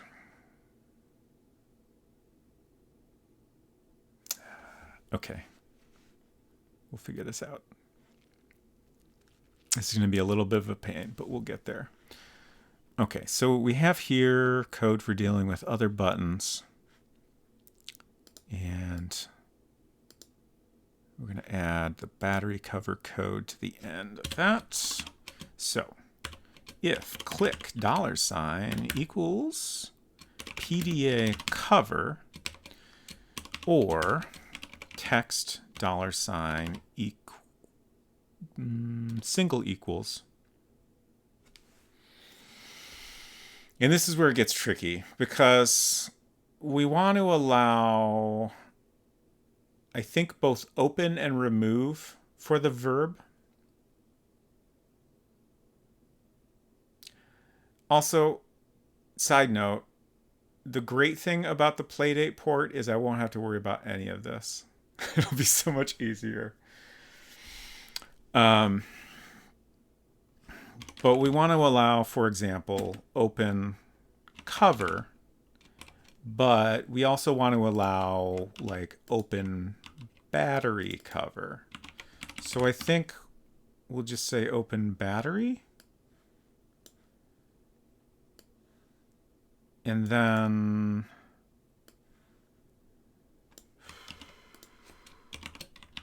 the other thing here is I keep worrying that there's maybe some unwritten limit to how many ors you can put in a single statement. But we'll find out when we get there. Inside, I try to only abandon games I don't like, but it turns out I'm expert at abandoning all kinds of games. Well, congrats on your expert skill. I'm proud of you.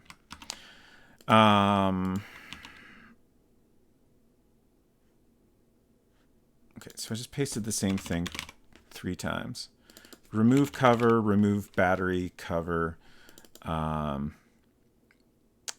open. I'm trying to think of how many different verbs we should allow, or sorry, nouns we should allow here. Like compartment or panel. I think I'll allow panel, but I won't worry about compartment. If they happen to say battery compartment, that'll work fine with the code I've written already, because it just kind of ignores the compartment.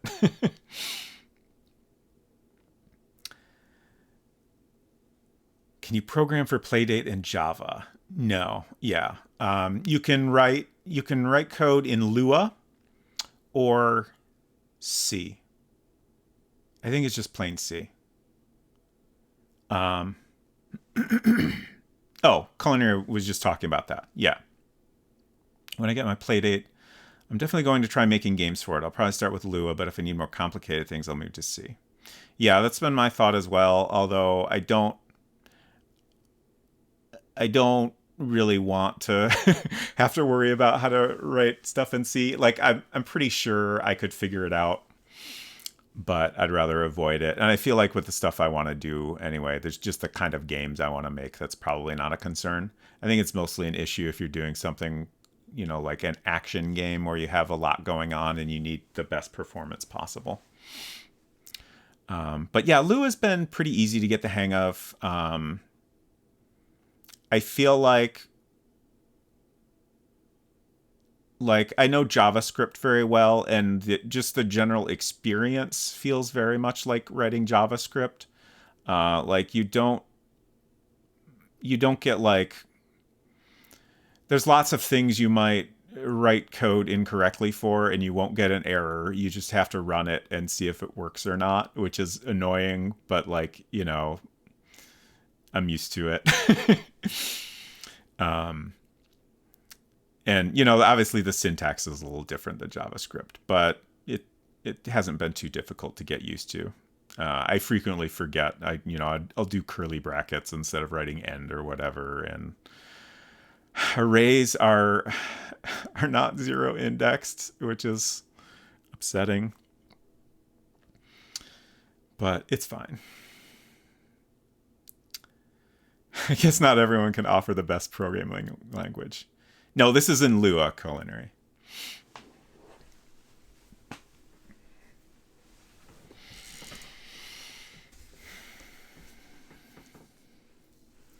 Can tell Java is the best, otherwise surely I would have learned another language by now. You only know Java? Fascinating. Yeah, they start their indexing at 1. This is correct. Yeah, I was upset to discover this, but then I remembered, I'm pretty sure I came across someone talking about this at one point. It's not that big of a deal, but when you're used to starting at 0, it's you're going to make mistakes and then not catch them, right?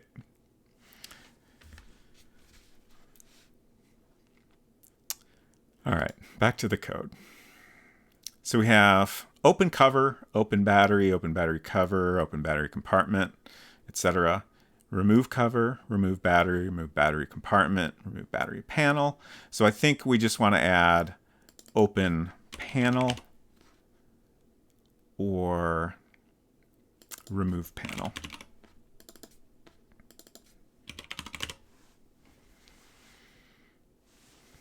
And I'm just going to change the order of things here to be more consistent. I think that's plenty flexible. People might try something else, but we've given a decent number of options, and probably most people are just going to click on it anyway. So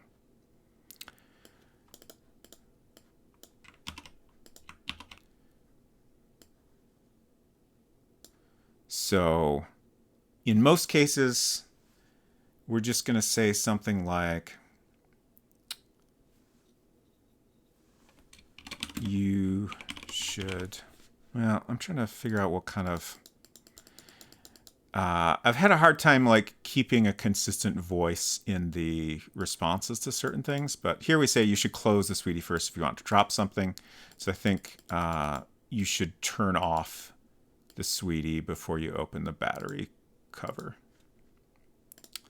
You should turn off the Sweetie before opening the battery cover. Okay. And then we'll just paste that below the power button code in all the other screens.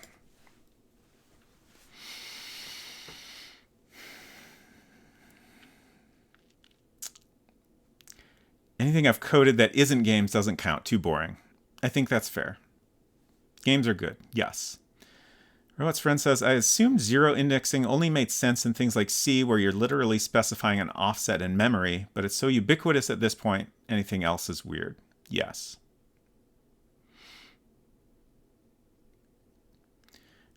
Culinary said, I've never made a game before, and I super want to. I just don't know how I even approach game dev since I have no knowledge of game dev best practices. Yeah. Honestly, though, I feel like all you can really do is just try and see how it goes, right? Wrote a memory controller for an OS and C. Hard stuff. Oof. No thank you. Absolutely no thank you. I don't enjoy memory management in general. It's just, I would simply prefer the computer deal with this for me. Thank you.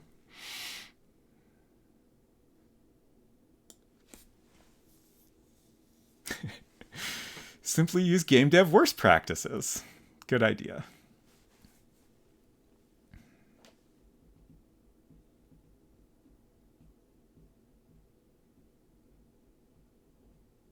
But yeah, I'm glad I decided to play around with the Playdate SDK because, like, I feel like it's pretty approachable. Like, the way I'm doing things, I'm using Panic's app Nova, which is a nice little text editor. Like it's a little bit more focused on doing web stuff, but it's pretty, like, there's a plugin for the Playdate SDK that lets you do stuff like clicking a button to build and run your app and all that, and it all works out really nicely. And it's been fun to play around with and experiment with.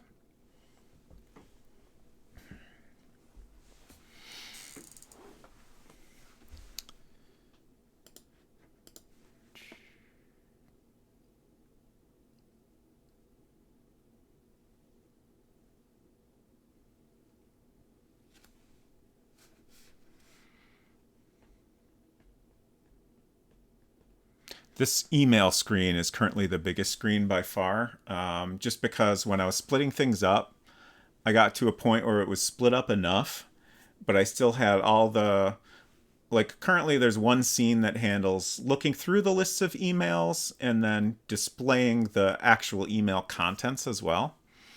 I will probably at some point split that up, but I got to a point where I was like, well, this works now, so I guess I'll just not worry about it. Honestly, the worst thing is it just takes a long time to load that code.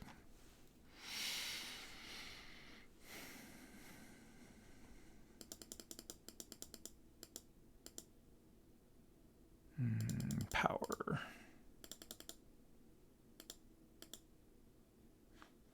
There it is.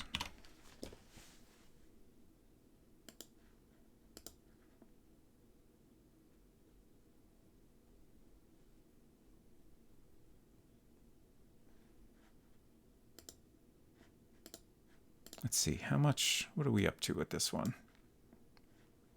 2,539 bytes, according to World Builder. So I think I said that 4,000 some was when we started to get weird errors. So I think we're fine there. I shouldn't have to add too much more code. And if we do have a problem, it's easy enough to split up.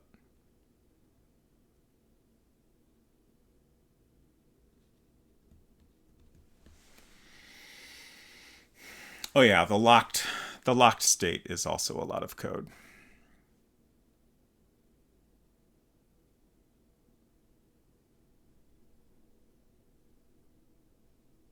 Just because there's so many different numbers to select.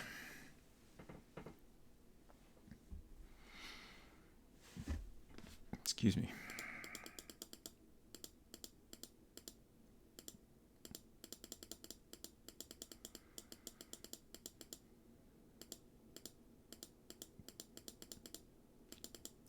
So much code.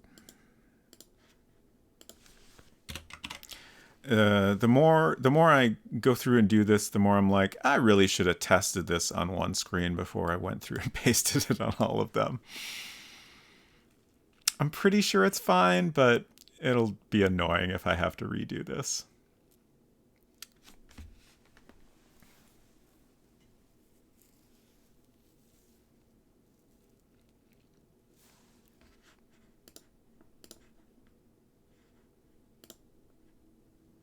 We're crossing off so many things on my to-do list today.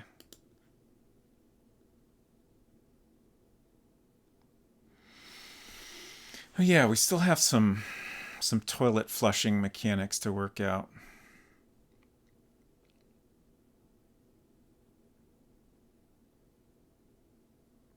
Shouldn't be too hard.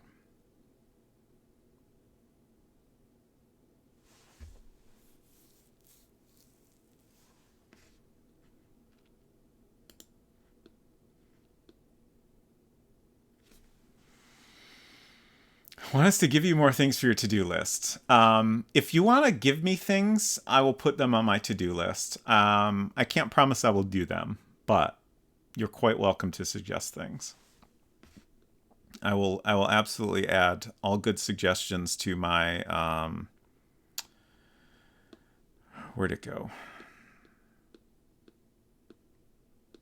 Where'd it go? Oh no. I know it's here somewhere. Did I accidentally delete it? My little section of bonus ideas. I can't find it. What? Oh, here it is. It's down much further than I thought. I think I rightly moved it very low on the list so I wouldn't get too distracted by ideas such as skeleton key that unlocks a skeleton. And says, I would just hate for you to run out. And then, oh no, they're not good. Well, that's okay. I mean, who knows if any of these ideas are good. I certainly feel like plenty of my contributions are not good. Okay, so we just did locked. And off is the last one. Great. So this code is going to be different. But for now, we'll paste in what we have. And then we'll test to make sure this all actually works. There's power. Okay.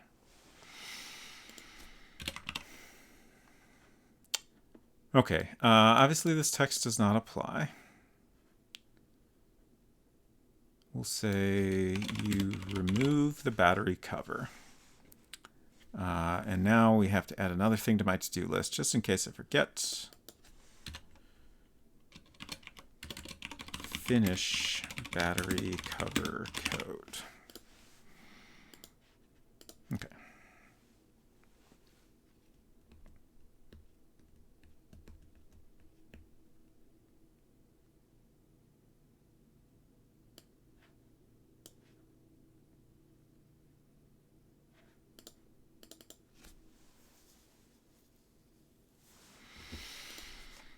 Y'all think this will work? I think it will.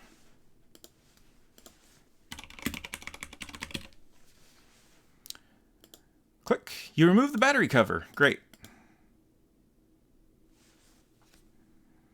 Screen flickers on. Okay. And here it tells us we should turn it off first. And then another thing we'll want to do is have it so you can't turn it back on until you put the battery cover back on. Ooh. Is the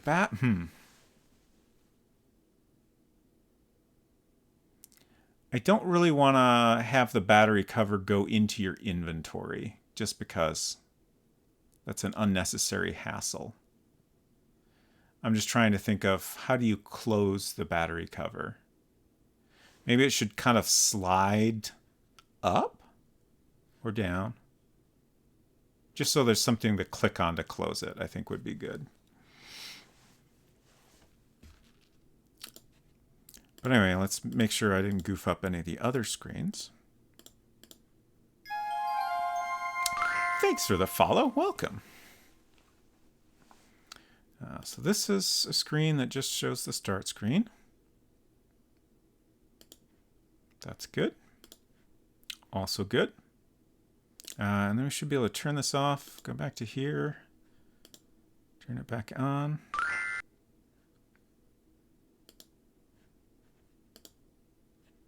And then our next scene we haven't tested is the error scene.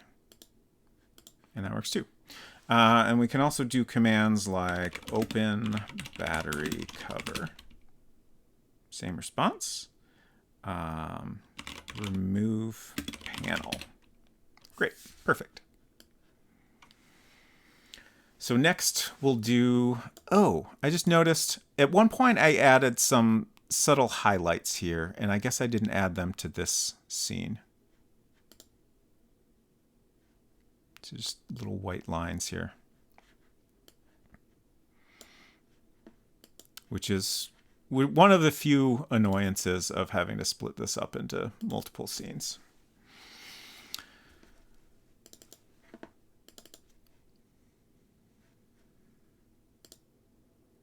So let's fix that first.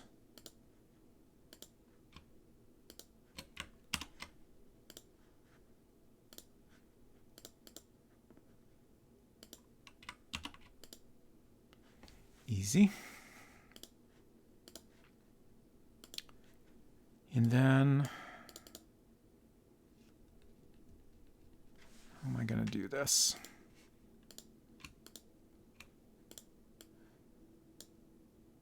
Okay, so I can copy that and paste it.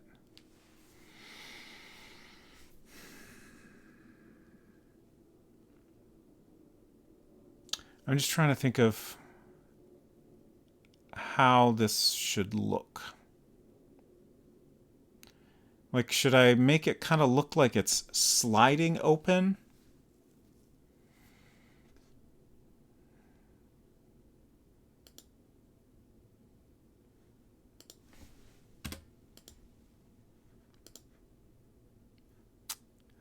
So this, move that, and then we want to fill this in with something darker. I guess, well, all of this is going to go on a separate object, ultimately. I might also I might make a separate scene that is basically what we're looking at here with the battery compartment open. That might make some things simpler.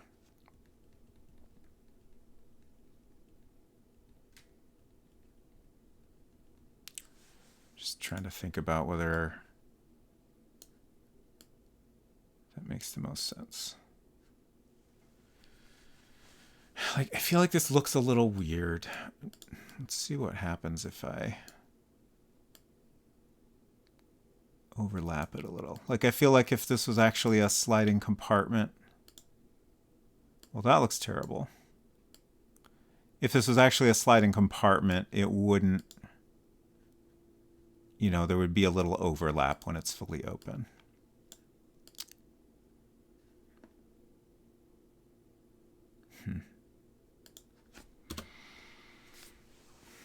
Obviously, I need to add the shadow back in. I'm just trying to decide if I like the way that looks.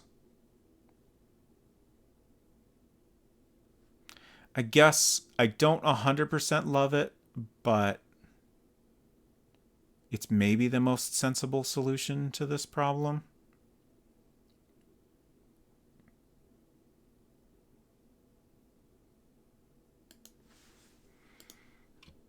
I just want to see what it looks like if it, oops,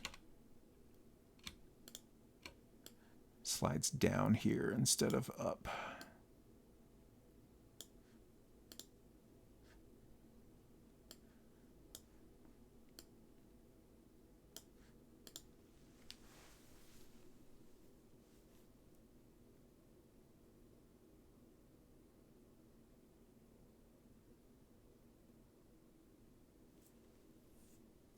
Maybe like that a little more. Doesn't really matter. Okay.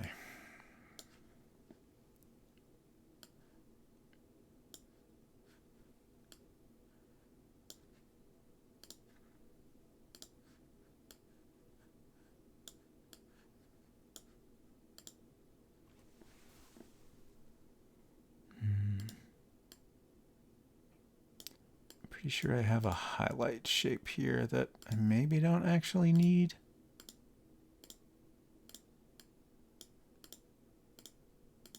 Huh, where did that go? I swear there was. Oh, there it is. It's impossible to click on.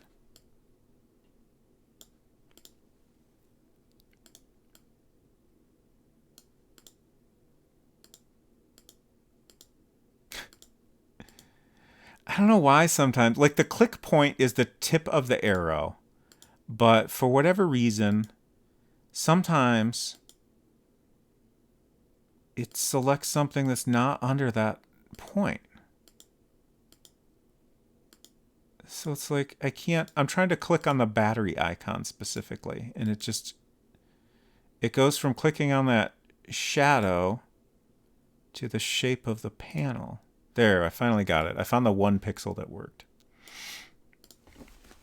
Okay.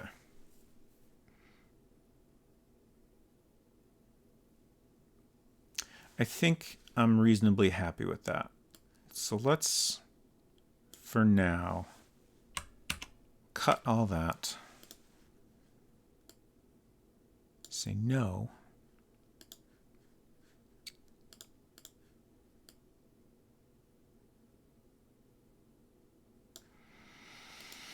And then we'll name this PDA cover open.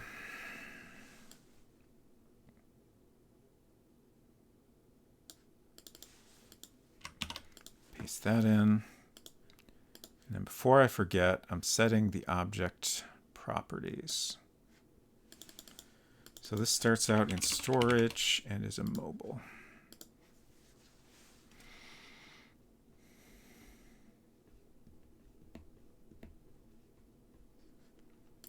So let's add some code to make that actually appear.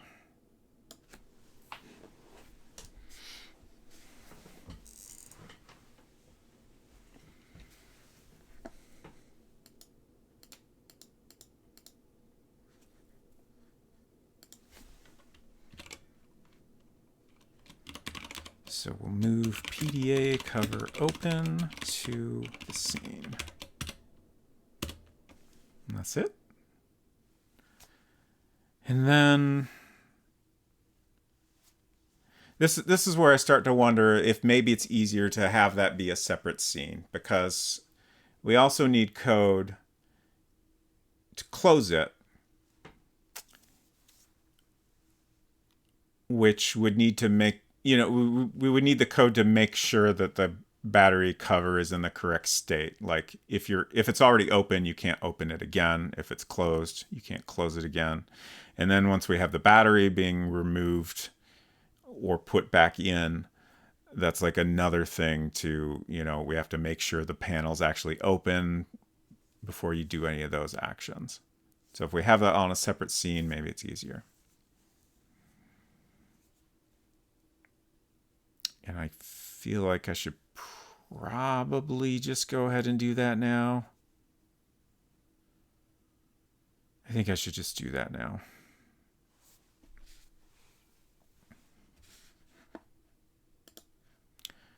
So let's close this.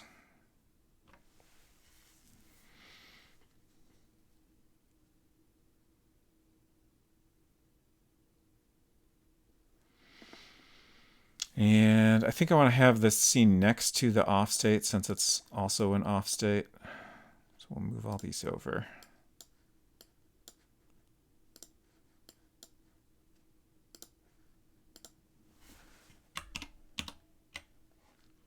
And then this one is named Lil Sweetie Open, I guess.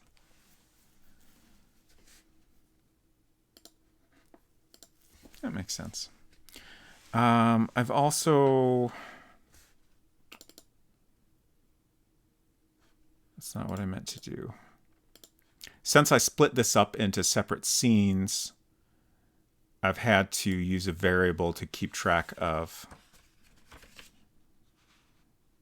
which is the correct current state. So L2 is 0 when it's off. How do I renumber these? Oh, this is actually not correct. Okay.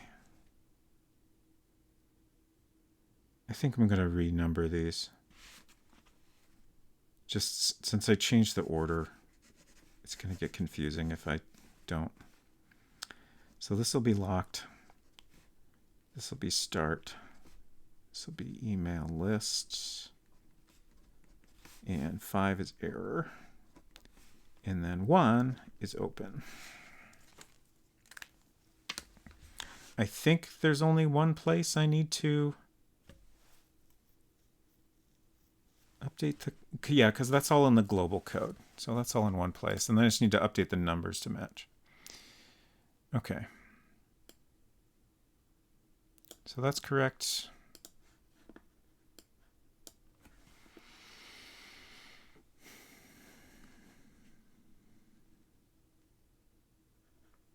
That's 1. Let's take a quick look through this code here. So we can go ahead and delete a bunch of this. If you press the power button, it will tell you that you should close the panel first. You should Clover? Huh. Don't know where that came from. You should close the battery cover. I think I combined close and cover. You should close the battery cover before you turn on the sweetie. Blank line. Good. And then this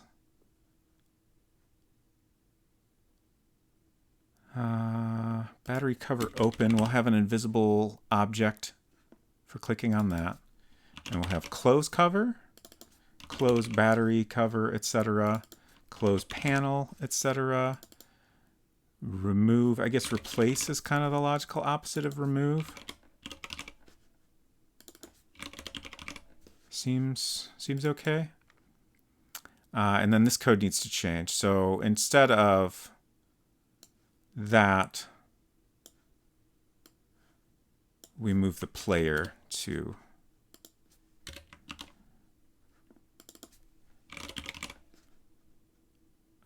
PDA, no, Lil Sweetie off. This is completely wrong. Player at to Lil Sweetie off. Okay. And then I need to update the other room as well.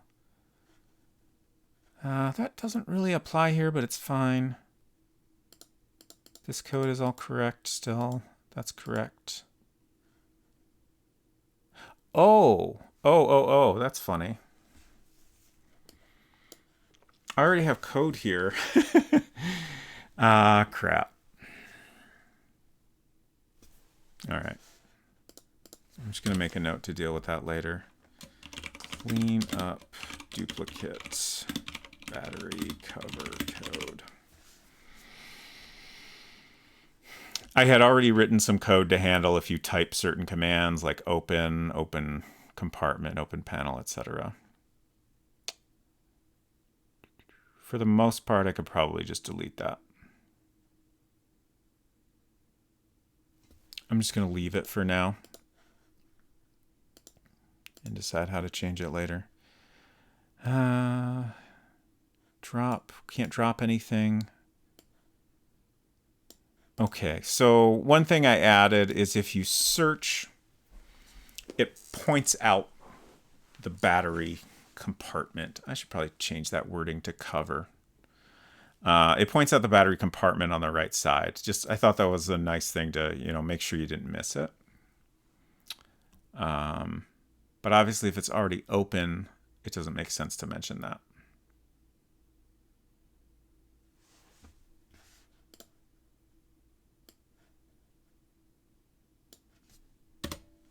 You're supposed to just take that last part off. You look the device over. You don't find anything unusual. Seems fine. And then this gets a little tricky. We don't want to move the battery cover because that's the closed version.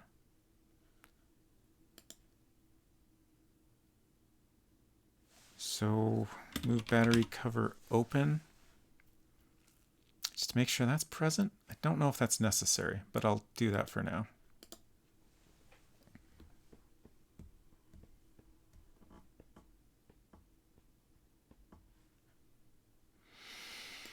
It's getting late.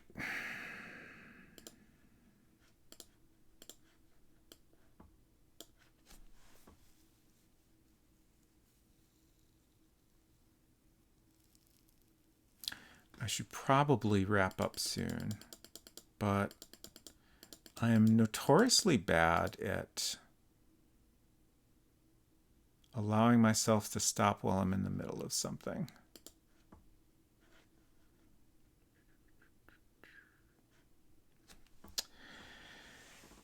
In the conditionals, is there a difference between $equals and $equals equals? That's a great question. So, yes, there is. Sometimes. So, if you have, for example, if text equals open, that means if the text refers to what the player has typed before pressing return. So that's your input, basically. If the text is exactly open, then it will pass that check. So that's what 2 equal signs means in that case. If you have 1 equal sign, like we have here, open battery, that means if the input contains that text. So this will match if they type open battery compartment. They could type, please open battery cover if you don't mind, and it would match. It could be anything else on either side of it and it'll still match. And then there's also some other cases, like it's a very similar thing if you have click $equals. That actually gets kind of interesting because in that case you're matching against an object name.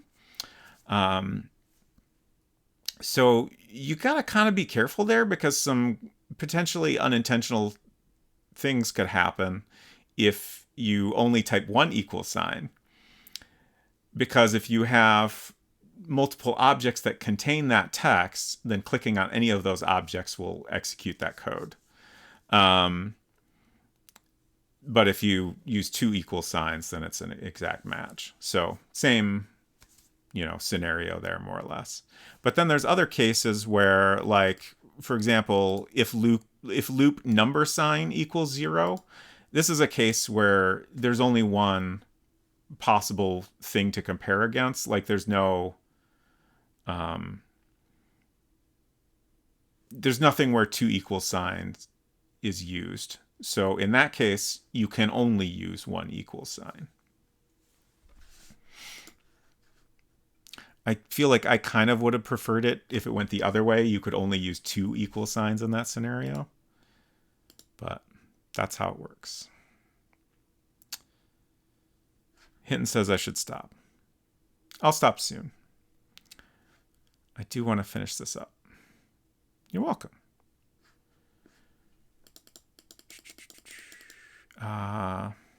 Thanks. Thank you for the thanks. Okay, so this is what I finally remembered what I was doing. So we're moving the player to Little Sweetie open.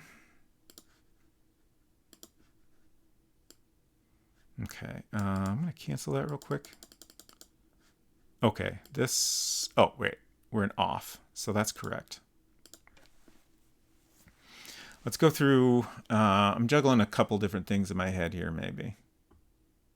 Maybe I'm down to 1, actually.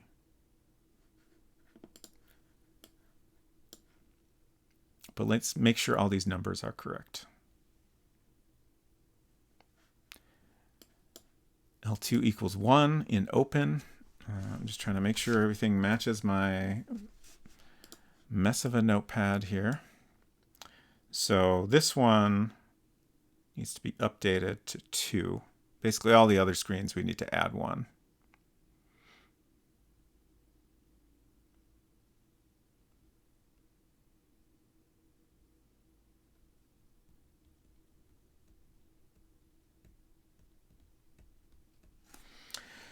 Should have changed the speed.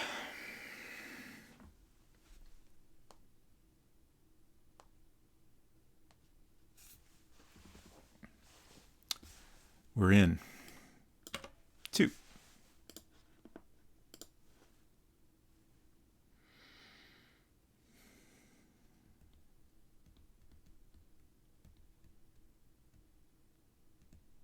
Oh yeah, I was thinking during my last break that I wasn't thinking I would do very much Playdate development streaming, but I might be tempted to do art streams when I do the Playdate version.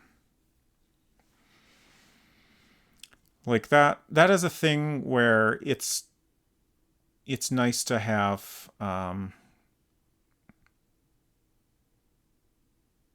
it's nice to just not do it by myself, and like distractions are less of an issue when I'm doing drawing stuff, especially like a lot of that art is going to be just kind of slightly tedious, expanding something I already drew and maybe, improving it a little bit. So distraction's good in that scenario. Okay. Yeah, I would be happy to do that if people are interested, Hinton. So thank you for saying so. I do think it might be fun to do like a couple streams. I'll have to figure out when that makes sense. I was thinking that it would probably be good to do the first of those streams before I get too far in it, just so I have, like, if I'm going to do any Playdate streams, like Playdate development streams specifically, like programming stuff, it makes sense to like kind of start with like a little bit of an introduction. Like I'm probably not the best person to give an introduction, but I feel like I've gotten the hang of it, that I can kind of give, a loose, like, here's how I got started with this. And then, I can show what I've got so far. And if it's all, relatively simple, then I feel like that would just be easier to explain what I've done and stuff like that.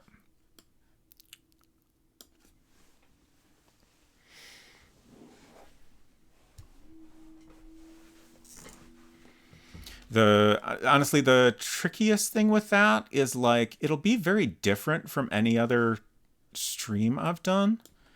Okay, so this should be 3. Start is 3, because everything will be in modern Mac OS, and I'll probably need to like capture the whole screen, because like I'll need to show Nova, the editor, and I'll need to show the Playdate simulator as well.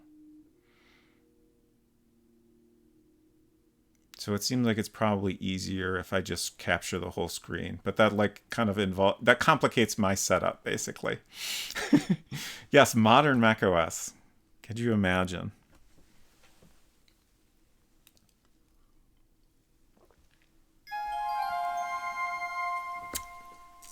Thank you for the follow. Welcome. Do you have a multi-screen setup? Absolutely not.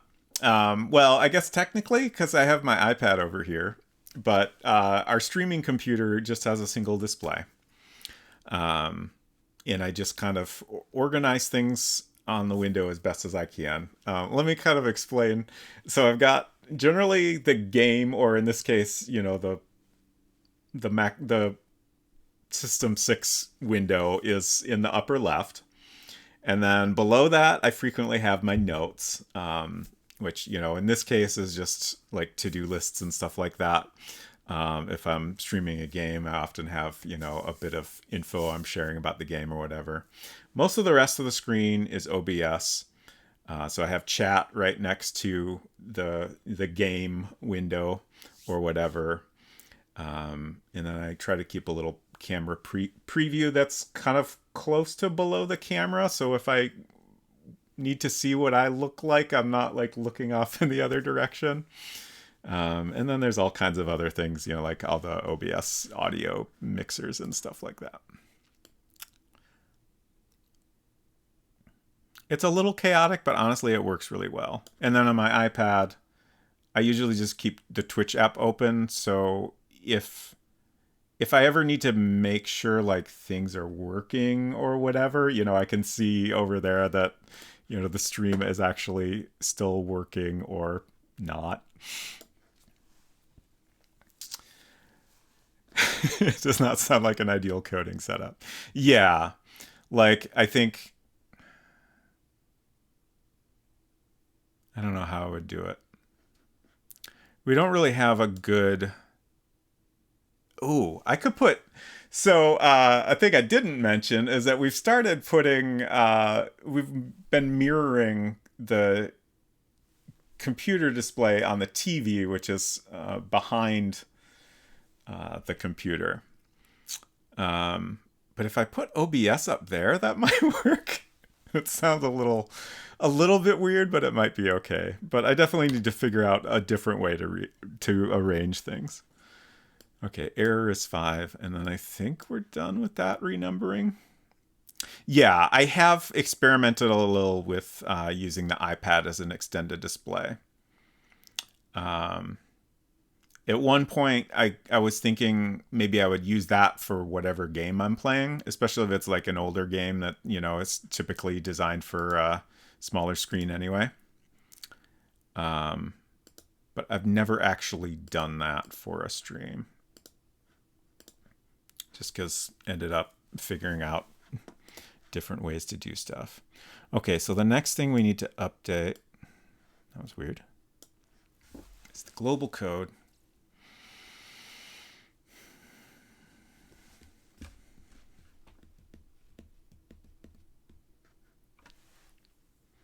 And then this all needs to change a little bit. So locked is 2. So basically I need to increase all these numbers and then add in the new screen.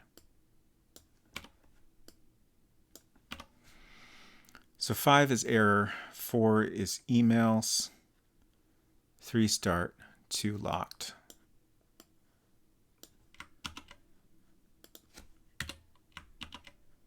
And then why is there no 0? Oh. That's the fallback. Okay. Just in case that variable has never been set, it will initially go to the off state. Okay, so there should be a little sweetie open. And that should all work now. And then I should put the open compartment art into the correct scene.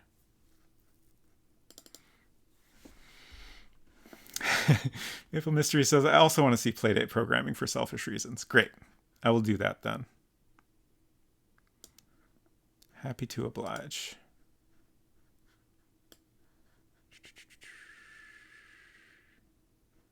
Design. That's what I want.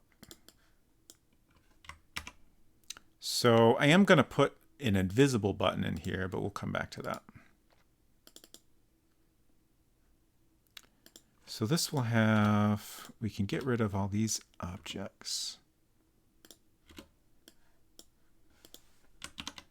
And then that goes there. Probably this should be a little darker. Can always change it later, but we could also change it right now.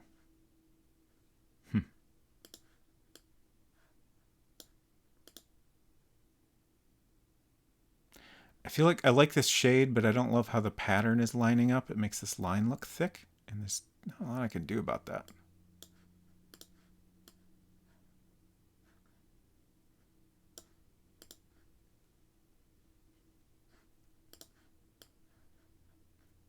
Yeah, let's go back to that. I'll fuss with it later.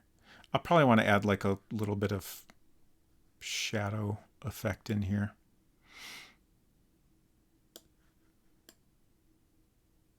Oh, wait.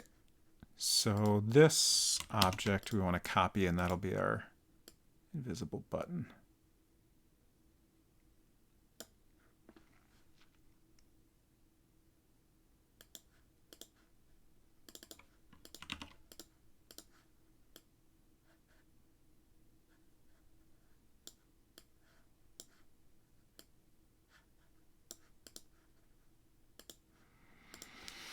Okay, I think I already wrote the correct code. I'll double check to close the compartment.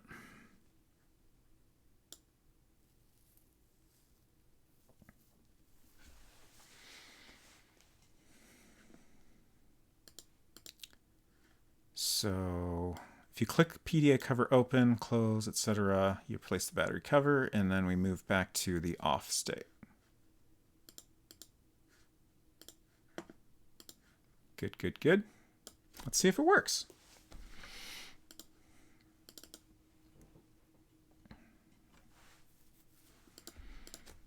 Sheet items.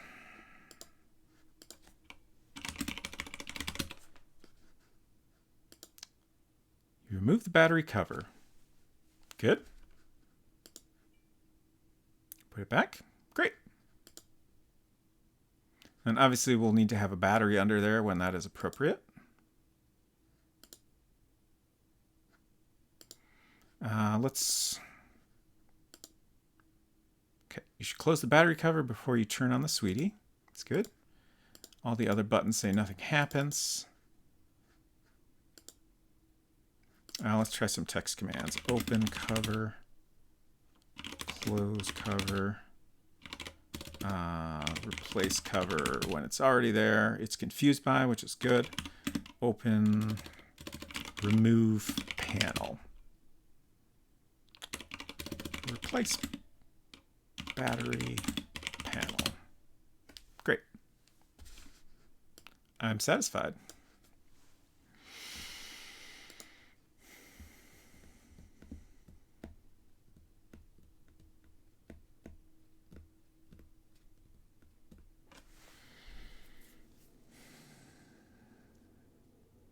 I'm just thinking I should probably be done.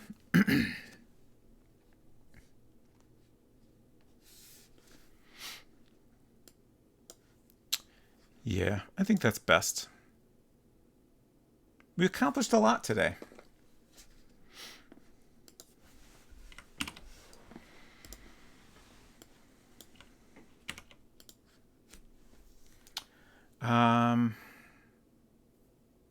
Yeah, it's good that I'm quitting now because clearly my brain is fried.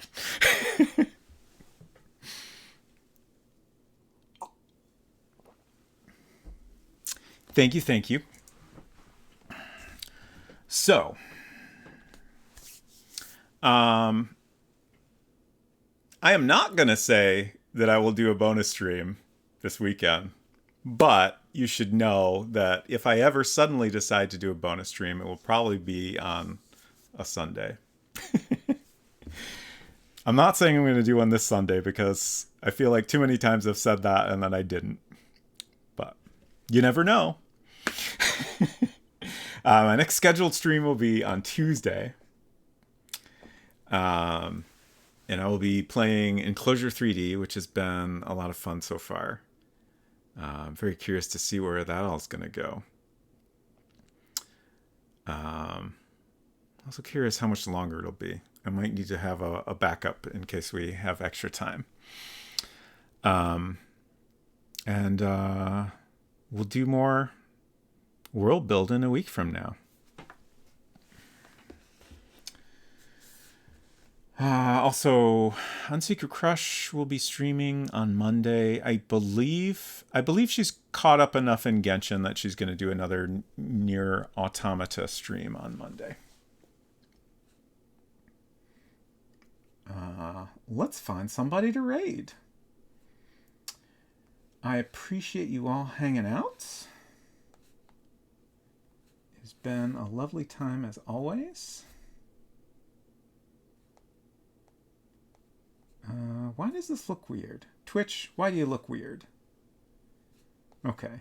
I guess it was just because the window was narrower than I'm used to. The Ghoul Babe is streaming, apparently Pajama Sam, but she's on a break, and the thumbnail is just showing Ken Williams. He looks very tired, honestly. Oh no. Okay. We're definitely gonna go say hello to M. Zizzy. M. Zizzy occasionally does a cursed cosplay, and today's cursed cosplay is Scunny, which is the worst character name I've maybe ever heard. I had never heard of this character at all until recently, but there's apparently multiple video games. Anyways, I'm sure it'll be a great time. Thank you all for hanging out. I hope you have a great weekend, and we'll see you around. Bye.